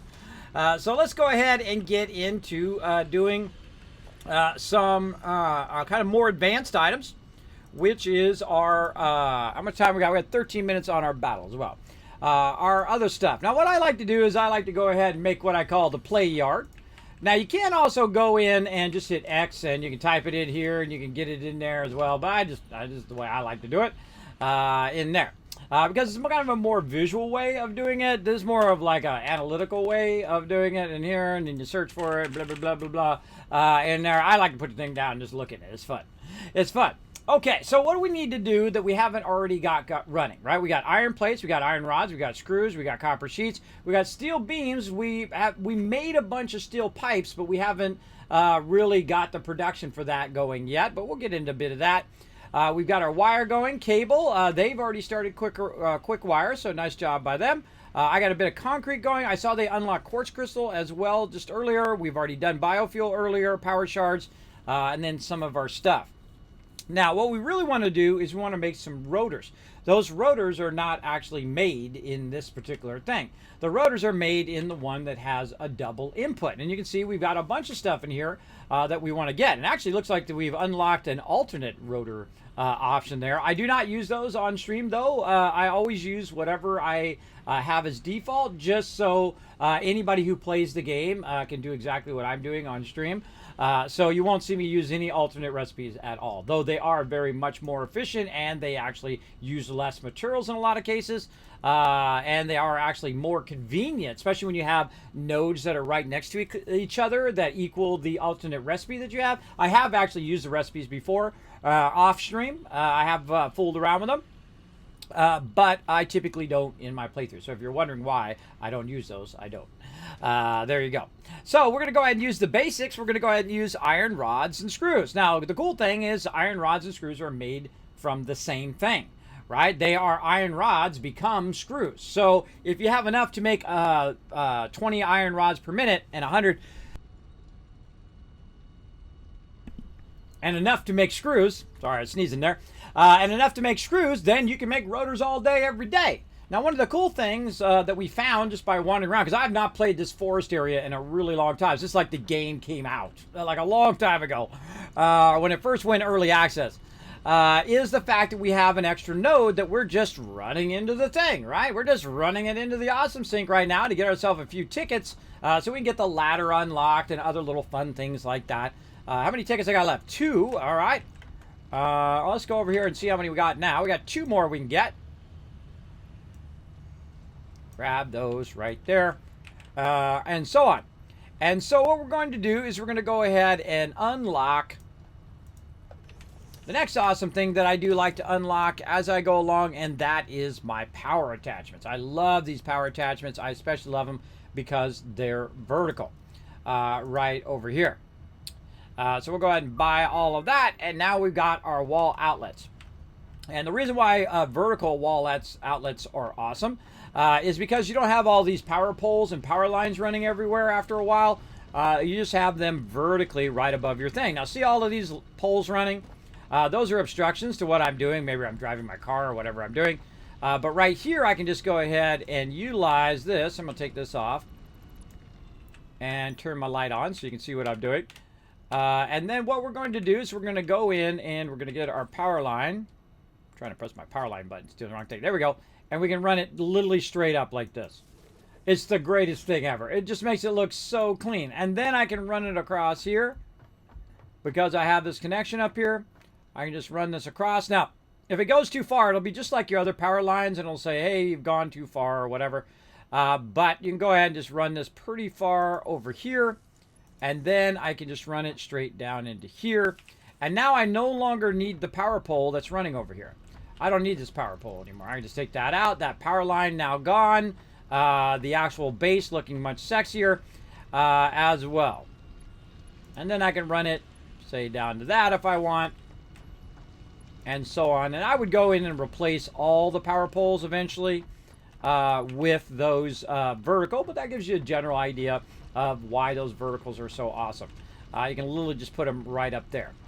And you can also put them directly above where the wire is running. Like right there, this one right here, it's over a little bit where the wire is. And you can kind of get it exactly above it, which is what I'll do in future builds. You'll see me, or future run lines, is I'll put it exactly above it. So it's literally just the smallest cord possible between the actual machine and the thing above it.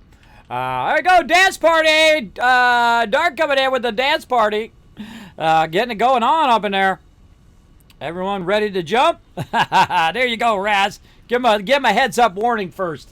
And unlock that stuff. All right, so we got that running up there. So we do have another node over here that we can utilize for our rotor. So we're going to go ahead and take that out now.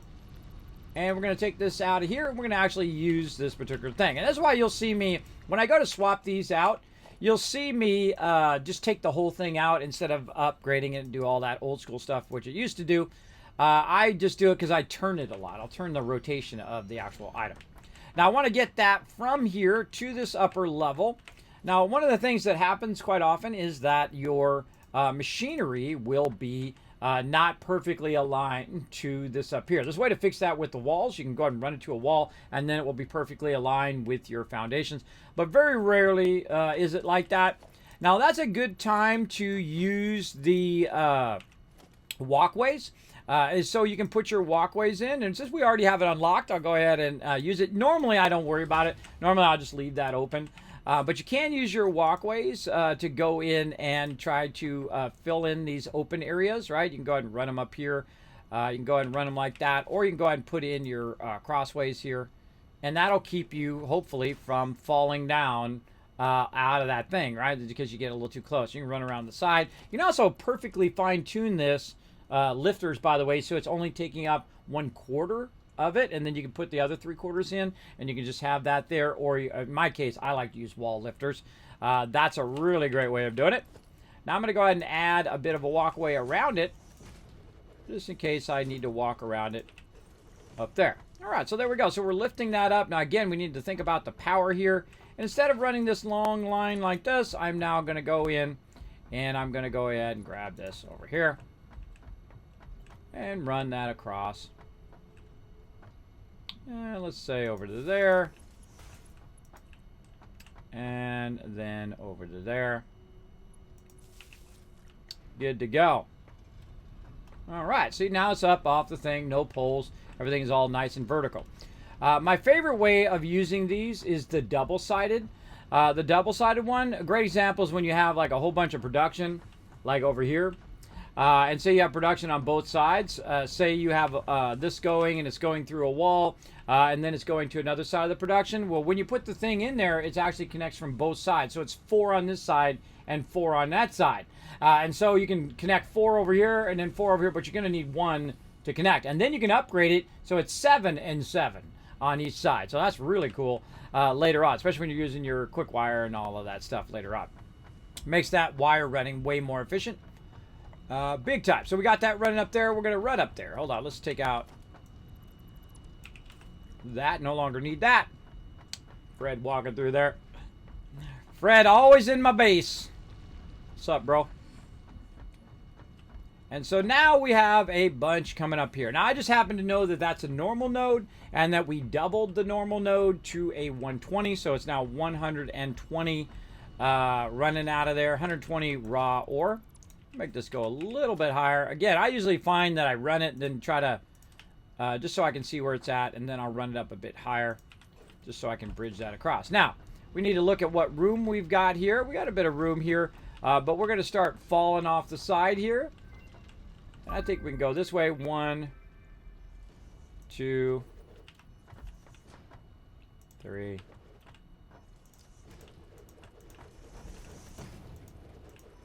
Like that.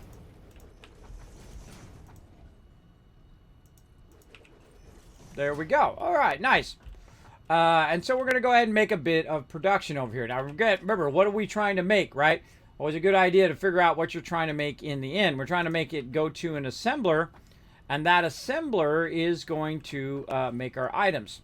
Now, up above here is actually where the space elevator is. So I could actually do all of the construction down below here and just run it up and put it into the space elevator. There's actually connections on both sides of the space elevator. There's 3 connections on both sides, actually on multiple sides. And you can go ahead and run in those resources from whichever side you feel like doing.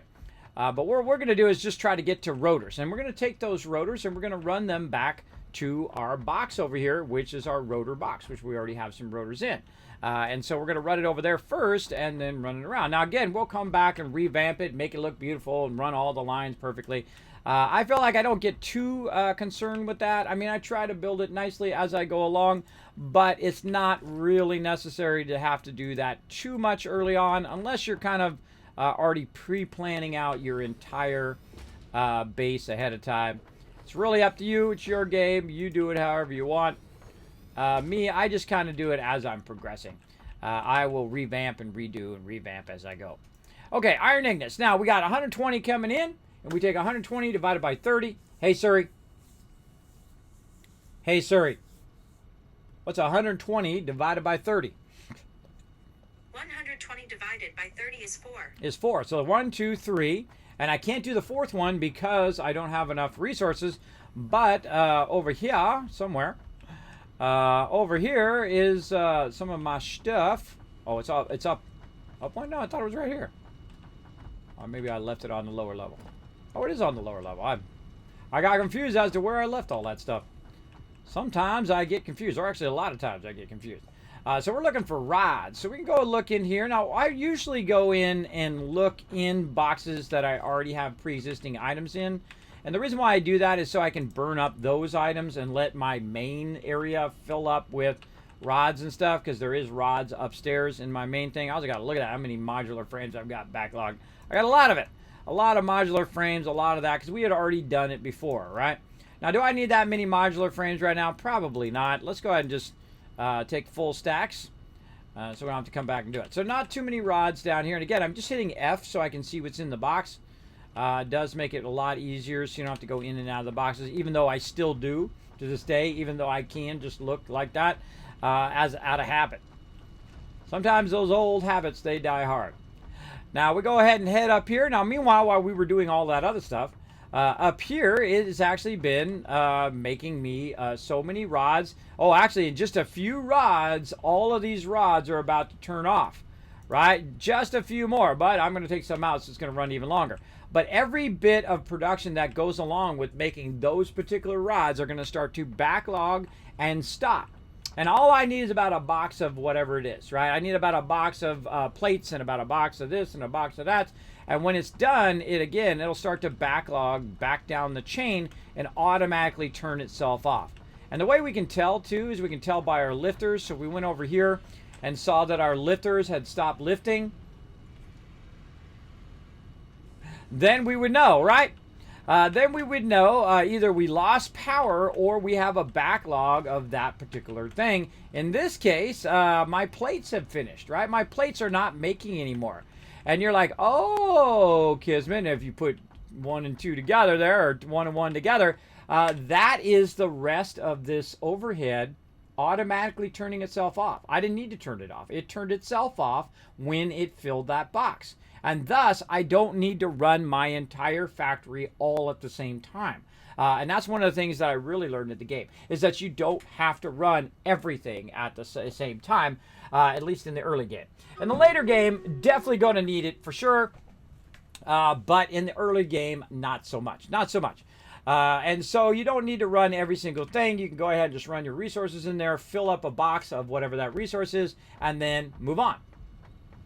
And this way, it doesn't take you, you're not spending all your time going and getting power and doing all of that all the time. And then as I run low on power, I'll go make some more. And then as I run low again, I'll go get some more. And eventually we'll get to a point where we're doing oil, where we just have a tremendous, there's a spot in the game where you have just crazy tons, and we did in our last playthrough, crazy tons of oil nodes, and we were extracting like 1,200 oil out of there. And then making power and, all sorts of stuff from it, plastic, rubber, all that stuff you need to get all the way to the highest part of the game. And again, I have played through the game multiple times. I do know all the mechanics and all the stuff. So you don't need to tell me, hey, Kismet, you need to do this, or Kismet, you need to do that. We call that backseat gaming, all right? Don't do that. Don't do that.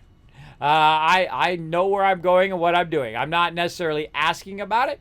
I'm just kind of doing stuff, and then you'll see me do stuff, and then I'll undo it just so you can see what the problems are along the way. So if you see me do something, you don't need to tell me. All right, let's go ahead and get it going on. Let's go ahead and do another battle. Get that fire up. And we'll come back and we'll work on our rotors and then our modular frames.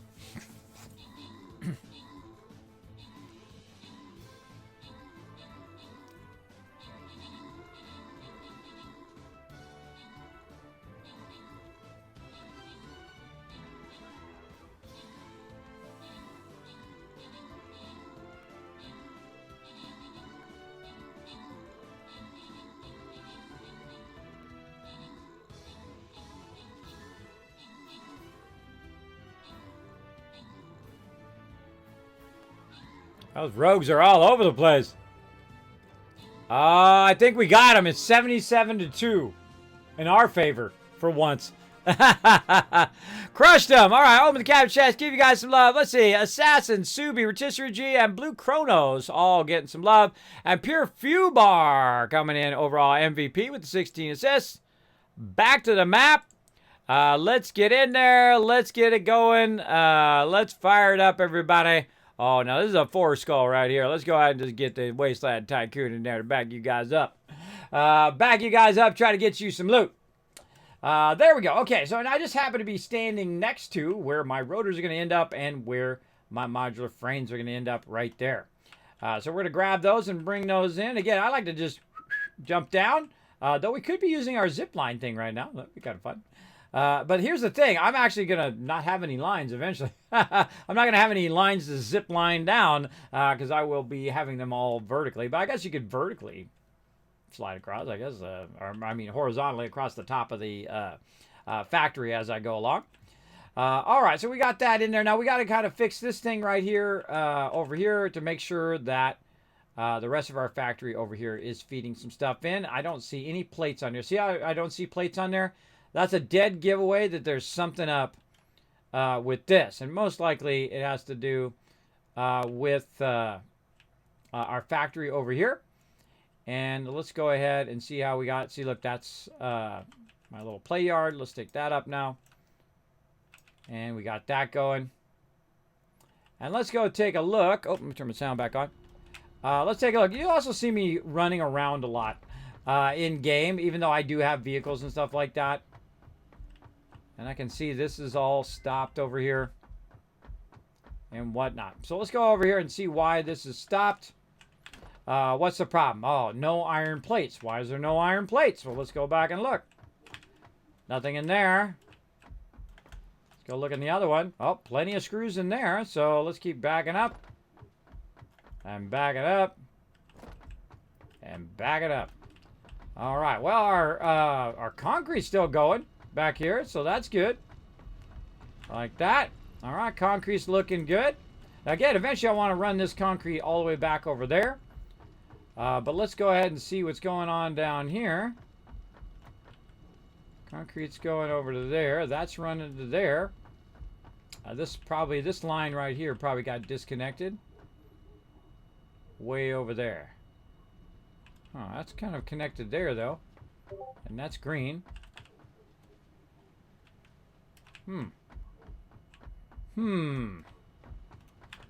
I got no thing in there. Take that out. Oh, and I've got a storage container with a bunch of resources somewhere.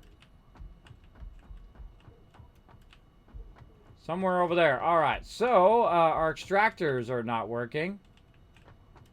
I can see they're red down there.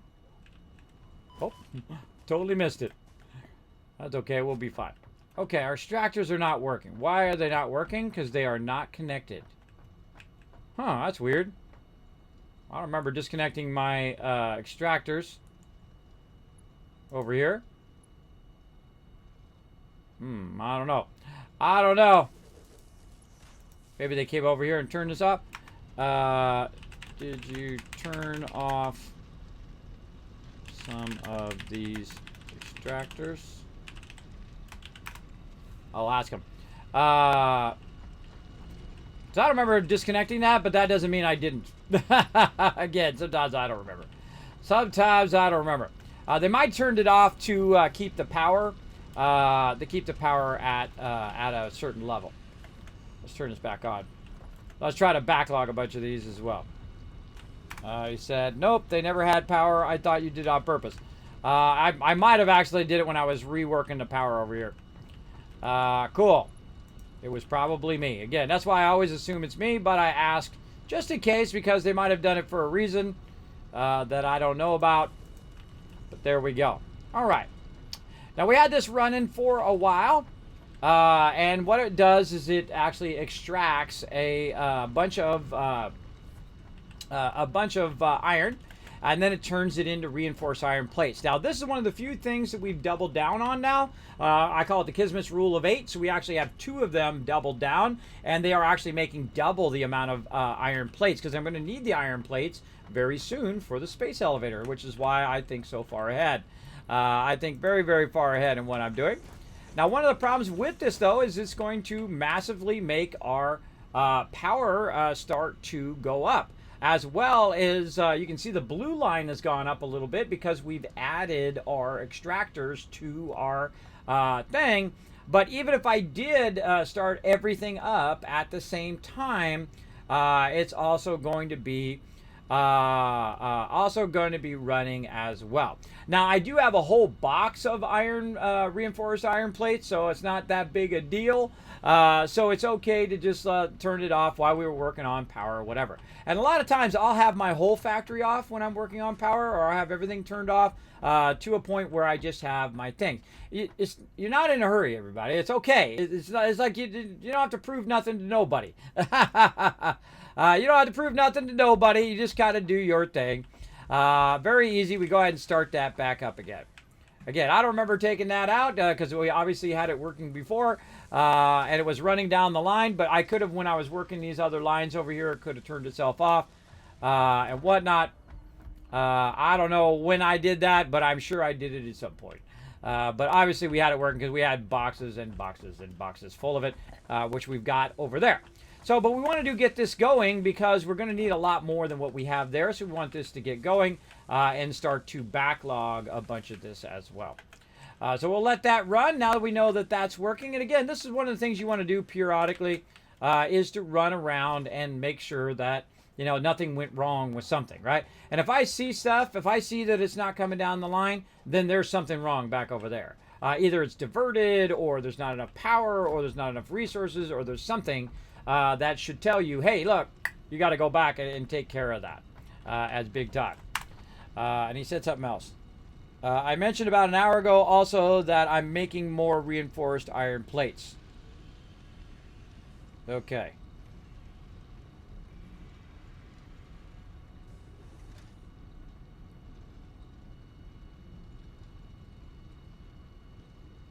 Okay. About an hour ago that he's making more reinforced iron plates on top of those reinforced iron plates. I don't know what for, but awesome. I'm making 20 reinforced iron plates over there, but if you need to make more for some reason, you go for it.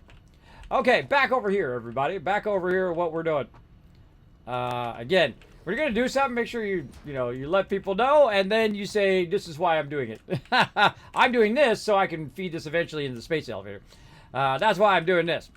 So, let's get it going. Right over here. Big time. Big time. All right, so we're going to go ahead and run this in here, and we're going to do splitters. That's what I'm trying to think of. Splitters, and we're going to run it this way. Like this. Looking good.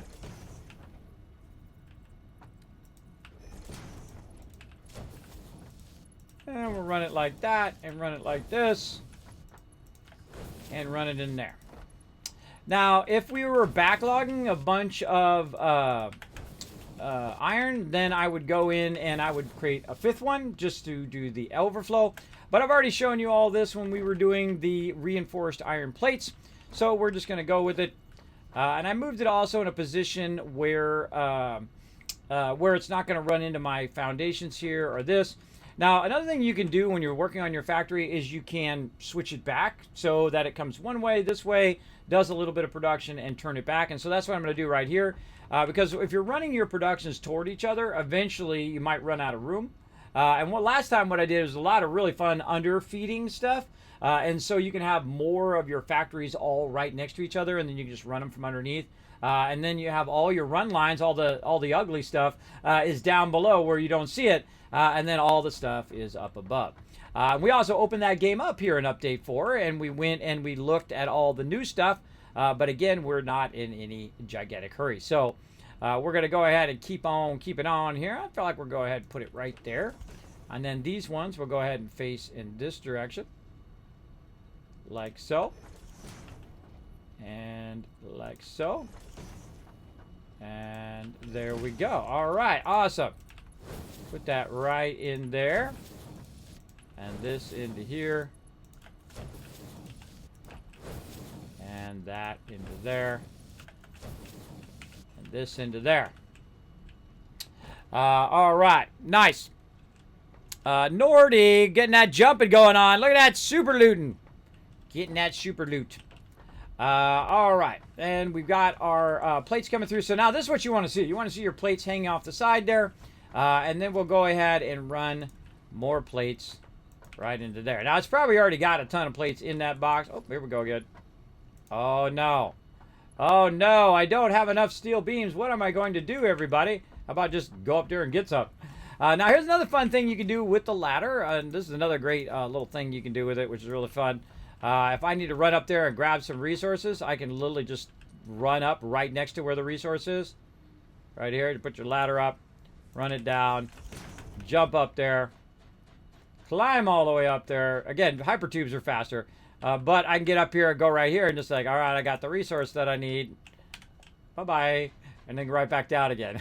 Again, real fun thing you can do with the ladders. I love the ladders. The ladders. I always prefer ladders over stairs because ladders are way more efficient. Right there. All right, there we go. We'll go ahead and put that in there, and then we'll go ahead and continue to feed that in. That box probably getting full over there anyway, or at least it has a bunch. And now we got that going. Now let's go ahead and get everything running over here. Down here, and I think we already have that running down there. That's already good to go. And then we'll go ahead and do our feed area. Again, I like to lift stuff. I either like to lift it above if I'm doing it at this level, or I like to underfeed it from underneath. All right, we got to get it going in the right direction, though. Over here. There we go. Put it on that side. See, sometimes I'll put it right here, and you can rotate it wherever you want because it's a splitter, so it has 3 outputs. So you can put it where it's right there, but I'll put it there. It's fine. Put it there is fine, wherever I decided to put it there originally. So that's going to run that up. And now we get to have some vertical fun, everybody. Let's go ahead and click this. And then see where this is right here. You go ahead and try to run this up. Now, I find the best thing to do is to back away from it and then try to get an idea of where that vertical spot is. And then sometimes it's not where you think it is. You got to rotate over a little bit more, right? And sometimes I'll grab this, just kind of visually look where that's at, and then say, let's say that. Take that out, and then and that. Hold on, a little bit back more, right? But I know kind of where it is now, where that spot is, and so I can go down here, click this. It's kind of like it was here, and now I can go back, and then maybe another one, and you, no, probably about there. And then now you've got it pretty close to vertical as best you can. Sometimes you're just going to look vertical, and it's not. So you can kind of get real close to it. Get up on top of it as well, and then look at that and say, yeah, it's not bad. I kind of like that. Now, here's the thing. Now, once I have it locked there, it's actually locked pretty much for the rest of them. So I can kind of use that as a reference for these. So I can just go to these, and then they're going to be a certain offset as well. So when you're running them up here, you can go ahead and just do that, and then run that across to there, and run that across to there as well.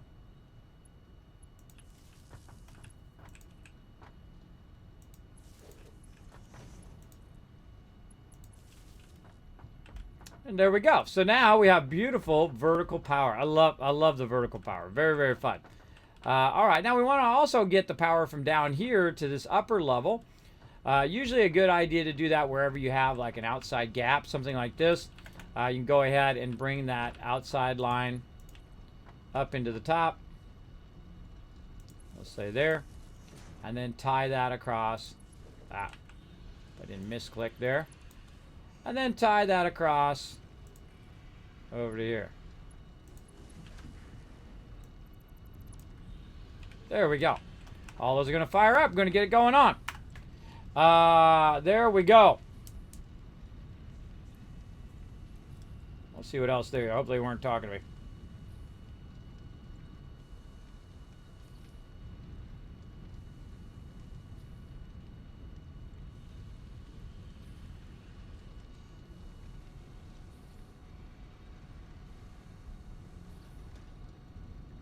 And he did mod frames yesterday. He did mod frames yesterday? Let's see. Let's see if they're feeding up into the box. Let's go see.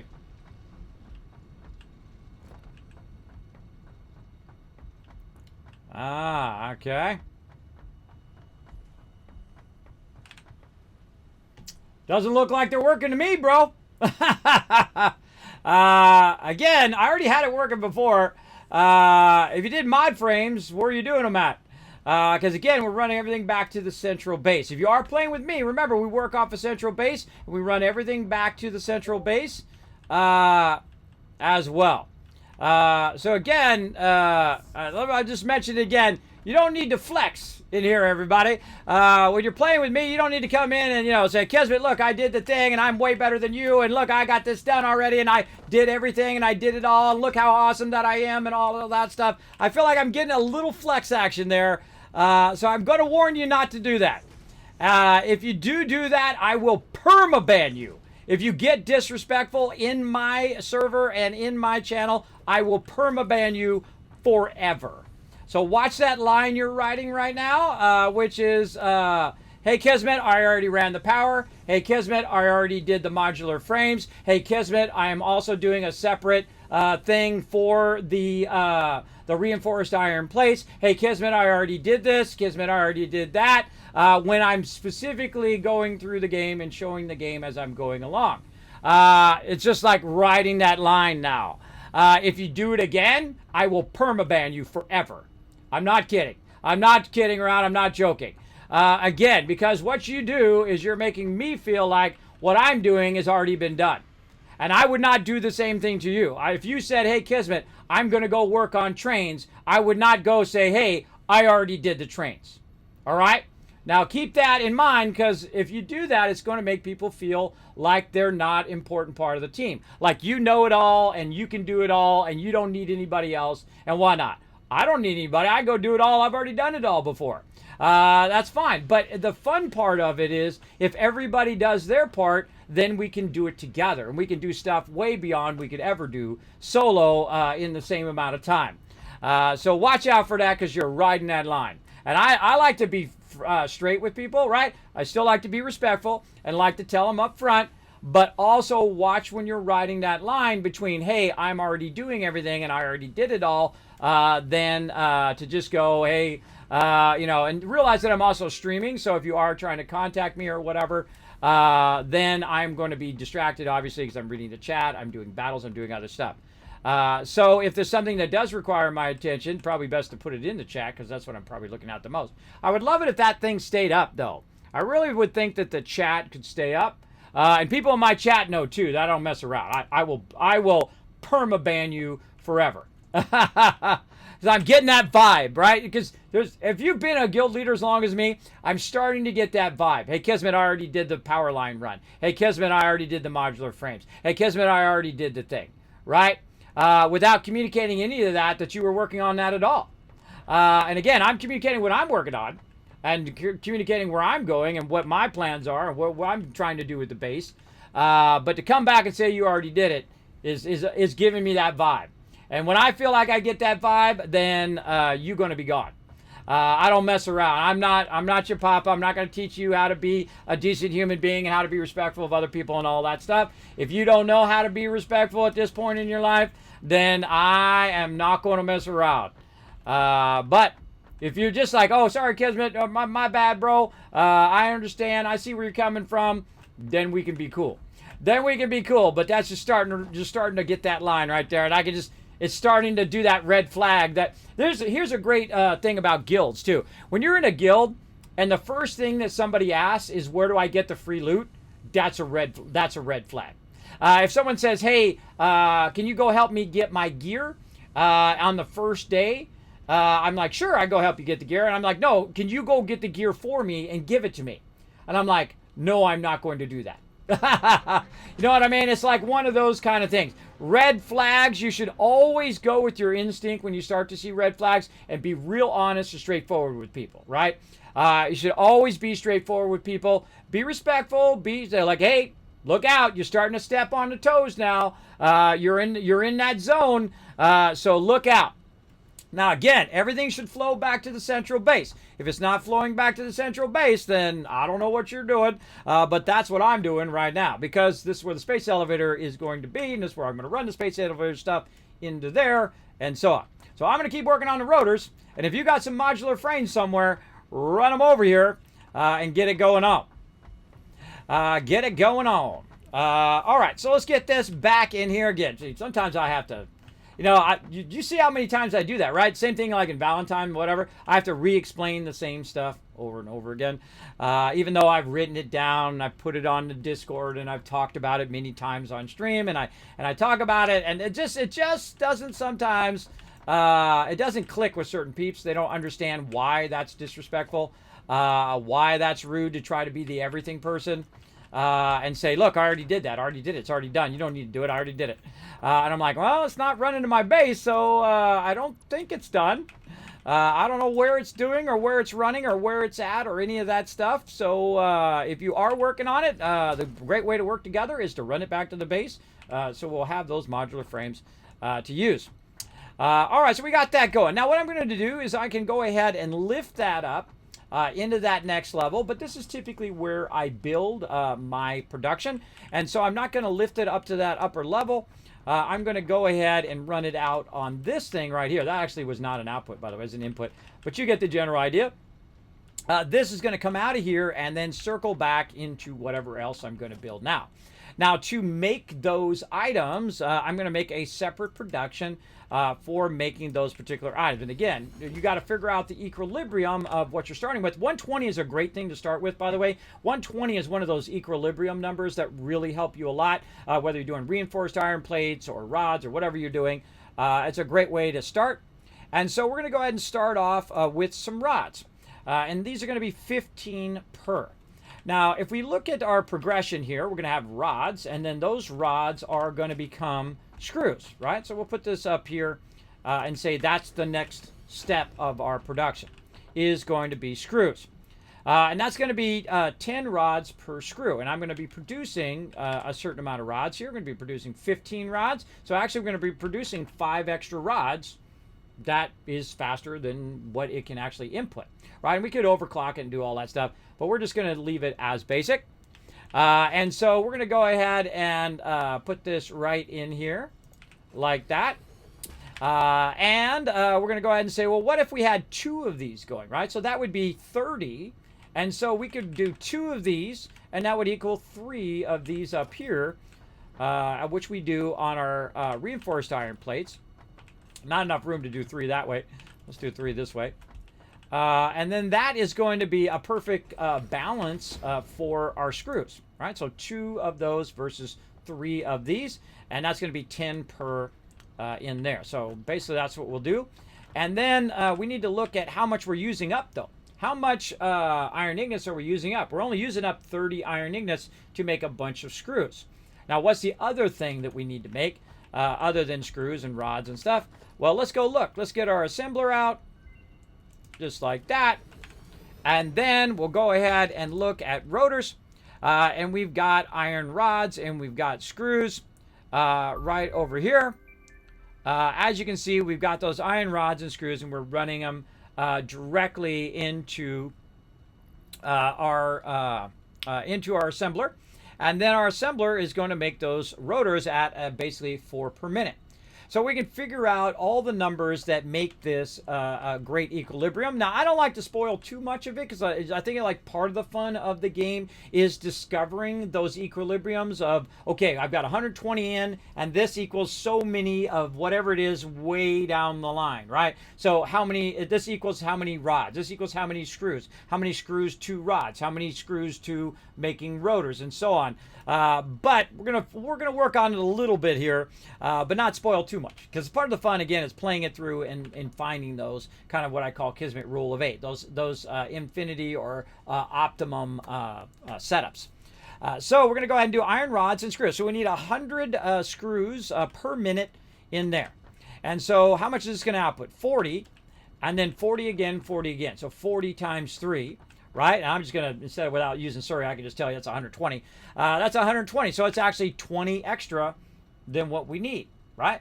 So how could we find the equilibrium of that? Well, we could go ahead and just tune those down to equal 100, right?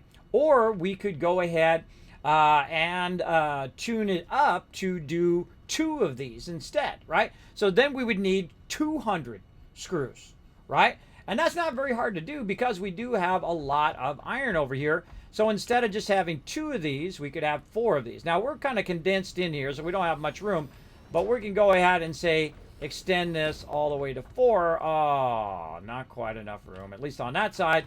Maybe we could squeeze a little bit. Nope, not quite enough room with our things in there. Now you can also work vertically. You can put them up above, or you put them down below, however you want to do it. You can run them up, down, all that kind of way in there, or you can run them forward. One of the cool things is to run a center line, which is kind of fun. Let's do a little bit of that. I haven't done that in a while. Let's do a little bit of a center line. A center line is where you stack these in front of each other.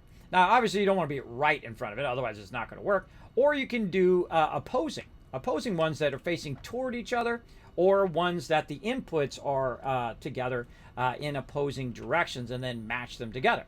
So if I take this one out here, maybe move it forward a little bit, and let's go ahead and do it more like this. And let's say back just a little bit. Say like that, and then we go ahead and put a splitter in here just so we can see what the distance is. Right there. We'll take this out. And so we can feed 2 lines, or 2 of these at the same time through the splitter. So it's a center line, right? So you run that center line that way. You can also run it the other way. If you want to run it that way, through the middle of them. You have 2 of them like that, and you run it down through the middle. That works as well.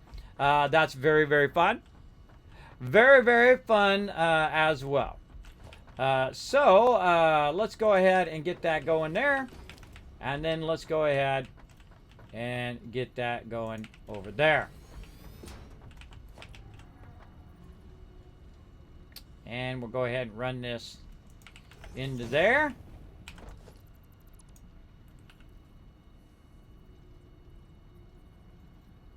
And output on that side. All right, nice. Okay, so we can go ahead and run that in, and we can do 4 of these at the same time, and then combine those screws or rods or whatever we're trying to do. In the case of this, we're going to go ahead and just do our little rods here. Now, I do already have rod production over there that I could tap into, but we're just going to kind of do this separate as its own little piece over here. And okay, again, how much do we need? We need 60 raw iron ingots, and we're going to do 120. So we're only using half of our total production that we could use over here. Now, those are going to be for screws, right? So the screws are eventually going to come out of here, and we're going to be producing basically a crazy ton of rods to screw production. So it'll be 15, 15, that'll be 30. Other side will be 30 as well. It'll be a total of 60. And then let's go look at our screws again over here. Our screws again need to come in at 10. So we have 60. So we can do 6 screws, right? We can make 6 of these going on. And 6 times 4 is, hey, or 6 times 40. Hey, Siri. Hey, Siri. What's 6 times 40? 6 times 40 is 240. 240, which is about the rate in which we want to do. But it's about more than about 40, right? It's a bit too much because we only need about 200 if we are going to do dual assemblers at the end, right? So what could we do with it instead? Instead of making 240 screws, we could actually use some of those iron rods also for the assembler, right? And you're like, oh, okay, now I'm getting it. Now I'm getting a little bit of that thing. So we don't necessarily have to use all the rods for it. But does it work out mathematically in the end? That's the tricky part. Does it all work out in the end? So let's go ahead and put our assembler going back this way. And then we'll look at it here in rotors. And we'll say, okay, how many rods per minute do I need on top of the 200? Because remember, it's 240 that we're producing out there. And we can reduce it, and we can do it. Now, if you don't understand all of this, it's okay. It's okay. As you go through, you can just try things out and see how the numbers work out. And you can underclock it and overclock it, and you just kind of fine-tune it to get it just right. But I love to figure out all of the mechanics. And I have a lot of these. See, once you get this figured out, you could then find another 120 node and build the same exact thing again. And then again and again. And as you go through the Mark 1s and Mark 2s and Mark 3s, you can just keep doubling and doubling again and doubling again. It'd be great if you could blueprint stuff in this game where you could do it, and I'm sure there's mods for it, where you could just go ahead and say, okay, this is my setup for my reinforced iron plates. I'm just going to go ahead and grab it and make another one. And then make another one and make another one, right? Because that would be easy. You just run in the raw ore and you're good, right? You just put your factor down, GG. And I think feel that would be great in the later games, like you unlock blueprinting later on in the thing. So it kind of forces you to first learn all the game mechanics for the people who are new to the game. And then later on, you unlock blueprinting. You know what added blueprinting that makes the game way more fun is 2 Point Hospital. In fact, it made me want to play the whole entire game through again. I was up playing it way too late the other night. Very, very fun. Very, very fun for sure. All right, let's go ahead and get that going on. Let's go ahead and start battle and whatnot. I'll make sure they're not talking to me too. Oh, I forgot to switch screen again. Get it.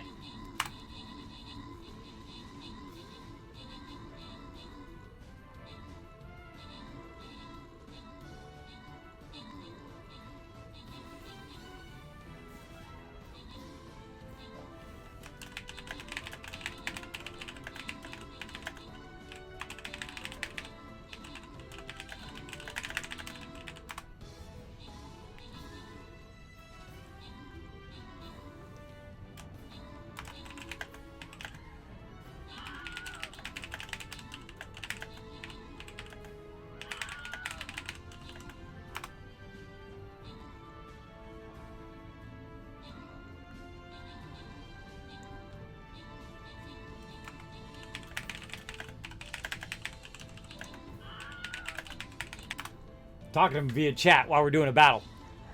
Let's do it.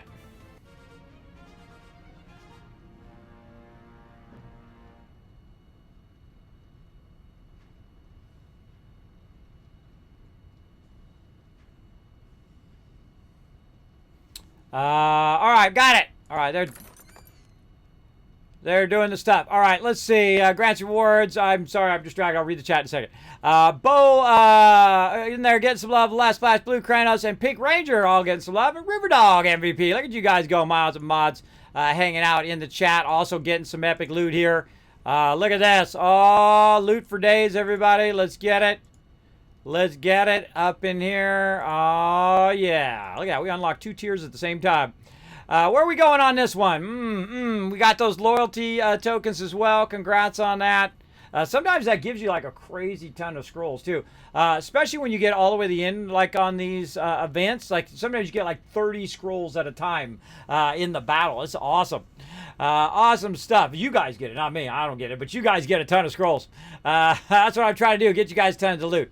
I feel like we're going to go high side. Let's go high side, mystery, and then down. That sounds like fun. Let's go. Let's do it. Let's see. In here. Boom. Right there. All right. So let's go ahead and do this. They said they're having some sort of technical problem. Let me go back and read it again. Not sure who it was that did the frames, but they are going into the base. We have been using them. There's none running into the frames right now. Or are there?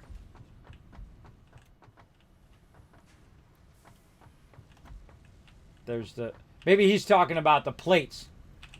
You talking about plates? Replates? Or frames? Because if they were running to the base, maybe he's talking about down below too. They would be in this box.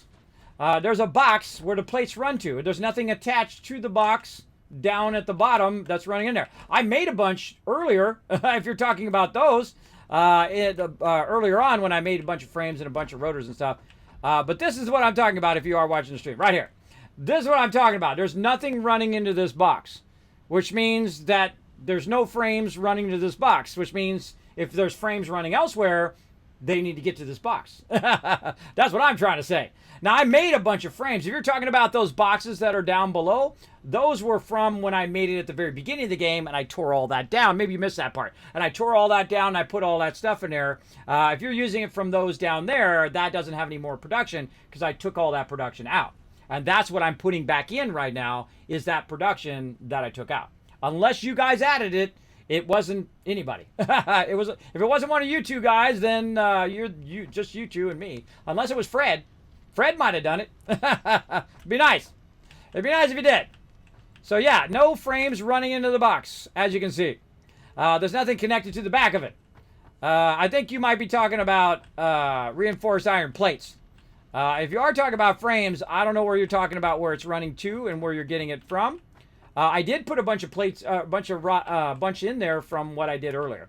So maybe that's just a little miscommunication there. I don't know. Let me know. Feel free to let me know in the chat, so I know what you're talking about, because I don't know what you're talking about. See, that's how I know if it's being produced, because I would be running it into the box. Same thing over here with our rotors and stuff like that. You can see that there's nothing running up there. I have the steel beams going up there, and then eventually we're going to go ahead oh, someone started encased industrial beams as well off the side. I was going to do that later, but hey, if you guys want to get it going on, more power to you. Get that going on. They don't have enough concrete going in there. Got some encased industrial beams going too. Maybe he's talking about encased industrial beams. I don't know. I don't know what he's doing. I don't know what he's doing. Not clear communication there. Someone made frame production yesterday. Yes, it was. I'm talking about the frames. Where is the frame production at? You sure it's not the ones I made before? He's standing at it. All right, let's go look. Let's go look. Reaper's there. Chase Rocks is way over here. Up above. It might be here somewhere. I don't know. I don't remember building it.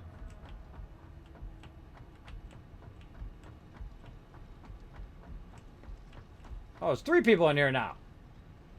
There's Sloth and Chase. Oh, okay, there's 3 people in here. Confused. Okay, who's talking to me? Sloth. Sloth that way. He's moving around. Now he's over that way. I got my steel production here.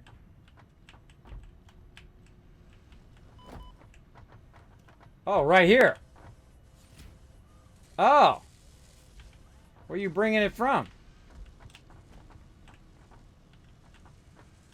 Oh. So they're tapping. Looks like they just made it. Look like they just made it. Because that was not feeding up into that box.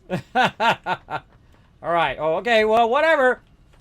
Because that box would be full of stuff. By the way, that's a terrible place to build up, but whatever. So, yeah.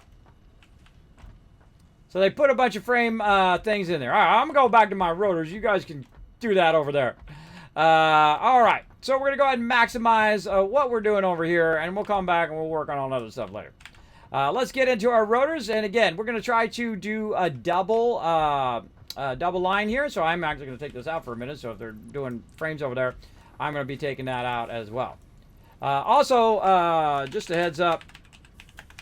There is a massive amount of resources on the bottom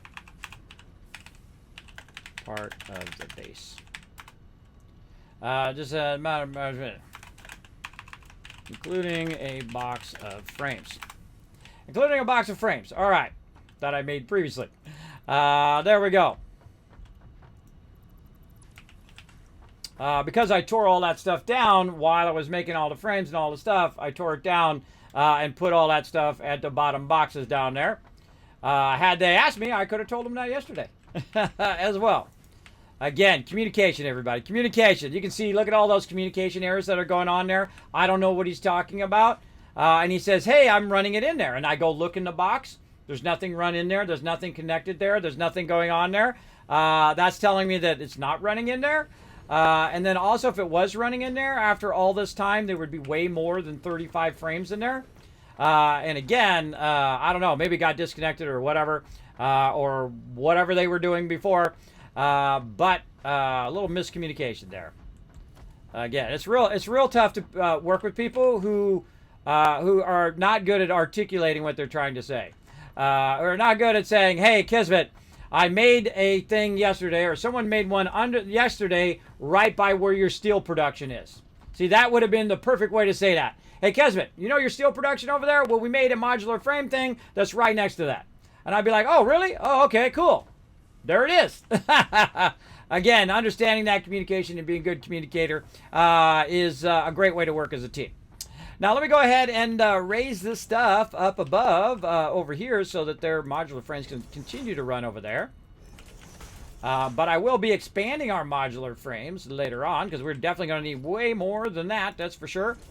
Modular frames are one of those things that just take forever in the early game, I find. They take a really long time. It's really how much of a hurry you're in as well. How much of a hurry you're in to get your stuff unlocked. Let's go ahead and see how far we can run this. Now, what you can do is do a little bit of fun here, and this really triggers my chat every time I do it, is you can actually run stuff up on top of stuff. On the name of the constructor here, you can't really do it because it does its clearance, but you can do it on top of boxes and fun things like that just to trigger my chat. But I'm going to go ahead and actually do it the proper way here. We're going to lift it way up and move this over a bit because I'm going to be adding some lines here. So let's lift this way up over there.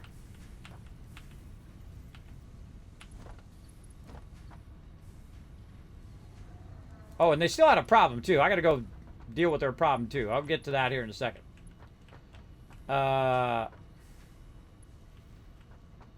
that doesn't even reach. Doesn't even reach. Reaches right to there. Let's get this back here first. And you can go up and over. By the way, you can also put it up on the roof. You can do cool stuff like this. Hold on, let me show you this real quick.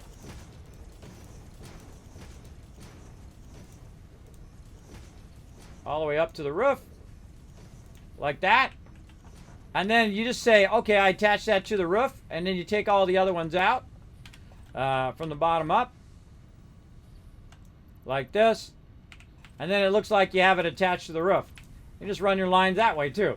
Very cool way of doing that too. It's like it's attached to the top of the thing. Fun way to do it, but I'm just going to do it this way for now. And we'll get to unlocking all that other stuff later on. Alright, that was very confusing. I already have enough trouble because I'm constantly dizzy all the time, but when people aren't explaining stuff well, I was having that problem actually with Twitch. I'm trying to change my team, right, to the Teamwork Tycoons, and the guy kept explaining it like, there's nothing we can do, there's nothing we can do, and I'm like, I don't understand what you're trying to say, bro. Can you do it or can you not do it? There's either you can do it or you can't do it. He's like, well, I can't change the URL and I can't do all of that. And I'm like, don't tell me what you can't do. Tell me what you can do. What can you do? And he's like, oh, well, I can make you a new team and a new URL for that. And I'm like, well, that's what I want. And he's like, okay, but I can't change the URL. I'm like, what are you talking about? Just go and fix the thing. Communications is rough sometimes. All right, let's go ahead and make sure that this actually is still flowing down the line. There it is. It is. Awesome. And again, we're going to take this and we're just going to spin it around just to show you how you can utilize all of this very efficiently over this way. So let's go ahead and get that going, and we're going to do reinforced iron plates here right there. And I can make sure, again, I would like it if this could stay up. There you go. Stay up. Now let's go see what their problem is here. Let's see. Frames a third from the left.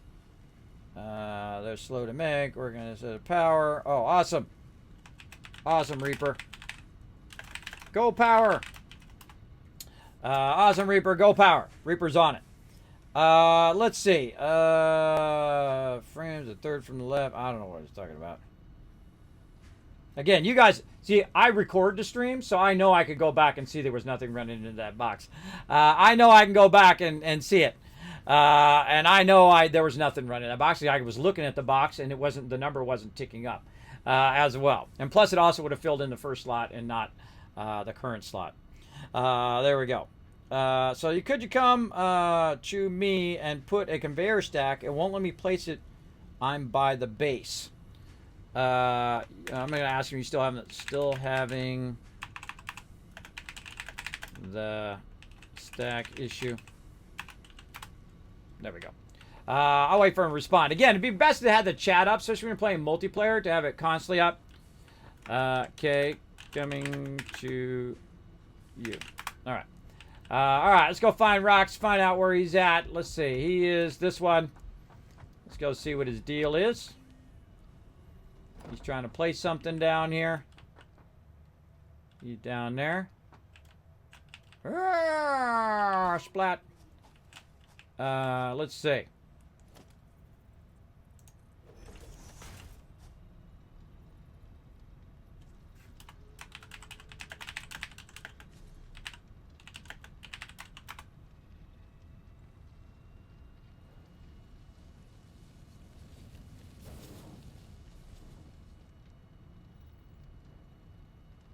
Yeah, it looks like it works. All right, awesome.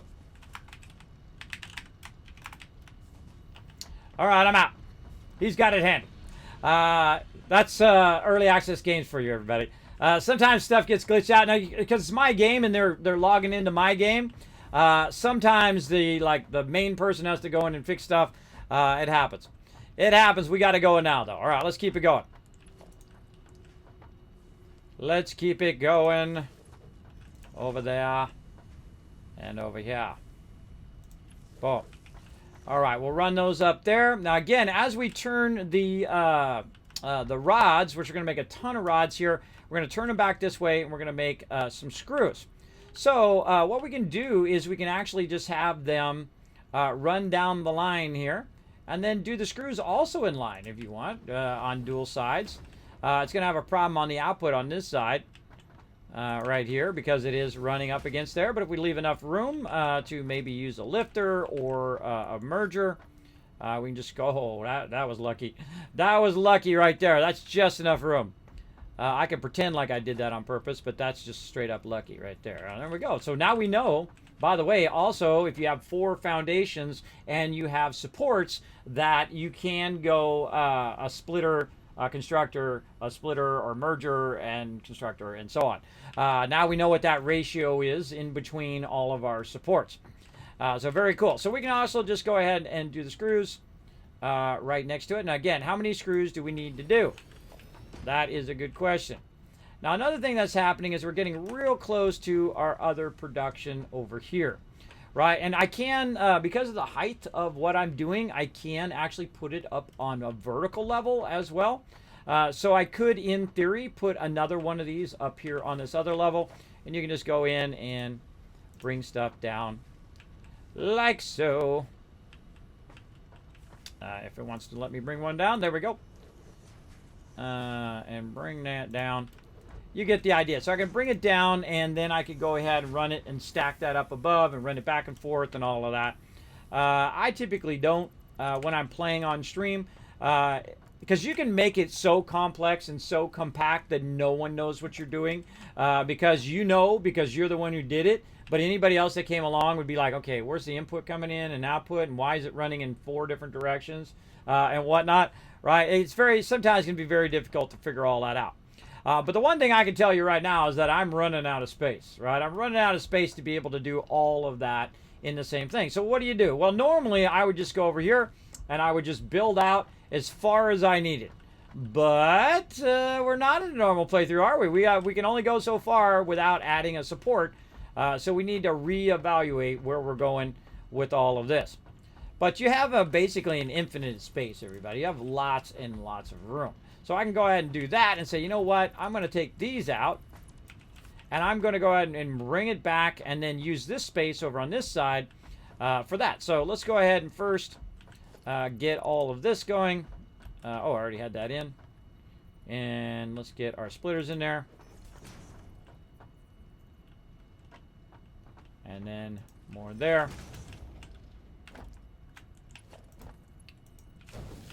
Not quite in the right spot, even though it gave me the green line. There we go. Run that into there. This one is backwards.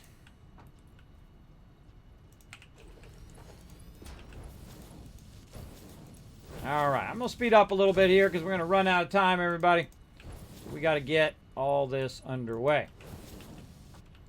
Okay, looking good.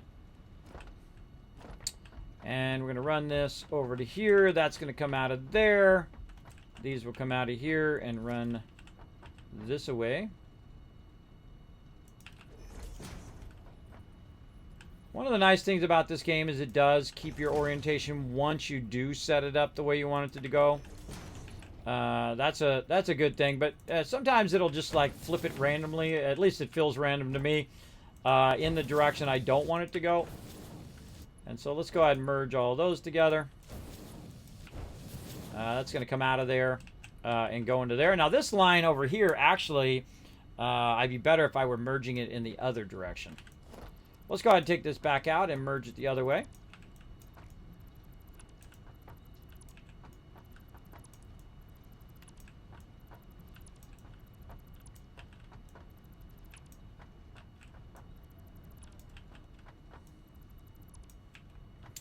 And let's go this way.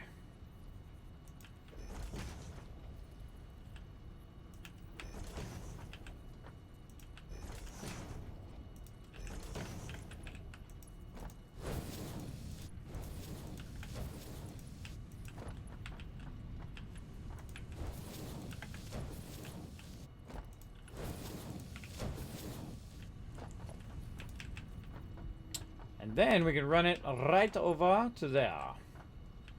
I want to turn this one. Let's turn this last one, make it a little nicer. Pick up that splitter. And we'll aim it. Oh, not splitter. Sorry, my bad. Merger. And aim the output that way.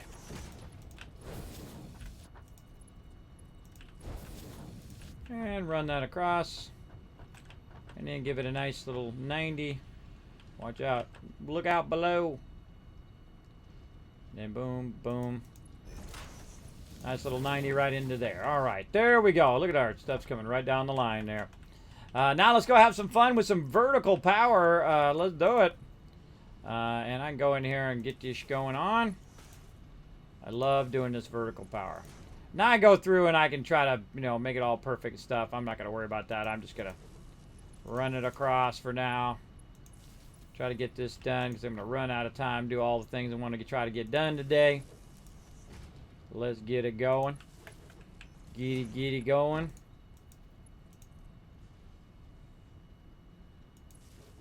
Makes me want to go fix it, though. Makes me want to fix it. Get that going over there.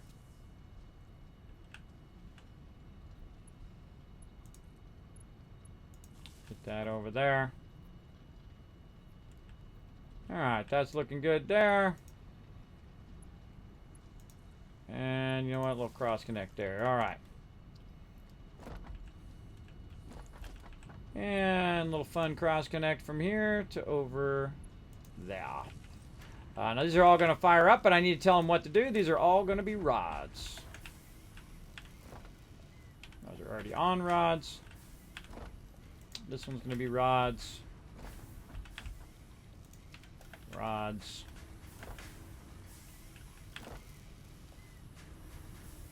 Alright, rods already going there. And rods go in there. Okay, did you notice I did 6 of them? The reason why I did 6 of them is because, here's the thing. I don't really need to do anything other than to use up this entire node. All this 120 of them. I can go ahead and use all of those up. Because otherwise, if I just have the raw ore or the raw iron ingots, it doesn't do me any good. So what I'm using here is I'm using 15 per. So this would be 30, this would be 60, and that'd be 90. Now, if I wanted to, I could go ahead and add another one, another set over here, because there's only 2 things I need in the end. I need rods And I need screws. So you might as well go ahead and add another one right here at the end. And use up the rest of this. And you'll see why here later on. We really get into it. And this is going to be going into there. Not turn the right direction. Lita. There we go. Into there, into here. And rods. And rods.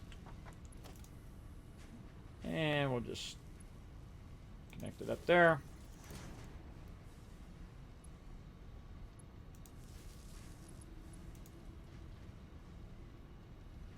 I love these vertical connectors. Just connect it there. And there we go. So now we need to get our outputs and recombine all of our outputs on this side. Make sure we have it going the right direction.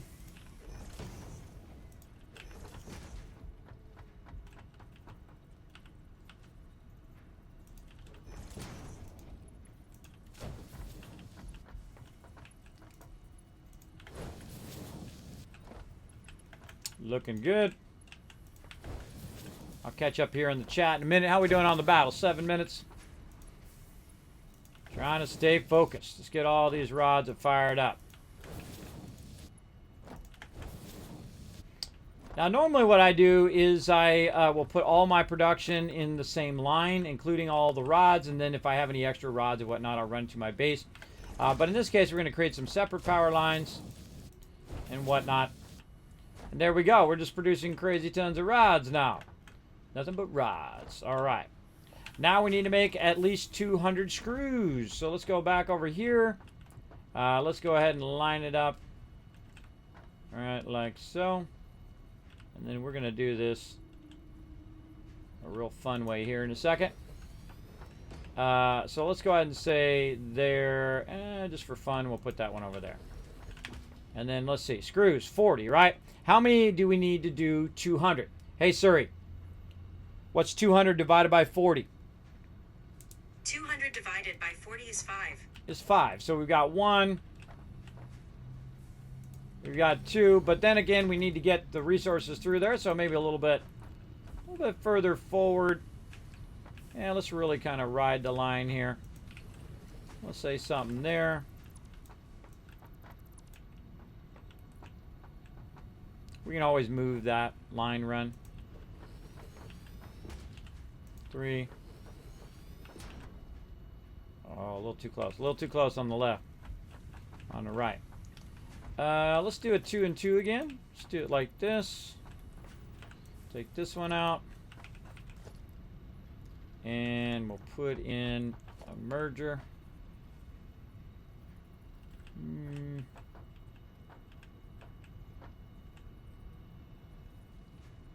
Say about there. Oh wait, no, we can put it right up against the edge. So we can go this way. Something like that. But then the constructor's gonna have trouble lining up. But we're just gonna use it as a reference. Say like that. Let's see if we got enough room over here. It looks like it. We can do it. And then again, now, there's no reason to have to constantly jam stuff together. Again, you can go ahead and if you got plenty of room, you can make lots and lots of this stuff without having to do that. Too close. That's actually too close that way, so it does have to push down. Let's go ahead and pull this out and take this. Again, try to line that up, but move it over by 1. And then back. I'm going to say something like that. This one's going to be 3. Again, I'm just using it as a reference to know what my distances are. And so I'm just putting stuff in, taking it out to figure out how to magically make all that stuff fit in there like so. And I think that's going to be it right there.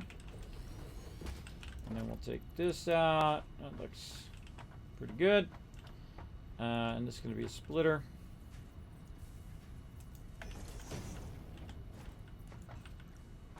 into here. So this part is the screws, so I need 5 of these for the screws. And just aligning everything, getting it all lined up.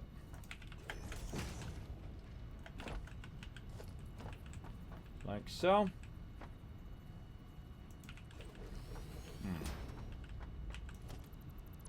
That needs to go a little bit further.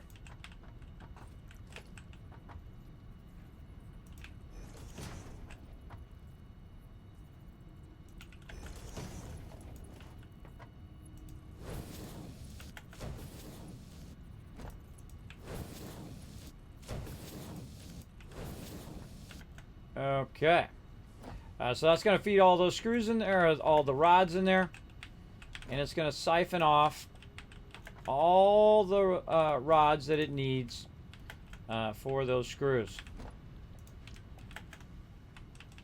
And there we go. Very nice. Okay, we got that going. And now we want to merge these together back over this way. So we actually want to do something like this. We can go ahead and merge this one into here. And I eyeball it. Something like that.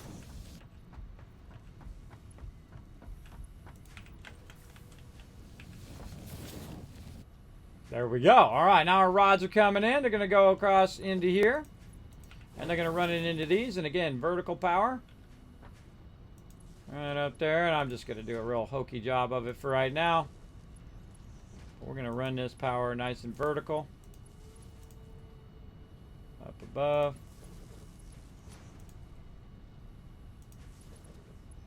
Normally I'd line it all up and take all the extra time, but we're going to go ahead and get this done. Now what I'm trying to do right now is just to go in and scale up the factory, right? So you're scaling up the factory, adding more things that make more stuff because now you have the power. So as you add more power, you then scale up and scale up your factory. In this case, you can see we're going to get that going. And then we'll grab a merger. And of course, we already figured out the spacing distance here so that we know that this is going to fit in there. We figured that out ahead of time before we put all that in there. This is going to come out of here. Like that. And then same thing on the other side here. I'll go ahead and angle this in the direction we want it to end up. I can't see it. There it is. And I like to offset it just a little. That's just me. I like to see it working.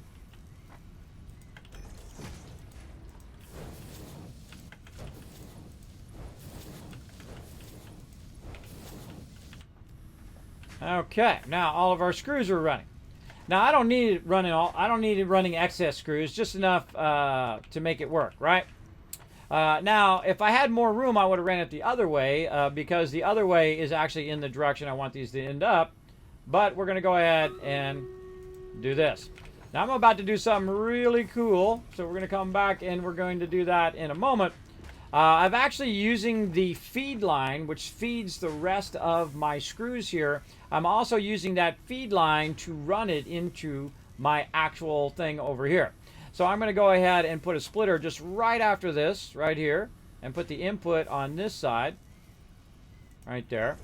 And so the actual line that I'm using for making the screws is also the line that I'm going to run into the assembler, and that's what I wanted you to see, is that you can kind of do this kind of tricky stuff where you're using the actual item that you're trying to do. Now I'm trying to also line that up, back it up by a couple, so you're doing a little nice, little 90 in there. Oh, a little too far back. Kind of hard to see from up here. We'll give it another try. All right, back to there. 1, 2, right there. All right, there we go. Nice little... What? Hold on now. Hold on now. We got to get over here. We got to get this. Got to get this just so. Let's do it this way. Line it up. 1, 2. There's our beautiful 90. All right. And again, it's creating a bunch of screws here. And you're like, well, Kismet, you got the lines in the way. How are you going to get the screws in there?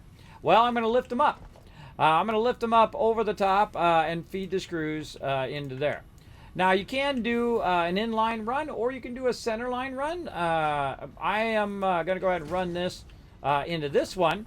Now it just so happens on this side, I am producing enough screws to run it all in there. In fact, too much screws, right? I'm producing 120 screws over here.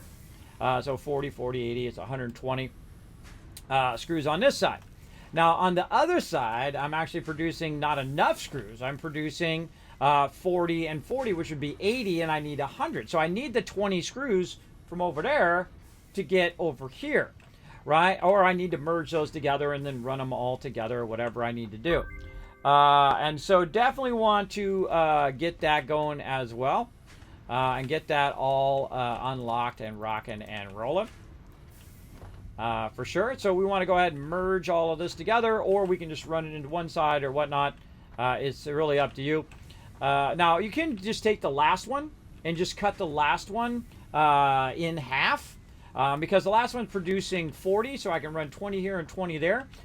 So I can just go like this, do a little tricky trick, turn this one and have it go around and merge it over here.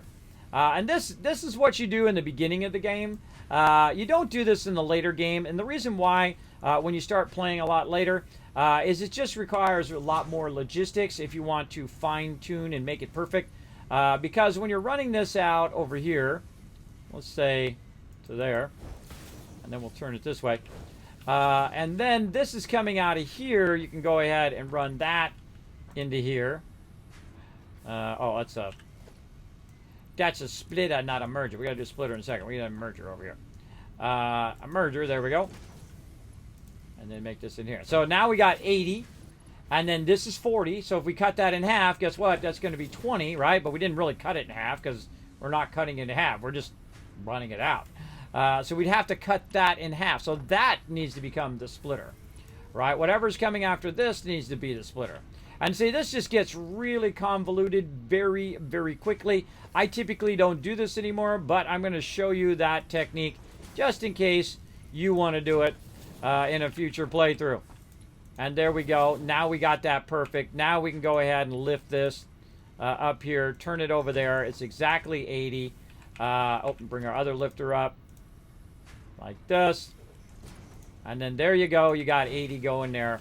And when we go in to try to lift this side, it's going to be obstructed, or we can try to put it here. It's going to be obstructed there.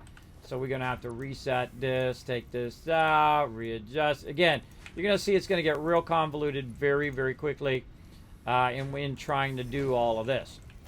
But we could get it to work. I feel like we could just, finagle it a little bit here. A little bit of some. A little too close there. A little bit of some. Now, I probably feel like it's probably easier going this way than it is going the other way. So probably something like that. There we go. And then run that. It's actually running the other way because it automatically knows the direction. So now we have the 20 coming in from over here, right? We've got the 20 there. Over here, we've got only 2 of those on the other side over here. And so again, we're just doing math, logistics. We're doing all that stuff. And then we're going to need a merger right here. And we're going to need a lifted merger. We're going to need a merger that's up a bit. Up here. And we're going to need to run into that area there. And then this we're going to lift like this. So there's 80 into there. And then our extra 20 is from here. And now you got it in a perfect harmony and a perfect ratio going into there. Our only problem is going to be our rods. Our rods is going to be an issue.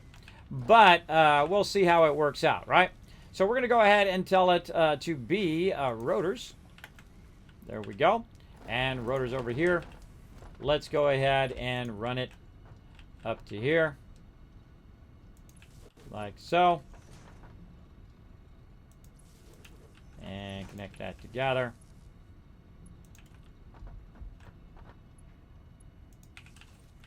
And there we go. Now, it's yellow. That means that it doesn't have all the resources that it needs to do it. So like I said, our rods are going to be an issue. Right? Our rods are going to be an issue because we're not producing enough of them. We're producing all the rods that we can, But yet it seems like we don't have enough rods to do everything. Again, finding that equilibrium is the funnest part. Now we're using a certain amount of rods. So let's go back and see how much rods we're using, right? So to do 200, we needed to have 40 here. So we're using 10, 20, 30, 40, 50 rods, right? So 50 total rods because it's 10 per, right? So we're using 5. 50 rods there. Let's go back over here and see if there's any issue going on with our rod production. Oh, wait a minute. Why are these not fired up? Why are these not going? Well, there's a problem. Iron ingots. We need 15 per minute. Why are they not coming through? What's going on? Right? When I see something stopped, why am I not getting my 15 per minute?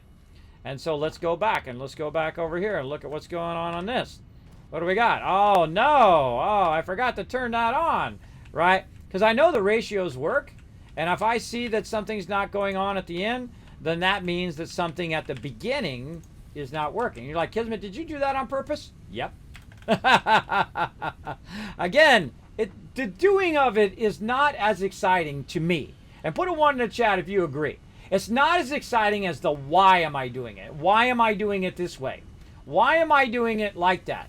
And how do I know if it's doing it right? Right?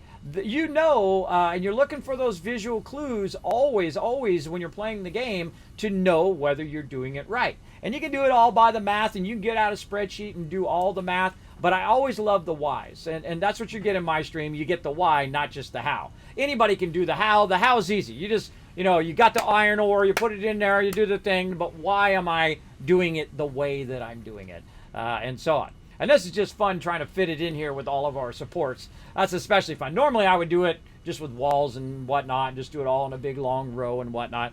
Very, very fun to do it this way to give you a little bit more, obstructions while you're trying to build out your factory. You can't just build it one big old gigantic factory.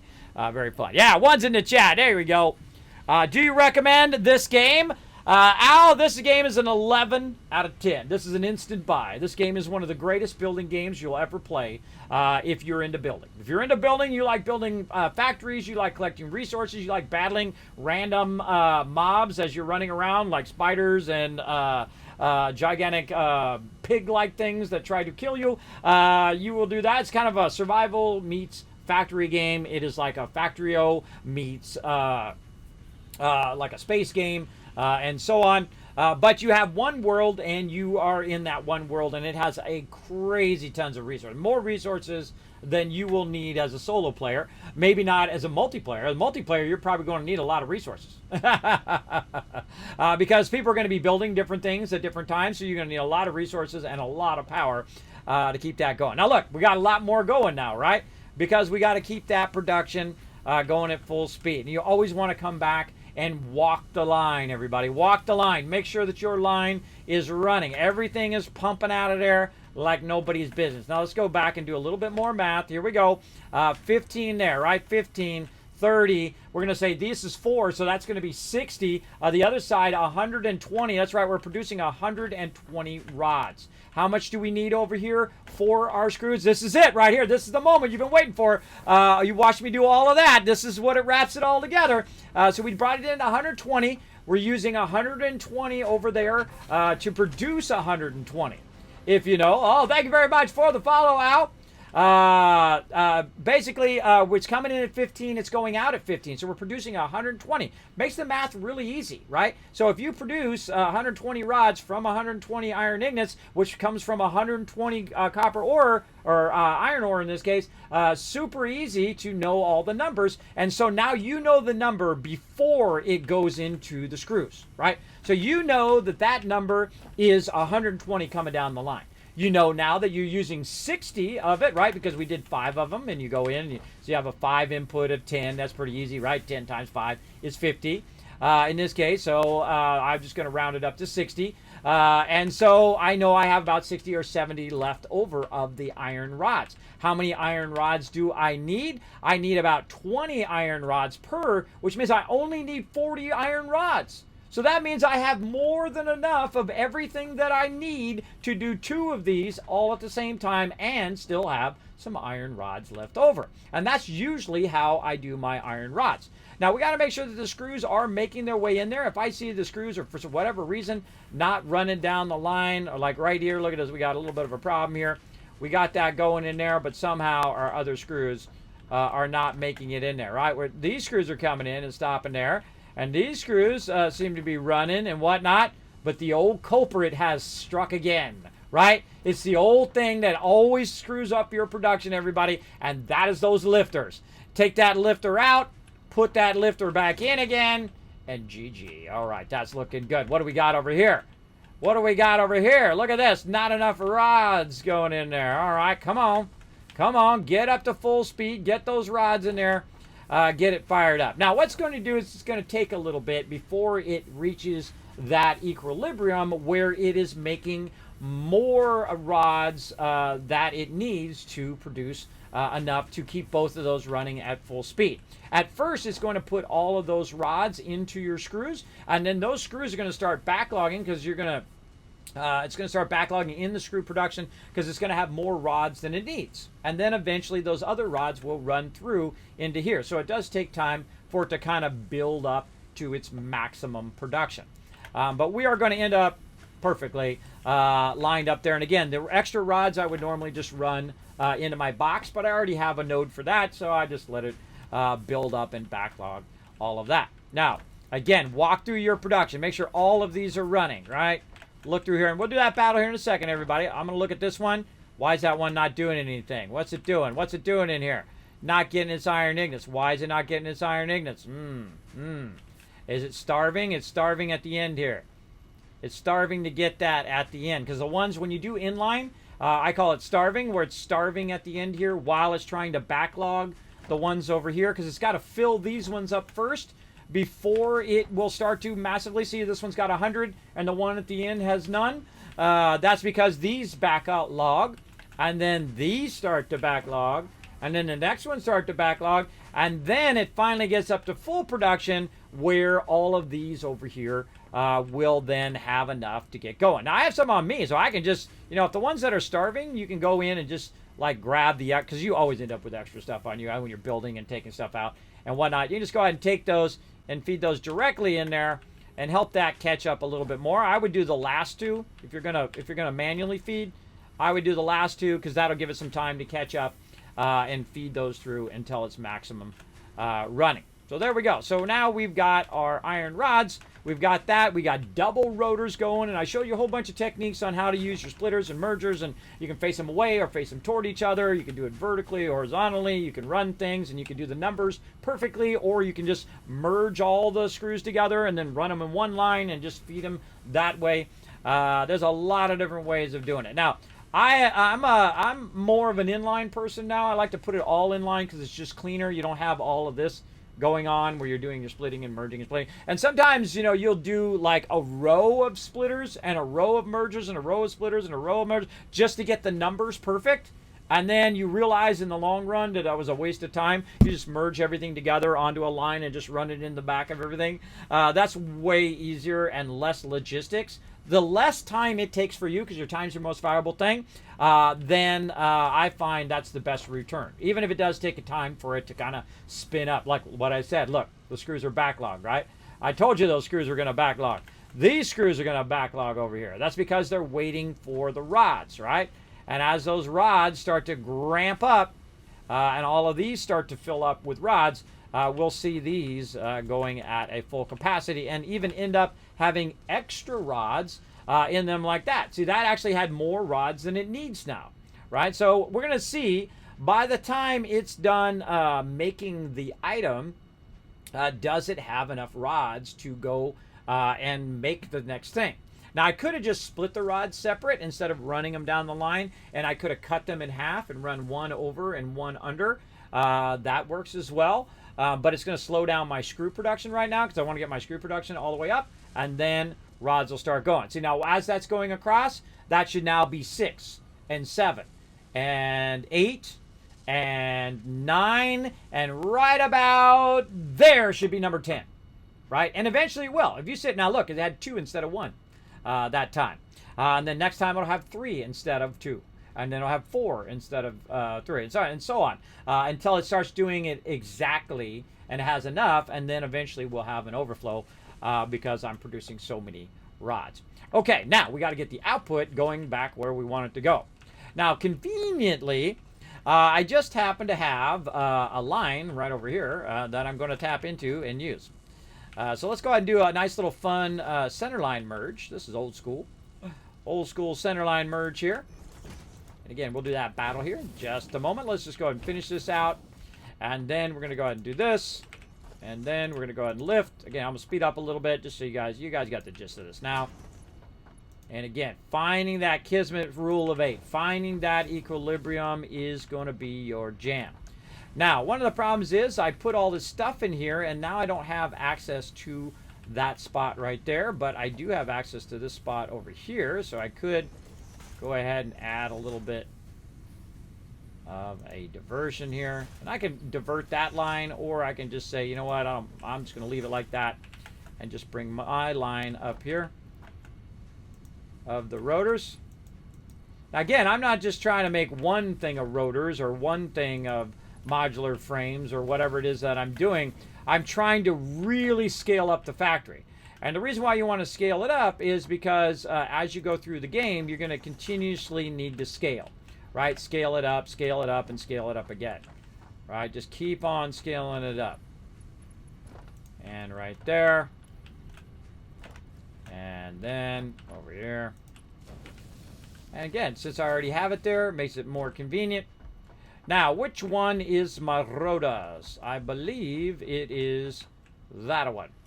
Let's go look. Let's go see. Or maybe it's the one in front of that one. We'll see. Now, because I have the blades on, I can just kind of keep jumping up over this stuff. One of the things that when you put your stuff real close together is you can't run in between them. So sometimes what I'll do is I'll do 3 and then I'll leave a gap, and 3 and leave a gap. But we can go ahead and see it's the second one here. The second one over. It's this one. Oh, I didn't even put one in yet. All right, cool. Let's grab it.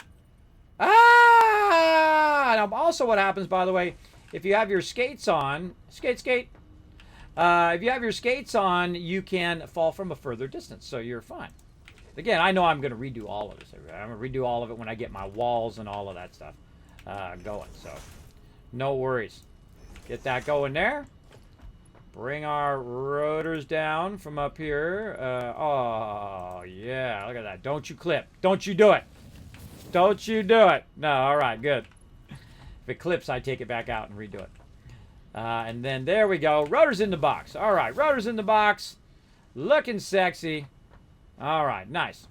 And they've already got those going. That was the next thing I was going to do after I did the rotors and the modular frames, but they've already got the modular frames going there, though I would have scaled that way up more.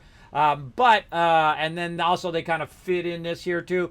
Now, when you're building stuff, the more you do this, that's called spaghetti. The more you do that where you're just building at the spot instead of thinking it through on how you're going to do it, the more condensed it is and the harder it is to get through your factory. Like normally I would leave a road in here, leave a road to go back and forth. Probably right here is where I would have left that road. And I already marked it as a road. I think I did. Yeah, did I mark this as a side road? Back here. I did over here. That's where I did that road. Right there. And so it needs to be up high enough to where you can drive your vehicle under there and whatnot, or just basically be able to run it. But I did not establish a side road. And again, I would have put it right about there. And he's siphoning off of my rods there from the other spot, which are now full, which should have stopped and then not used any more power. And then over here, he's also siphoning off of the reinforced iron plates that I'm running as well. Now, these things take forever, but I do have a bunch of them down here, unless they used them up. I don't know. Let's go look.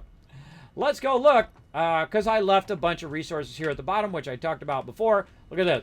Look how many reinforced iron plates we got in there. A lot. Let's go look over here, because I used some earlier. No, they're all out of there now. They went and grabbed them all. Nice. And so I grabbed a bunch of those earlier that was in that box. There was stacks and stacks and stacks of those babies right in there.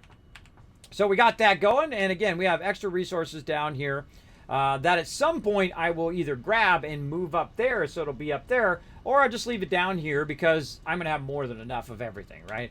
In this game, you will have an overabundance of everything. At some point, you'll have way more reinforced iron plates than you need. You have way more wire and cable and all of that, all this stuff. Now, have you noticed I also got some rotors down here that I made before? Those I would take out of there because then you don't have to make any more rotors. And maybe some pipes and whatnot. Since we don't have any production for that, we're definitely going to use those things there. And then this is a big stack of stuff here. We're going to come back and clean that up. But for right now, we're going to run over here. And we're going to take the rotors that we already have. Because I don't need to keep all these rotors on me. And they might need some rotors or whatnot. And so it'll be in a nice central place. Right over here. And we'll also look to make sure that that number is going up. Right? When I look at that number, if it doesn't go to 30, then there's something wrong with my lifter. There's something wrong with the run line or something. So let's go ahead. There it is. It's at 30 now. So we'll go ahead and put all these others in here. And I'll just take out one stack for now, a full stack. And that's good. Okay, so we got that going. Now let's look at this. Make sure this number's going up. That number went up to 66. This number, 86. Let's see if it goes to 87.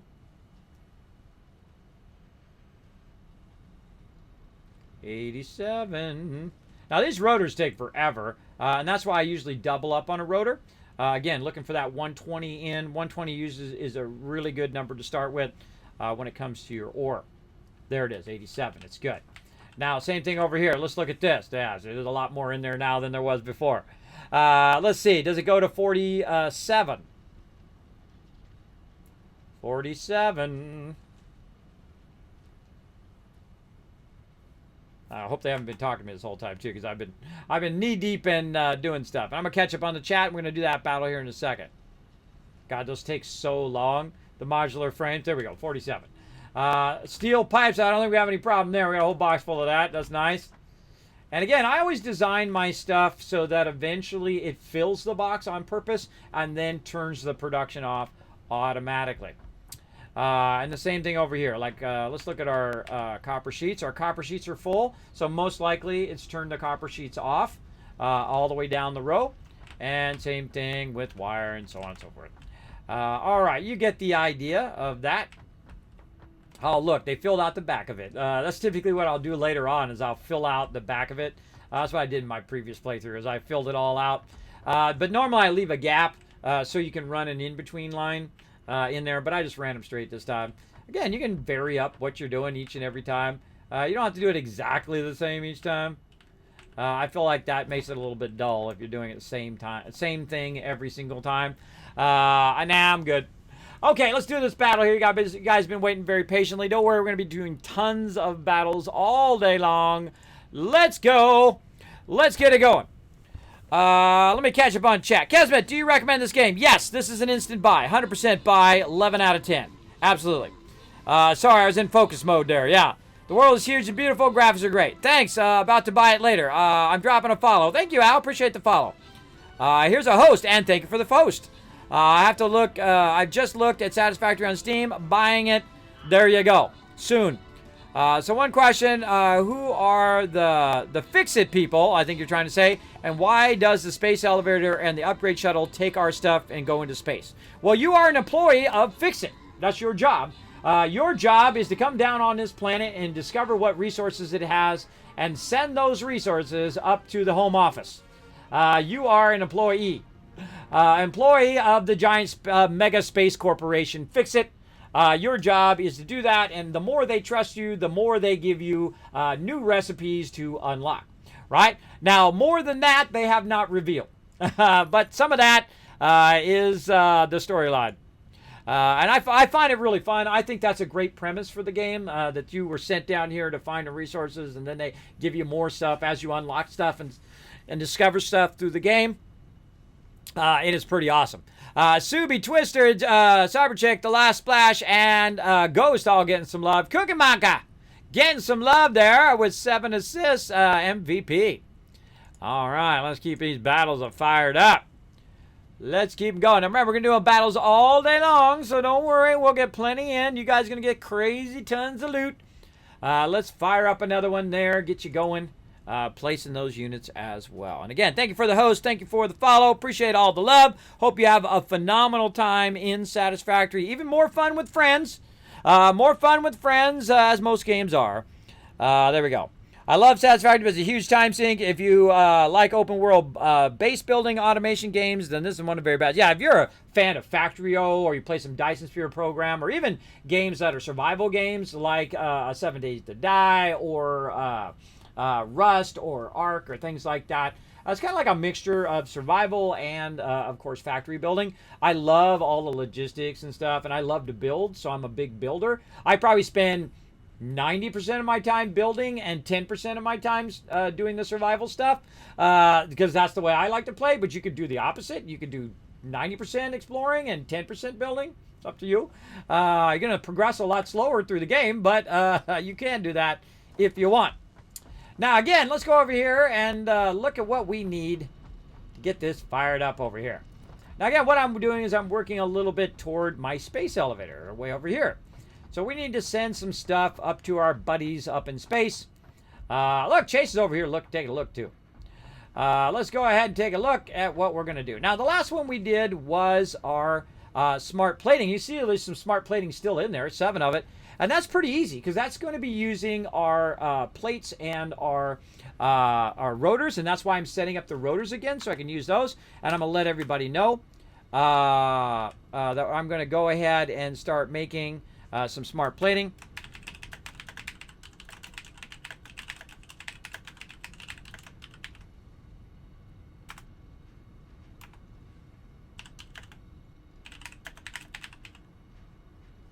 Must be having some sink-in juice. Yeah, there you go.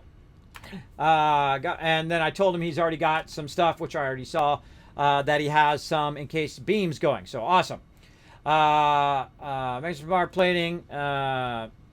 Going to run the smart plating again to run into space elevator.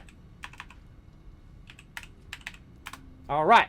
So, see, as I move from one thing, I say, hey, I'm going to do rotors in modular frames. They say, Kismet, we already got it going. I'm like, awesome. We'll go with it. And then I'm going to say, okay, now I'm going to work on the next thing. Again, that constant communication with your crew, always should be on top of that. Now, again, sometimes they'll be talking to me and I won't be able to see it because I'm on the stream. I feel like that chat box needs to be persistent and stay up because otherwise I'm not going to see it. It's going to fade out and then I'll miss it.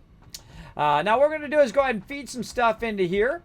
Let's see. Let's go ahead and put these back in over here because we're going to use that spot right there.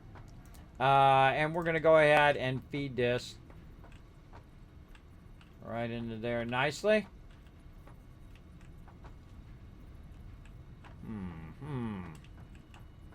Yeah, let's do something like that. I always put a box in front in case it does finish, and this way you can start to backlog in case you need some later. So let's go ahead and get my production going.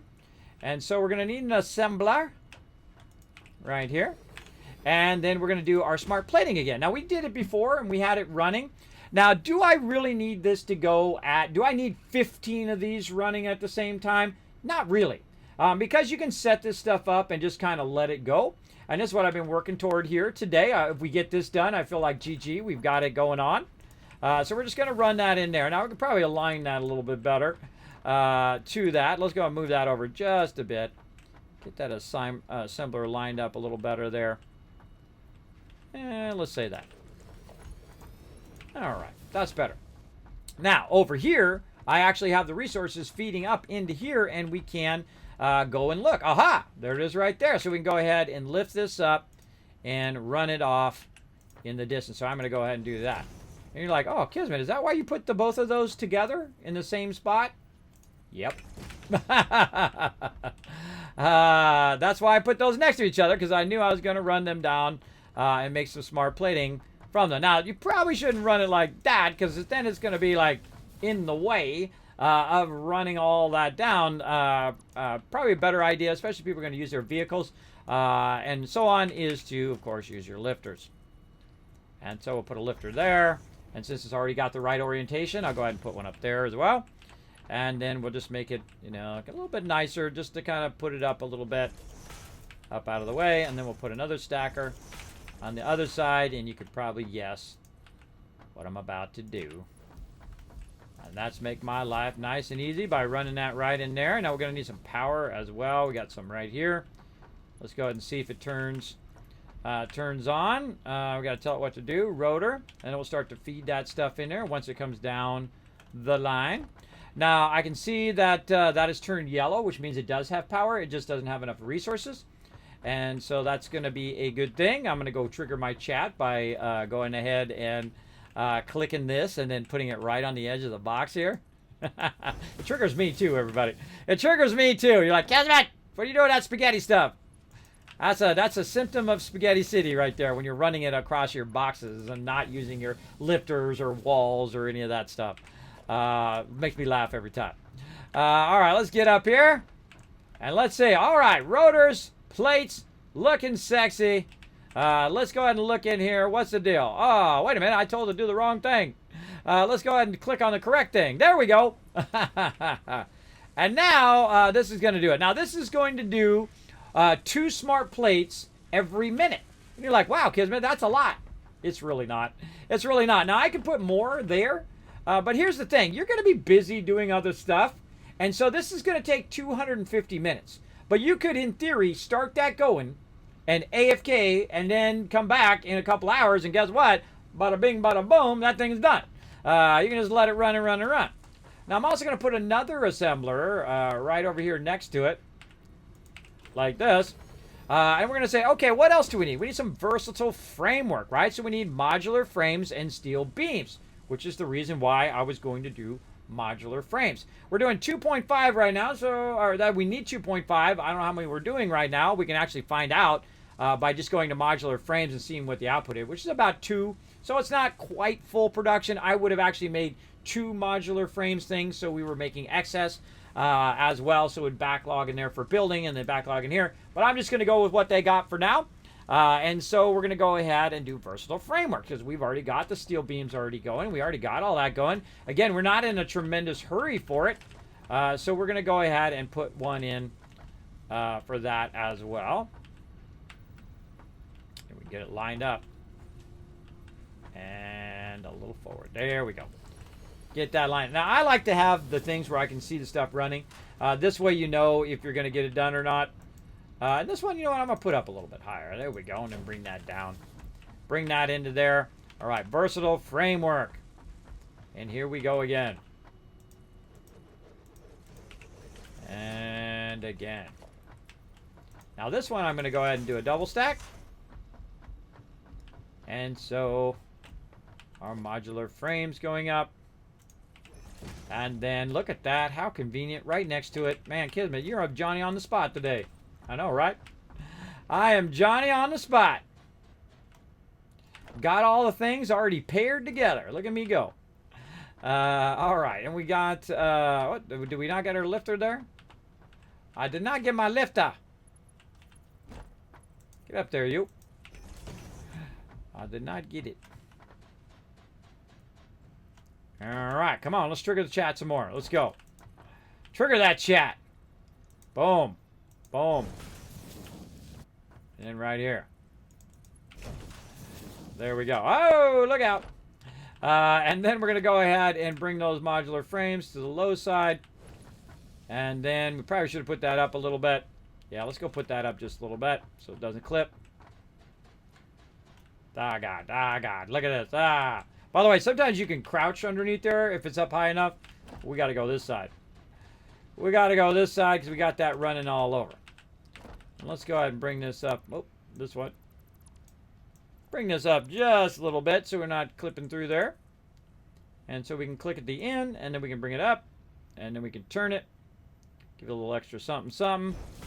And again, we'll redo all of this for all of you. Like, don't do it like that. Oh, where we'll redo it all. We will redo it all later on. And then right over here, go and back these up. And then this one I'm going to back up just a little bit here.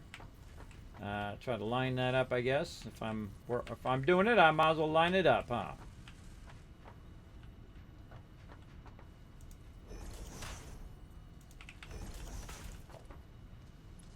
First one across from here.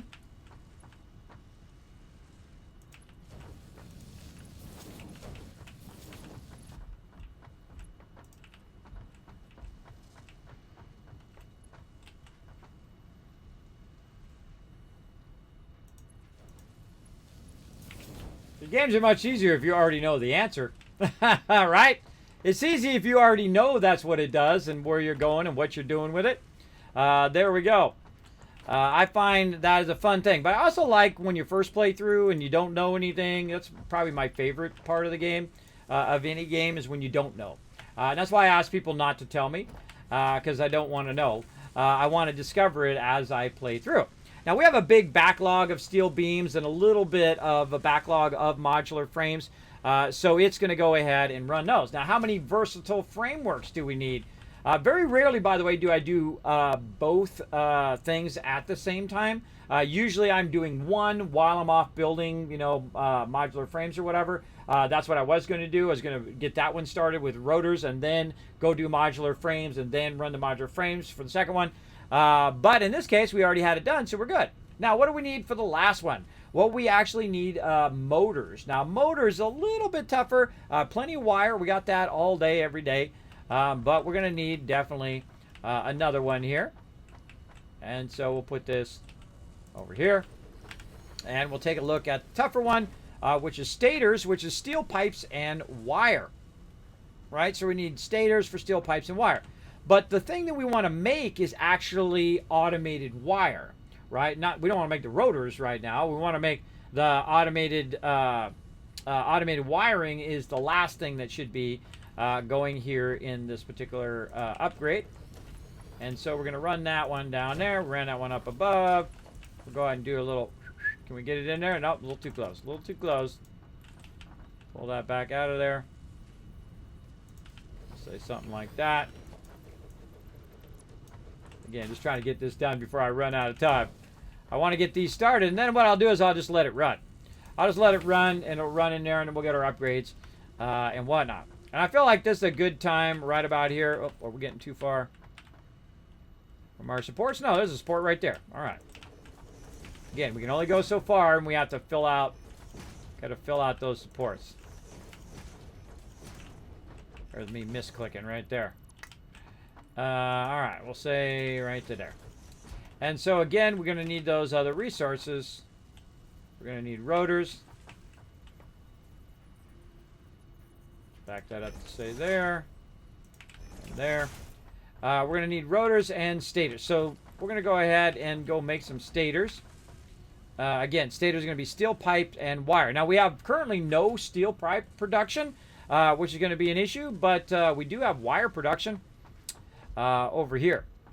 Now we need to get our steel pipe production going over here and then adjust our wire. So we're just going to right down to here. Now I do have extra over here that I can use for steel pipe production. Oh, they cut that off too. I can use for steel pipe production. So they diverted these two steel pipes over there instead of using it in the box, which is exactly what I would have done. So good to know that they're doing exactly what I would have done. And then feeding that stuff in there as well. And so we're also doing this. Now also what they're doing is if there is any excess, it is then splitting back again and feeding back into the line. And then at the end, it's then running back to the end here. But what we want to do is we want to go ahead and actually split the lines, which is what I was going to do with some of this down here before I did that. But what I want to do here is I want to get some stuff in here. Now, here's the thing. These are all not running at the same time. And the reason why is they don't have the capacity to run. They may not have known that. They don't have the capacity to run at full speed because we probably used up a lot of our excess resources already, which I can see because look at the iron. Coming through one. Look at the coal. Coal, we got a bunch of excess, but the iron is just running through little by little, right? And that's telling me that we're using up more iron than we can actually forge at this time. So, let's go in here and take a look. All right, it's 45 coming in, right? And then we say, hey, Siri. Hey, Siri. What's 120 divided by 45? 120 divided by 45 is 83 RDS, which is approximately 2.666667. It actually, on my screen right now, it says 2, 6, 6, 6, 6, 6, 6, 6, 6, 6, 6, 6, 6, 6, 6, on to infinity there. Hey, Siri, what's 120 divided by 45? 120 divided by 45 is about 2.6666. That's weird. It did it like in a science calculator. I've never seen it do that before. I wonder how it did that. Now I want to know. How did I do that? Because it did the whole formula and all of that stuff, and then derivatives of it as well. That's cool. I didn't even know you could do that. All right, so basically it's saying that we can do 2.5 of these, roughly, if we round it off. So 2.5 of these can be done from our iron ore source that we're using down there. So we obviously have way more than that because I was using up all the excess. So this is not going to be enough to do it at full production. But we can go ahead and say this third one here, we're going to go ahead and tap that third one and say, okay, we're going to tap that as its own separate thing. So I'm going to go ahead and cut this one off here. I'm going to go ahead and let that one go to there. So if there's any excess, it's going to go over there and make encased industrial beams, which I don't need right this moment. I need a little bit for building, but I'm going to go ahead and cut that off. These ones here, these two right here, are going to go ahead and switch over to steel pipes. And so we got 2 there, and then this one just happens to have enough. Then this one will also do steel pipes. And then what we can do is just divert that into our steel pipe one, which is the one next to that one right here.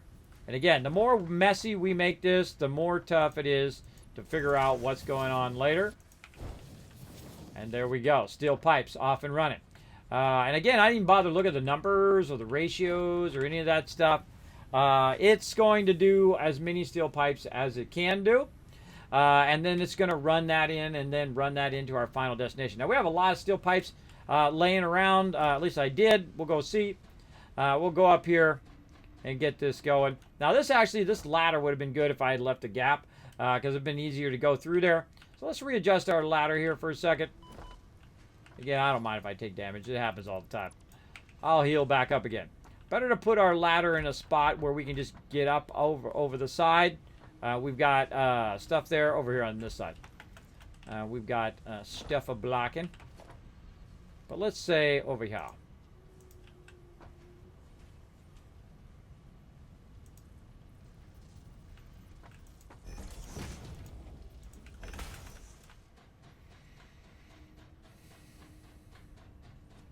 Perfect. All right. Now, I happen to have a lot of this. Oh, look out. We got that in there. I happen to have a lot of this stuff laying around too, so I'm going to take that off of my character and just get one of those. And then we're going to go ahead and divert these now to where we want them to go. And we're going to raise these up a bit more. You can do different levels of this stuff. I'm just going to actually raise it over all of this and run it back in that direction. Over here. So again, we're going to grab one of these. And let's put it over here. Again, just kind of throwing it down. And we want to make some stators, right? So steel pipes and wire. And so we'll go over here. I'm going to look at where we're running that. We're running it right here toward that. And then add some conveyor poles. Oh, I forgot to look at the chat again. Let's see, are they talking? Gonna run this space elevator. I got another 120 coal. Need to blow up rock for last node. I'll leave the detonator and explosive in my base. In the base. Thanks. Has left the game. Has joined the game. There we go. Who is he talking? Which base is he talking about? Right. Yeah, that's a little miscommunication there too. All right, we're going to take this, run it in there, over there like that. And, all right, we got that in there. And then right down in there. Now, over here is where we've got our wire. Now, there's a way better way to do this later, everybody. Than to use your boxes and then turn it around and run all your wires everywhere like this. We'll get into that later on, but just for funsies, we're going to go ahead and run it like this. Actually, we should run this one into the other one. And then we can grab this one. Again, just trying to get this up and running so we can let it run. And there we go. And there's our stators. Right there. Let's go ahead and just... I'm just going to make another power pole over here and run back. Okay, now stators up and running. Now you know why I run all my stuff to the central base and why I build those things in segments, is so when I get to this point, I can just go ahead and start running the stuff to where I need it to be. Okay, so stators. Now, again, what do we need for our last item that goes into our space elevator here? We're going to need some additional steel pipes on top of, or no, sorry, not steel pipes, additional cable on top of the stators.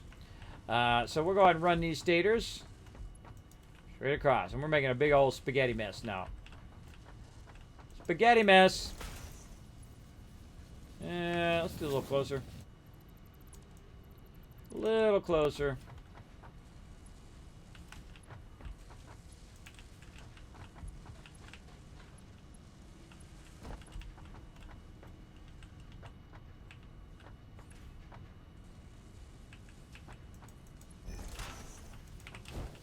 There we go. Does this have power? Doesn't look like it does.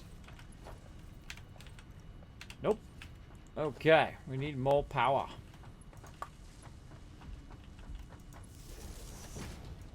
Now, a lot of this stuff like this, I build this stuff just temporarily. Hydrate. All right, Ghost Assassin, I'm on it. Hydrating. Let's do it. Let's hydrate. Get it going on. Works good, doesn't it?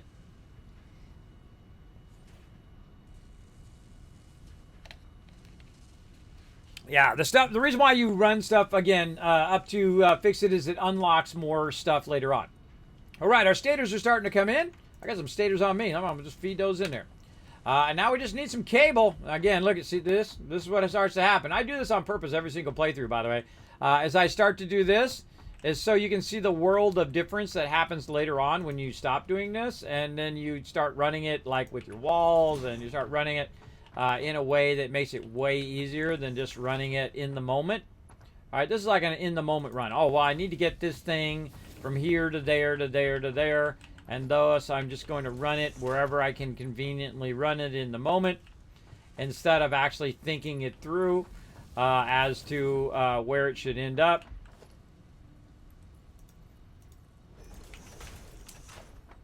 Big time.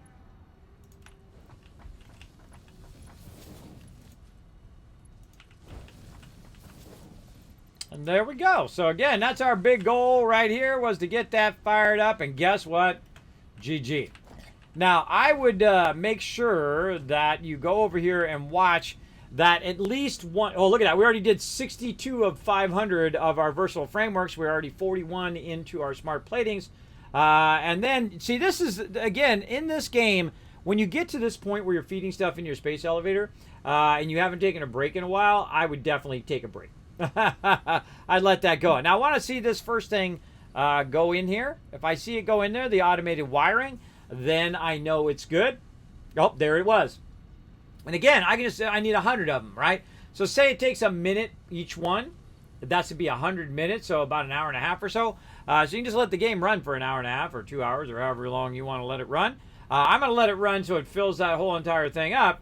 I'm going to be heading out here in a moment, but we're going to keep the battles going all day. I feel like that was the real big goal of today, was to try to get that next level tier unlocked. Let's get up here on the top. Wow! All right. Or not. Skates have a tendency to skirt you right over the side of that. All right, there we go. And so now you can see all of our... I love watching this stuff run. I love watching it go across the conveyor belts. So you can get that edge. Get that edge. Hey, look at that. Look at that sea of loot that's running all over. That's Spaghetti City right there. Pretty fun. All right, everybody. We're going to go ahead and take one more break here while we let that run for a little bit. And then I shall be right back in just a moment. Let's go. I'm back. All right, let's get back to it. I see we got a battle just came up. Let's fire it up. Get the battle going on. right over here. Battle time. While we're doing a battle, we'll go ahead and also catch up on the chat. What's up? Hydrate. I did hydrate. Thank you very much for that hydrate love. Water good. Yeah, I already drank a whole one of them already. I drank a whole one of them. I got a whole nother one right here. I usually keep 2 of them on my desk here. Pink Ranger coming in with some battle time. Yeah, let's do it. Get that battle going on. Let's do it. Oh, man, look at how many peeps we got. We got 90 peeps almost. Rogues are going in there, ganking them. Get them. Why my sound so low? There we go. There we go. I had to crank it back up again. Crank it back up. You guys watching all the different lines do the thing. I love watching the lines. I don't know what it is about that. It just is awesome every single time. Awesome every single time. Love watching the lines run.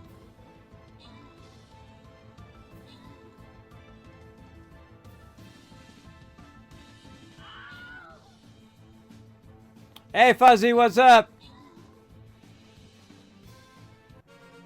All right, open the captain's chest.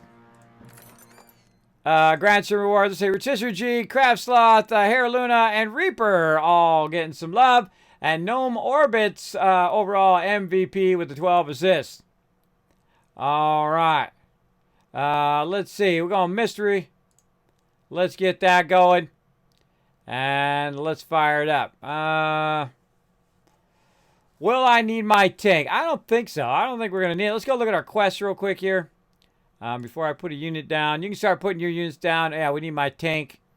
One more. All right, we'll go ahead and use the tank. How are we doing on time? 15 minutes. Probably do that offline battle. That one will probably be offline.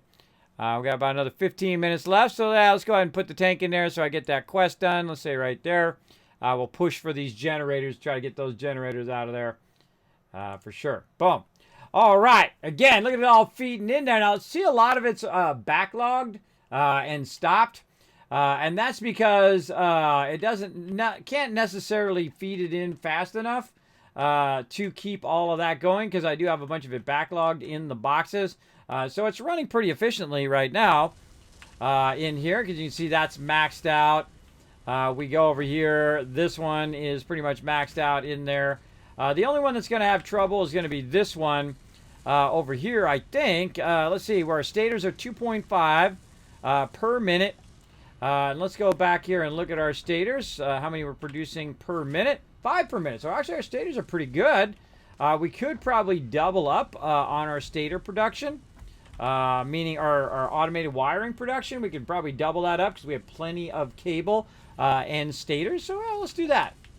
Let's do that real quick here. So we'll go ahead and put this over. The funny irony is I need wire. Let's go ahead and grab that wire out of there. Use a bit of that wire. Let's go ahead and just double that production just for funsies. Let's do it. And now we're really going to do some spaghetti. You ready? Spaghetti City coming up. All right, let's do it. 4 over here. Split that. Run that in there. They're like, no, Kismet, don't do it. Don't do it, bro. You're triggering me in the chat. No, don't do it. Do not do the spaghetti. I can't handle it. I can't handle the spaghetti. It's too much in there. Now, here's another little trick to get this started up. You can just take some of the stators out of here and just cut them in half like that, and just kind of manually feed the stators in here, automated wiring and whatnot. And the same thing with the cable, too. You can just feed the cable in from your inventory. Now we need to get it up to there. Might have did that a little too far forward. Oh, well, we'll give it a shot, see what happens. Yeah, too far forward on there, but no worries. We'll go ahead and just merge it over here if we can. We're not too close. Oh, just barely. All right. Just barely, I think we can get it in there. Closing clearance. No, a little too close. A little too close on the thing. All right, it happens. Let's see. How can we fix that? Definitely want to move that back. Move that back so we can get that to go up to there. Let's see. Can we even get that going because it's so close? That's a little too close too. So let's take this out. Oh, we put the thing back too far too. Well, that was a little weird. Let's go ahead and put that. Now you can get away with running out lines pretty close to your space elevator, like that. So you're pretty easy there. And then what we can do down here, just make this super easy, is we'll run that there. We'll put a merger on this end, like that. Then put this back down, and so on and so forth. And then we'll run it out of here into there. Rerun the spaghetti back here into there. And from here into there. Run some power. And now we double that up. Double mint gum. Let's go. Boom. Double that up. And now it's going to go twice the speed. How we looking? Oh my goodness. We're already getting that going on. Now again, after the stream, while you guys are playing some Stream Raiders, I'm going to let this run. I'm just going to let it run all day until it fills all that up. Or until I feel like stopping. And let that do its thing. Nothing else we need to do. Let's take a look at our power. And we got a few minutes left, so we're going to go look at what they were doing so we can see kind of, you know, where they started when it was all flat and they were just finding the nodes and then building their way up. Right now, we got 2,475 power. They're crushing it on that power big time, tapping all of that coal around the world. And again, that's always one of the fun things to do. He's got some stuff going around in a circle over here. That's fun. Found some summer sloop. Some purple slugs. Nice. Nice. And then also got the Explorer up here. Oh, and unlocked some more stuff in the MAM, too. And so on. So let's go ahead and run over this way. And keep on jumping down. And let's go see what they got. Oof. Let's do it. Oh, look, and they're tapping that extra concrete down there. Nice. Tapping that extra concrete. Again, I was going to come back and get that one. They already got it going. Got the quick wire going down there. We're going to use that quick wire later. We got all of our stuff going down here. It looks like that that eighth one is not running. See down there at the end? The eighth one is not running for some reason. Let's go find out why. Have we run out of coal? Oh, I forgot to connect it. I forgot to connect it into the line. At least I think I did. I think I'm the one that forgot. I just blame myself. Just blame myself. That was one of the things I was talking about, too. Was connecting that into the line, too. Connect that across there. Connect this across here. There we go. Again, that's a visual clue that that's not working because you see that the thing's not at the top. And that happens all the time. You'll forget lines. You'll forget stuff. You'll come back and go, oh, wait, I forgot to do that one thing. And now it's good. Good to go. Bye-bye. Again, I like going through the forest. It's going to be fun. Vehicles down there. Or that's a bench down there. Very rarely do I build through the forest. Normally I build way up high and then build across. But it's a kind of fun little ride. Cutting back here and zipping around. Got this little whoop whoop right there. Whoop.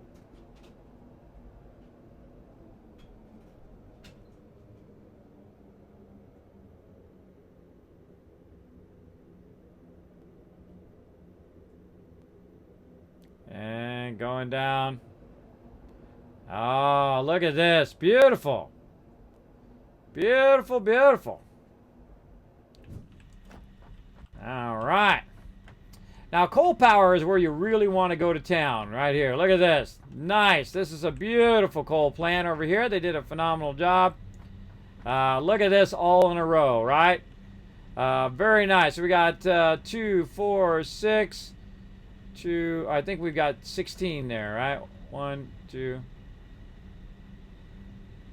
9, 10, 11, 12, 13, 14, 15, 16. That's exactly how I would have done it too. 2 groups of 8 based on the amount of ore that you're running in. So yeah, good. 16 there.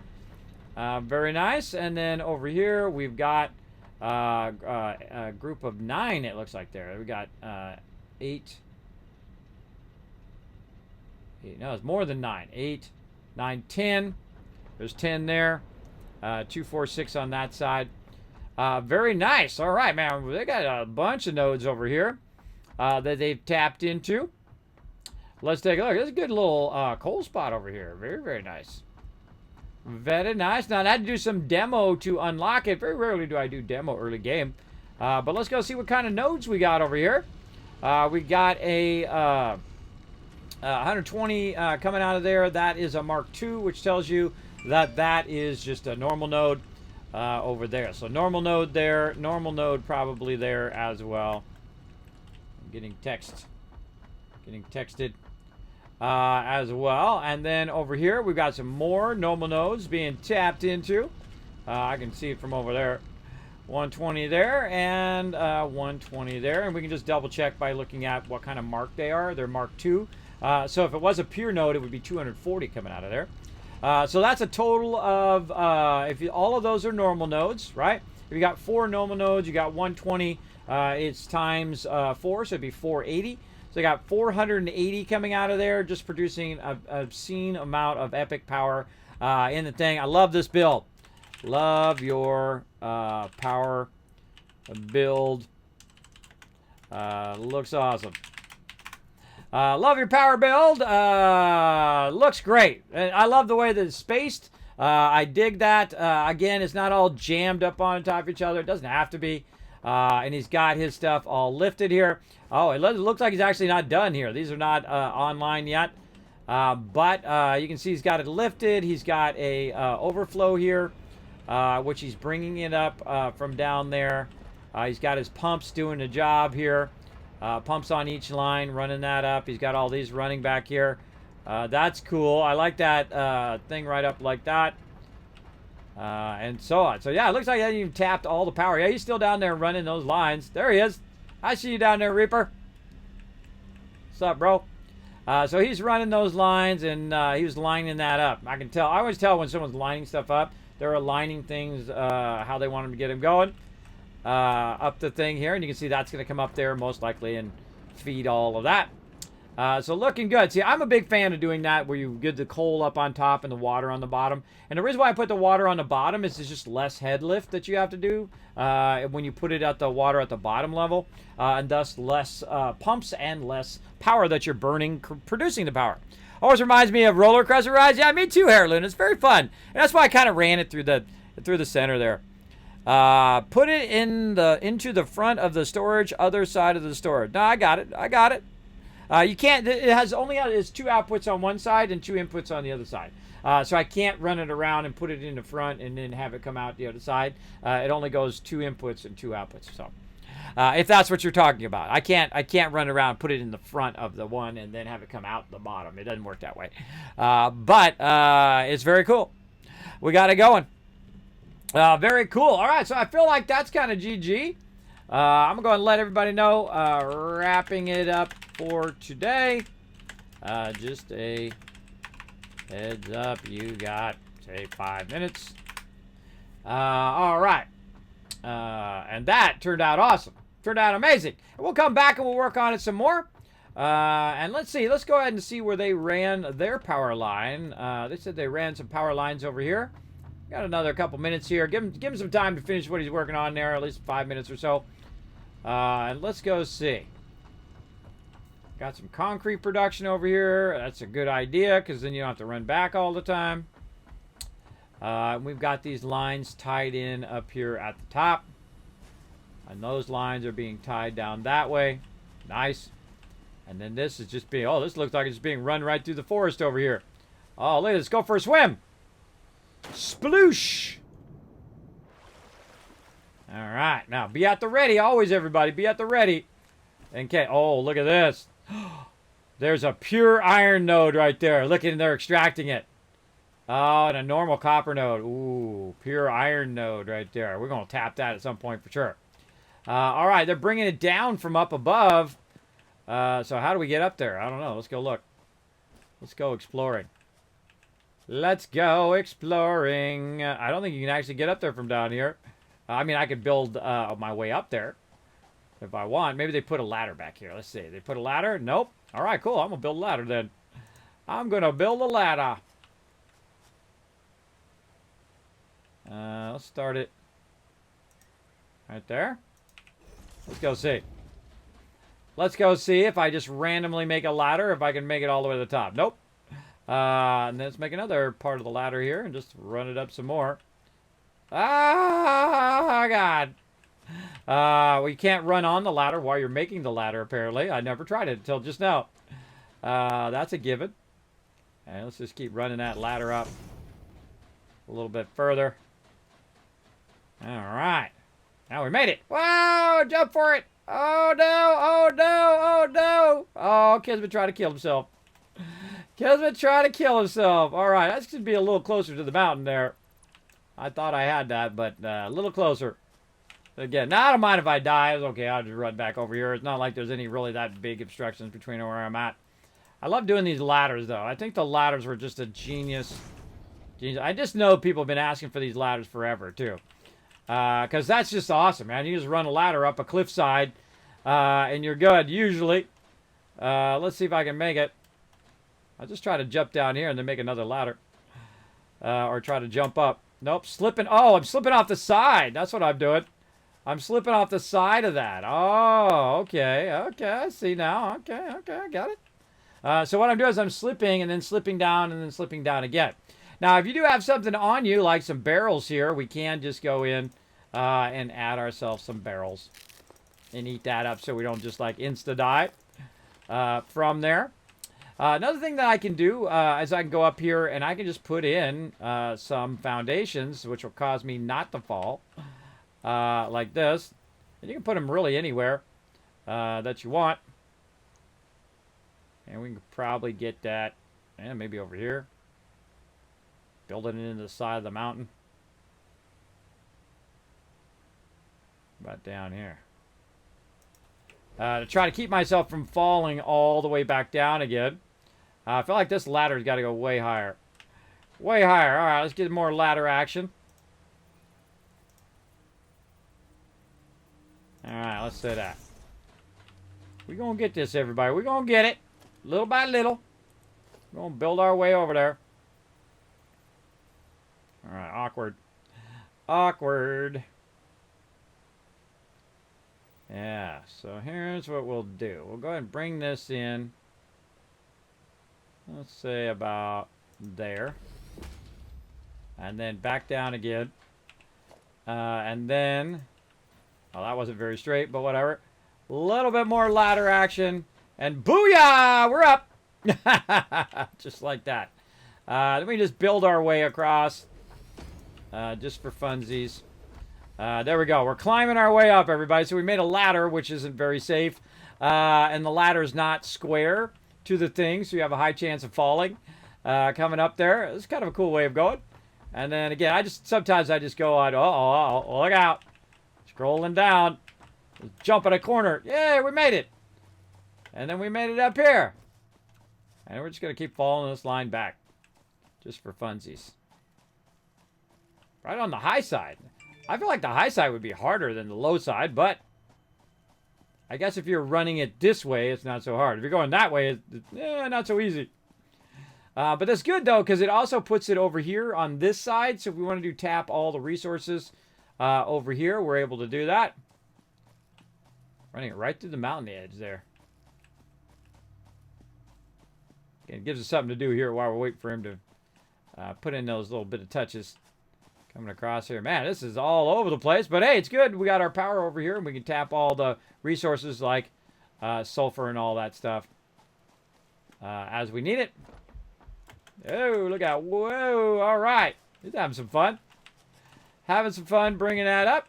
Oh, look at this. And bringing it to the water's edge, too. So we have plenty of water for all the stuff we need later on. Love it. Love it. Looks great. Looks great. And then he brought up the water over here, brought up the power up on this side as well. So we have redundant power in both directions. Pretty awesome. And look at this, everybody. Look at this awesome view.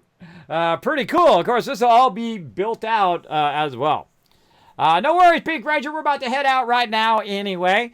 We're going to go into battle mode. Thanks so much for backing me up. Show my mod some love in the chat, everybody. The awesome Pink Ranger always got my back. Look at this. He put in some ramps right there. He put in a ramp and a little thing. Probably built his way down. Let's go look. Let's go take a peeky peek. Yeah, build his way down to here. A little flat ramp. Nice. Nice. All right, now I don't like to log out out in the middle of nowhere. I like to log out in my base. I'm just old school that way. And so we're going to go ahead and get my vehicle. That's why I always keep it on me. And we out of here. Now, you might question whether the vehicle is... wow, look at this over here. Look at that. Making even more iron plates over there. Making a lot of iron plates. Tapping all those nodes. Look at all those nodes right there. Very nice. Tons of iron plates. We're going to need all of that eventually. All of that big time. Really going... No wonder the power went way up. That's why the power went way up over there. And then over here, also making a bunch of stuff. I think they're feeding it all in there for one ginormous thing of plates. Very nice. And they're running that up and they're running back to the base. Nice. That looks good. 1, 2, 3, 4, 5, 6. Putting all that in there and then combining the last 3 into this line of 6. Yeah. Using 9 over there. Yeah, doing all the... What they're doing is they're doing it in stages, right? So they're doing this in the rod stage. Over there, they're doing the... probably the plate stage separately. And then running the plates. And look, I didn't even know. I just guessed. And that's exactly what they're doing. They're doing it in 2 different stages. So they're doing the rods in one stage, then it goes to the screws, and then in the back there, they're doing all the plates, and then they're running that in there. And they've got 6 of those running. That's pretty good. Pretty nice. It's very fun to tap into all of that. And so we got that fired up and running. Whoa, look out. Hey, off the top rope. And did I nail it? Nope. I sometimes do. I sometimes get it. But it's okay. You just click on it. You're good. I want to see if I can go up this ramp. Can I go up these ramps? I don't think I've ever tried to go up these ramps with this. Hopefully it touches the ground. Oh, I don't think it touches the ground. Aw. Aw. Aw. Now it touches the ground. Oh, man. 6 of those like glue, too. All right. Awesome. Again, I rarely ever use those. I use those very late game, but hey, they make a great way to get up onto the thing. If you want to get your vehicle up there. And so we're tooling back the base, and then we're going to log out. Let's go. My crew out there tapping into all the stuff, getting some more resources going on, and whatnot. I still got more resources to bring in over there, which I didn't even get to today. But we've got... Maybe we should log out over there to remind me next week to get that going. That's a good idea. Hold on. Let's just... Hey, Fred! What are you doing over there? Getting into trouble, no doubt. Getting into trouble.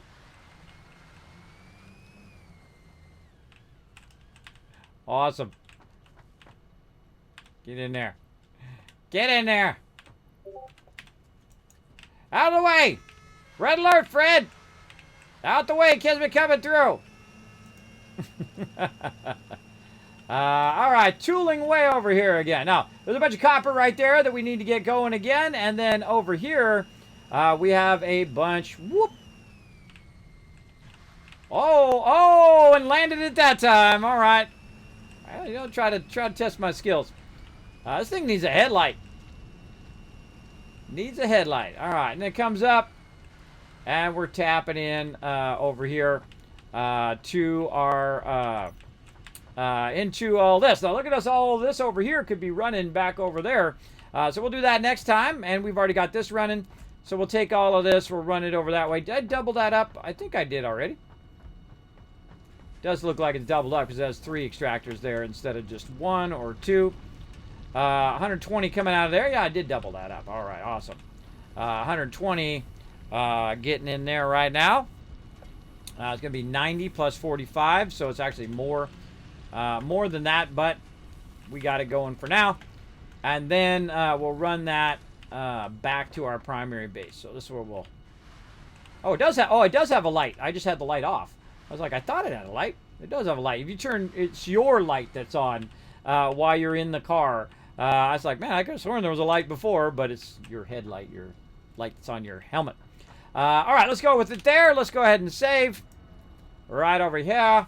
And let's run the limestone, or concrete in this case.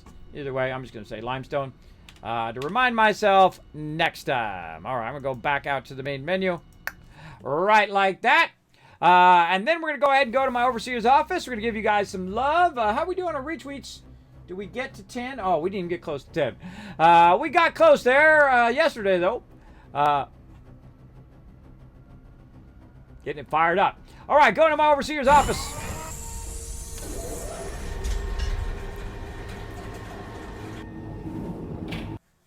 No problem, Reaper. I got tons of copper sheets. I got a whole box full of copper sheets. Feel free to grab them next time. Now we're probably going to... Hey, Swadness, what's up?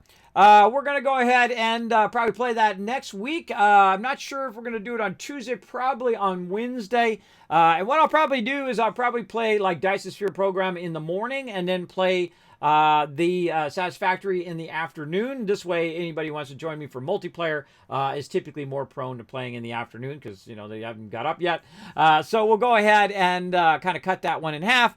And then on Thursday, we'll be back to some Fallout as well as some No Man's Sky. So we'll do some split gaming on those 2 days. And then on Friday, of course, Valheim, and then Valheim again on Saturday. So that'll be pretty much how I'm thinking if it's going to go next week. Oh, wait, no, hold on. One of those days I have to take off because I'm getting my coronavirus shot.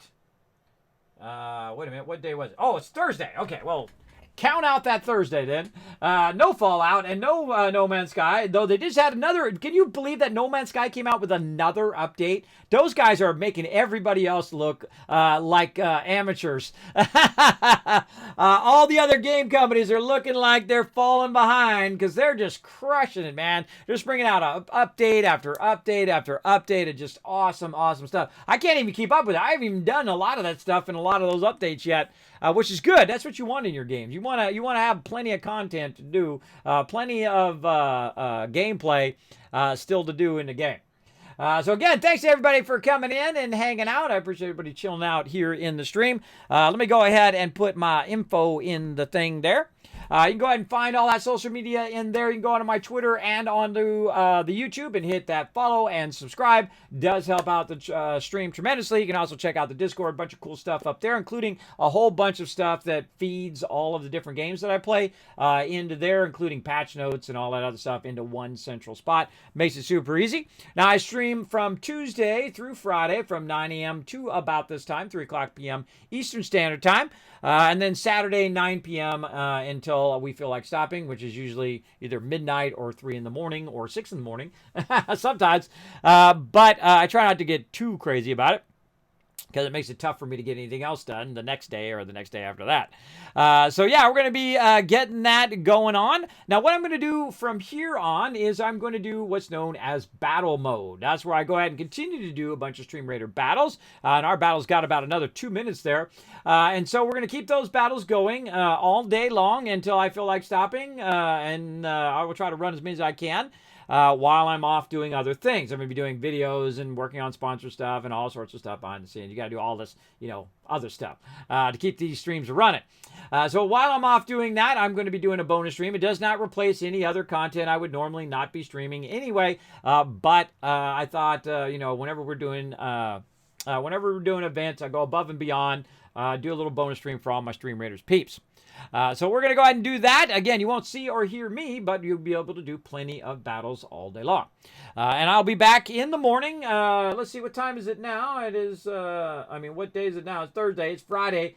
So we're going to be doing some Valheim tomorrow and then also on Saturday night. Definitely want to join us tomorrow. Tomorrow we're going to get together as a crew and we're going to work on that iron. I feel like we're going to need to definitely get tons of iron. And Soul's already got a base already established for that iron. We're going to go ahead and try to get a bunch of that, so my crew will have that, as well as we've already collected a ton of silver last time. And my crew, of course, were getting their upgrades while I was doing this incredibly way too long ring around the ginormous island that apparently is right across. I thought that one would be smaller than the one we're on. Nope. That one is absolutely massive. I was checking out where the fourth boss is, and we'll probably do the fourth boss on Saturday night. You can come join us for that as well. You can't join us on the server. It'd be pretty fun.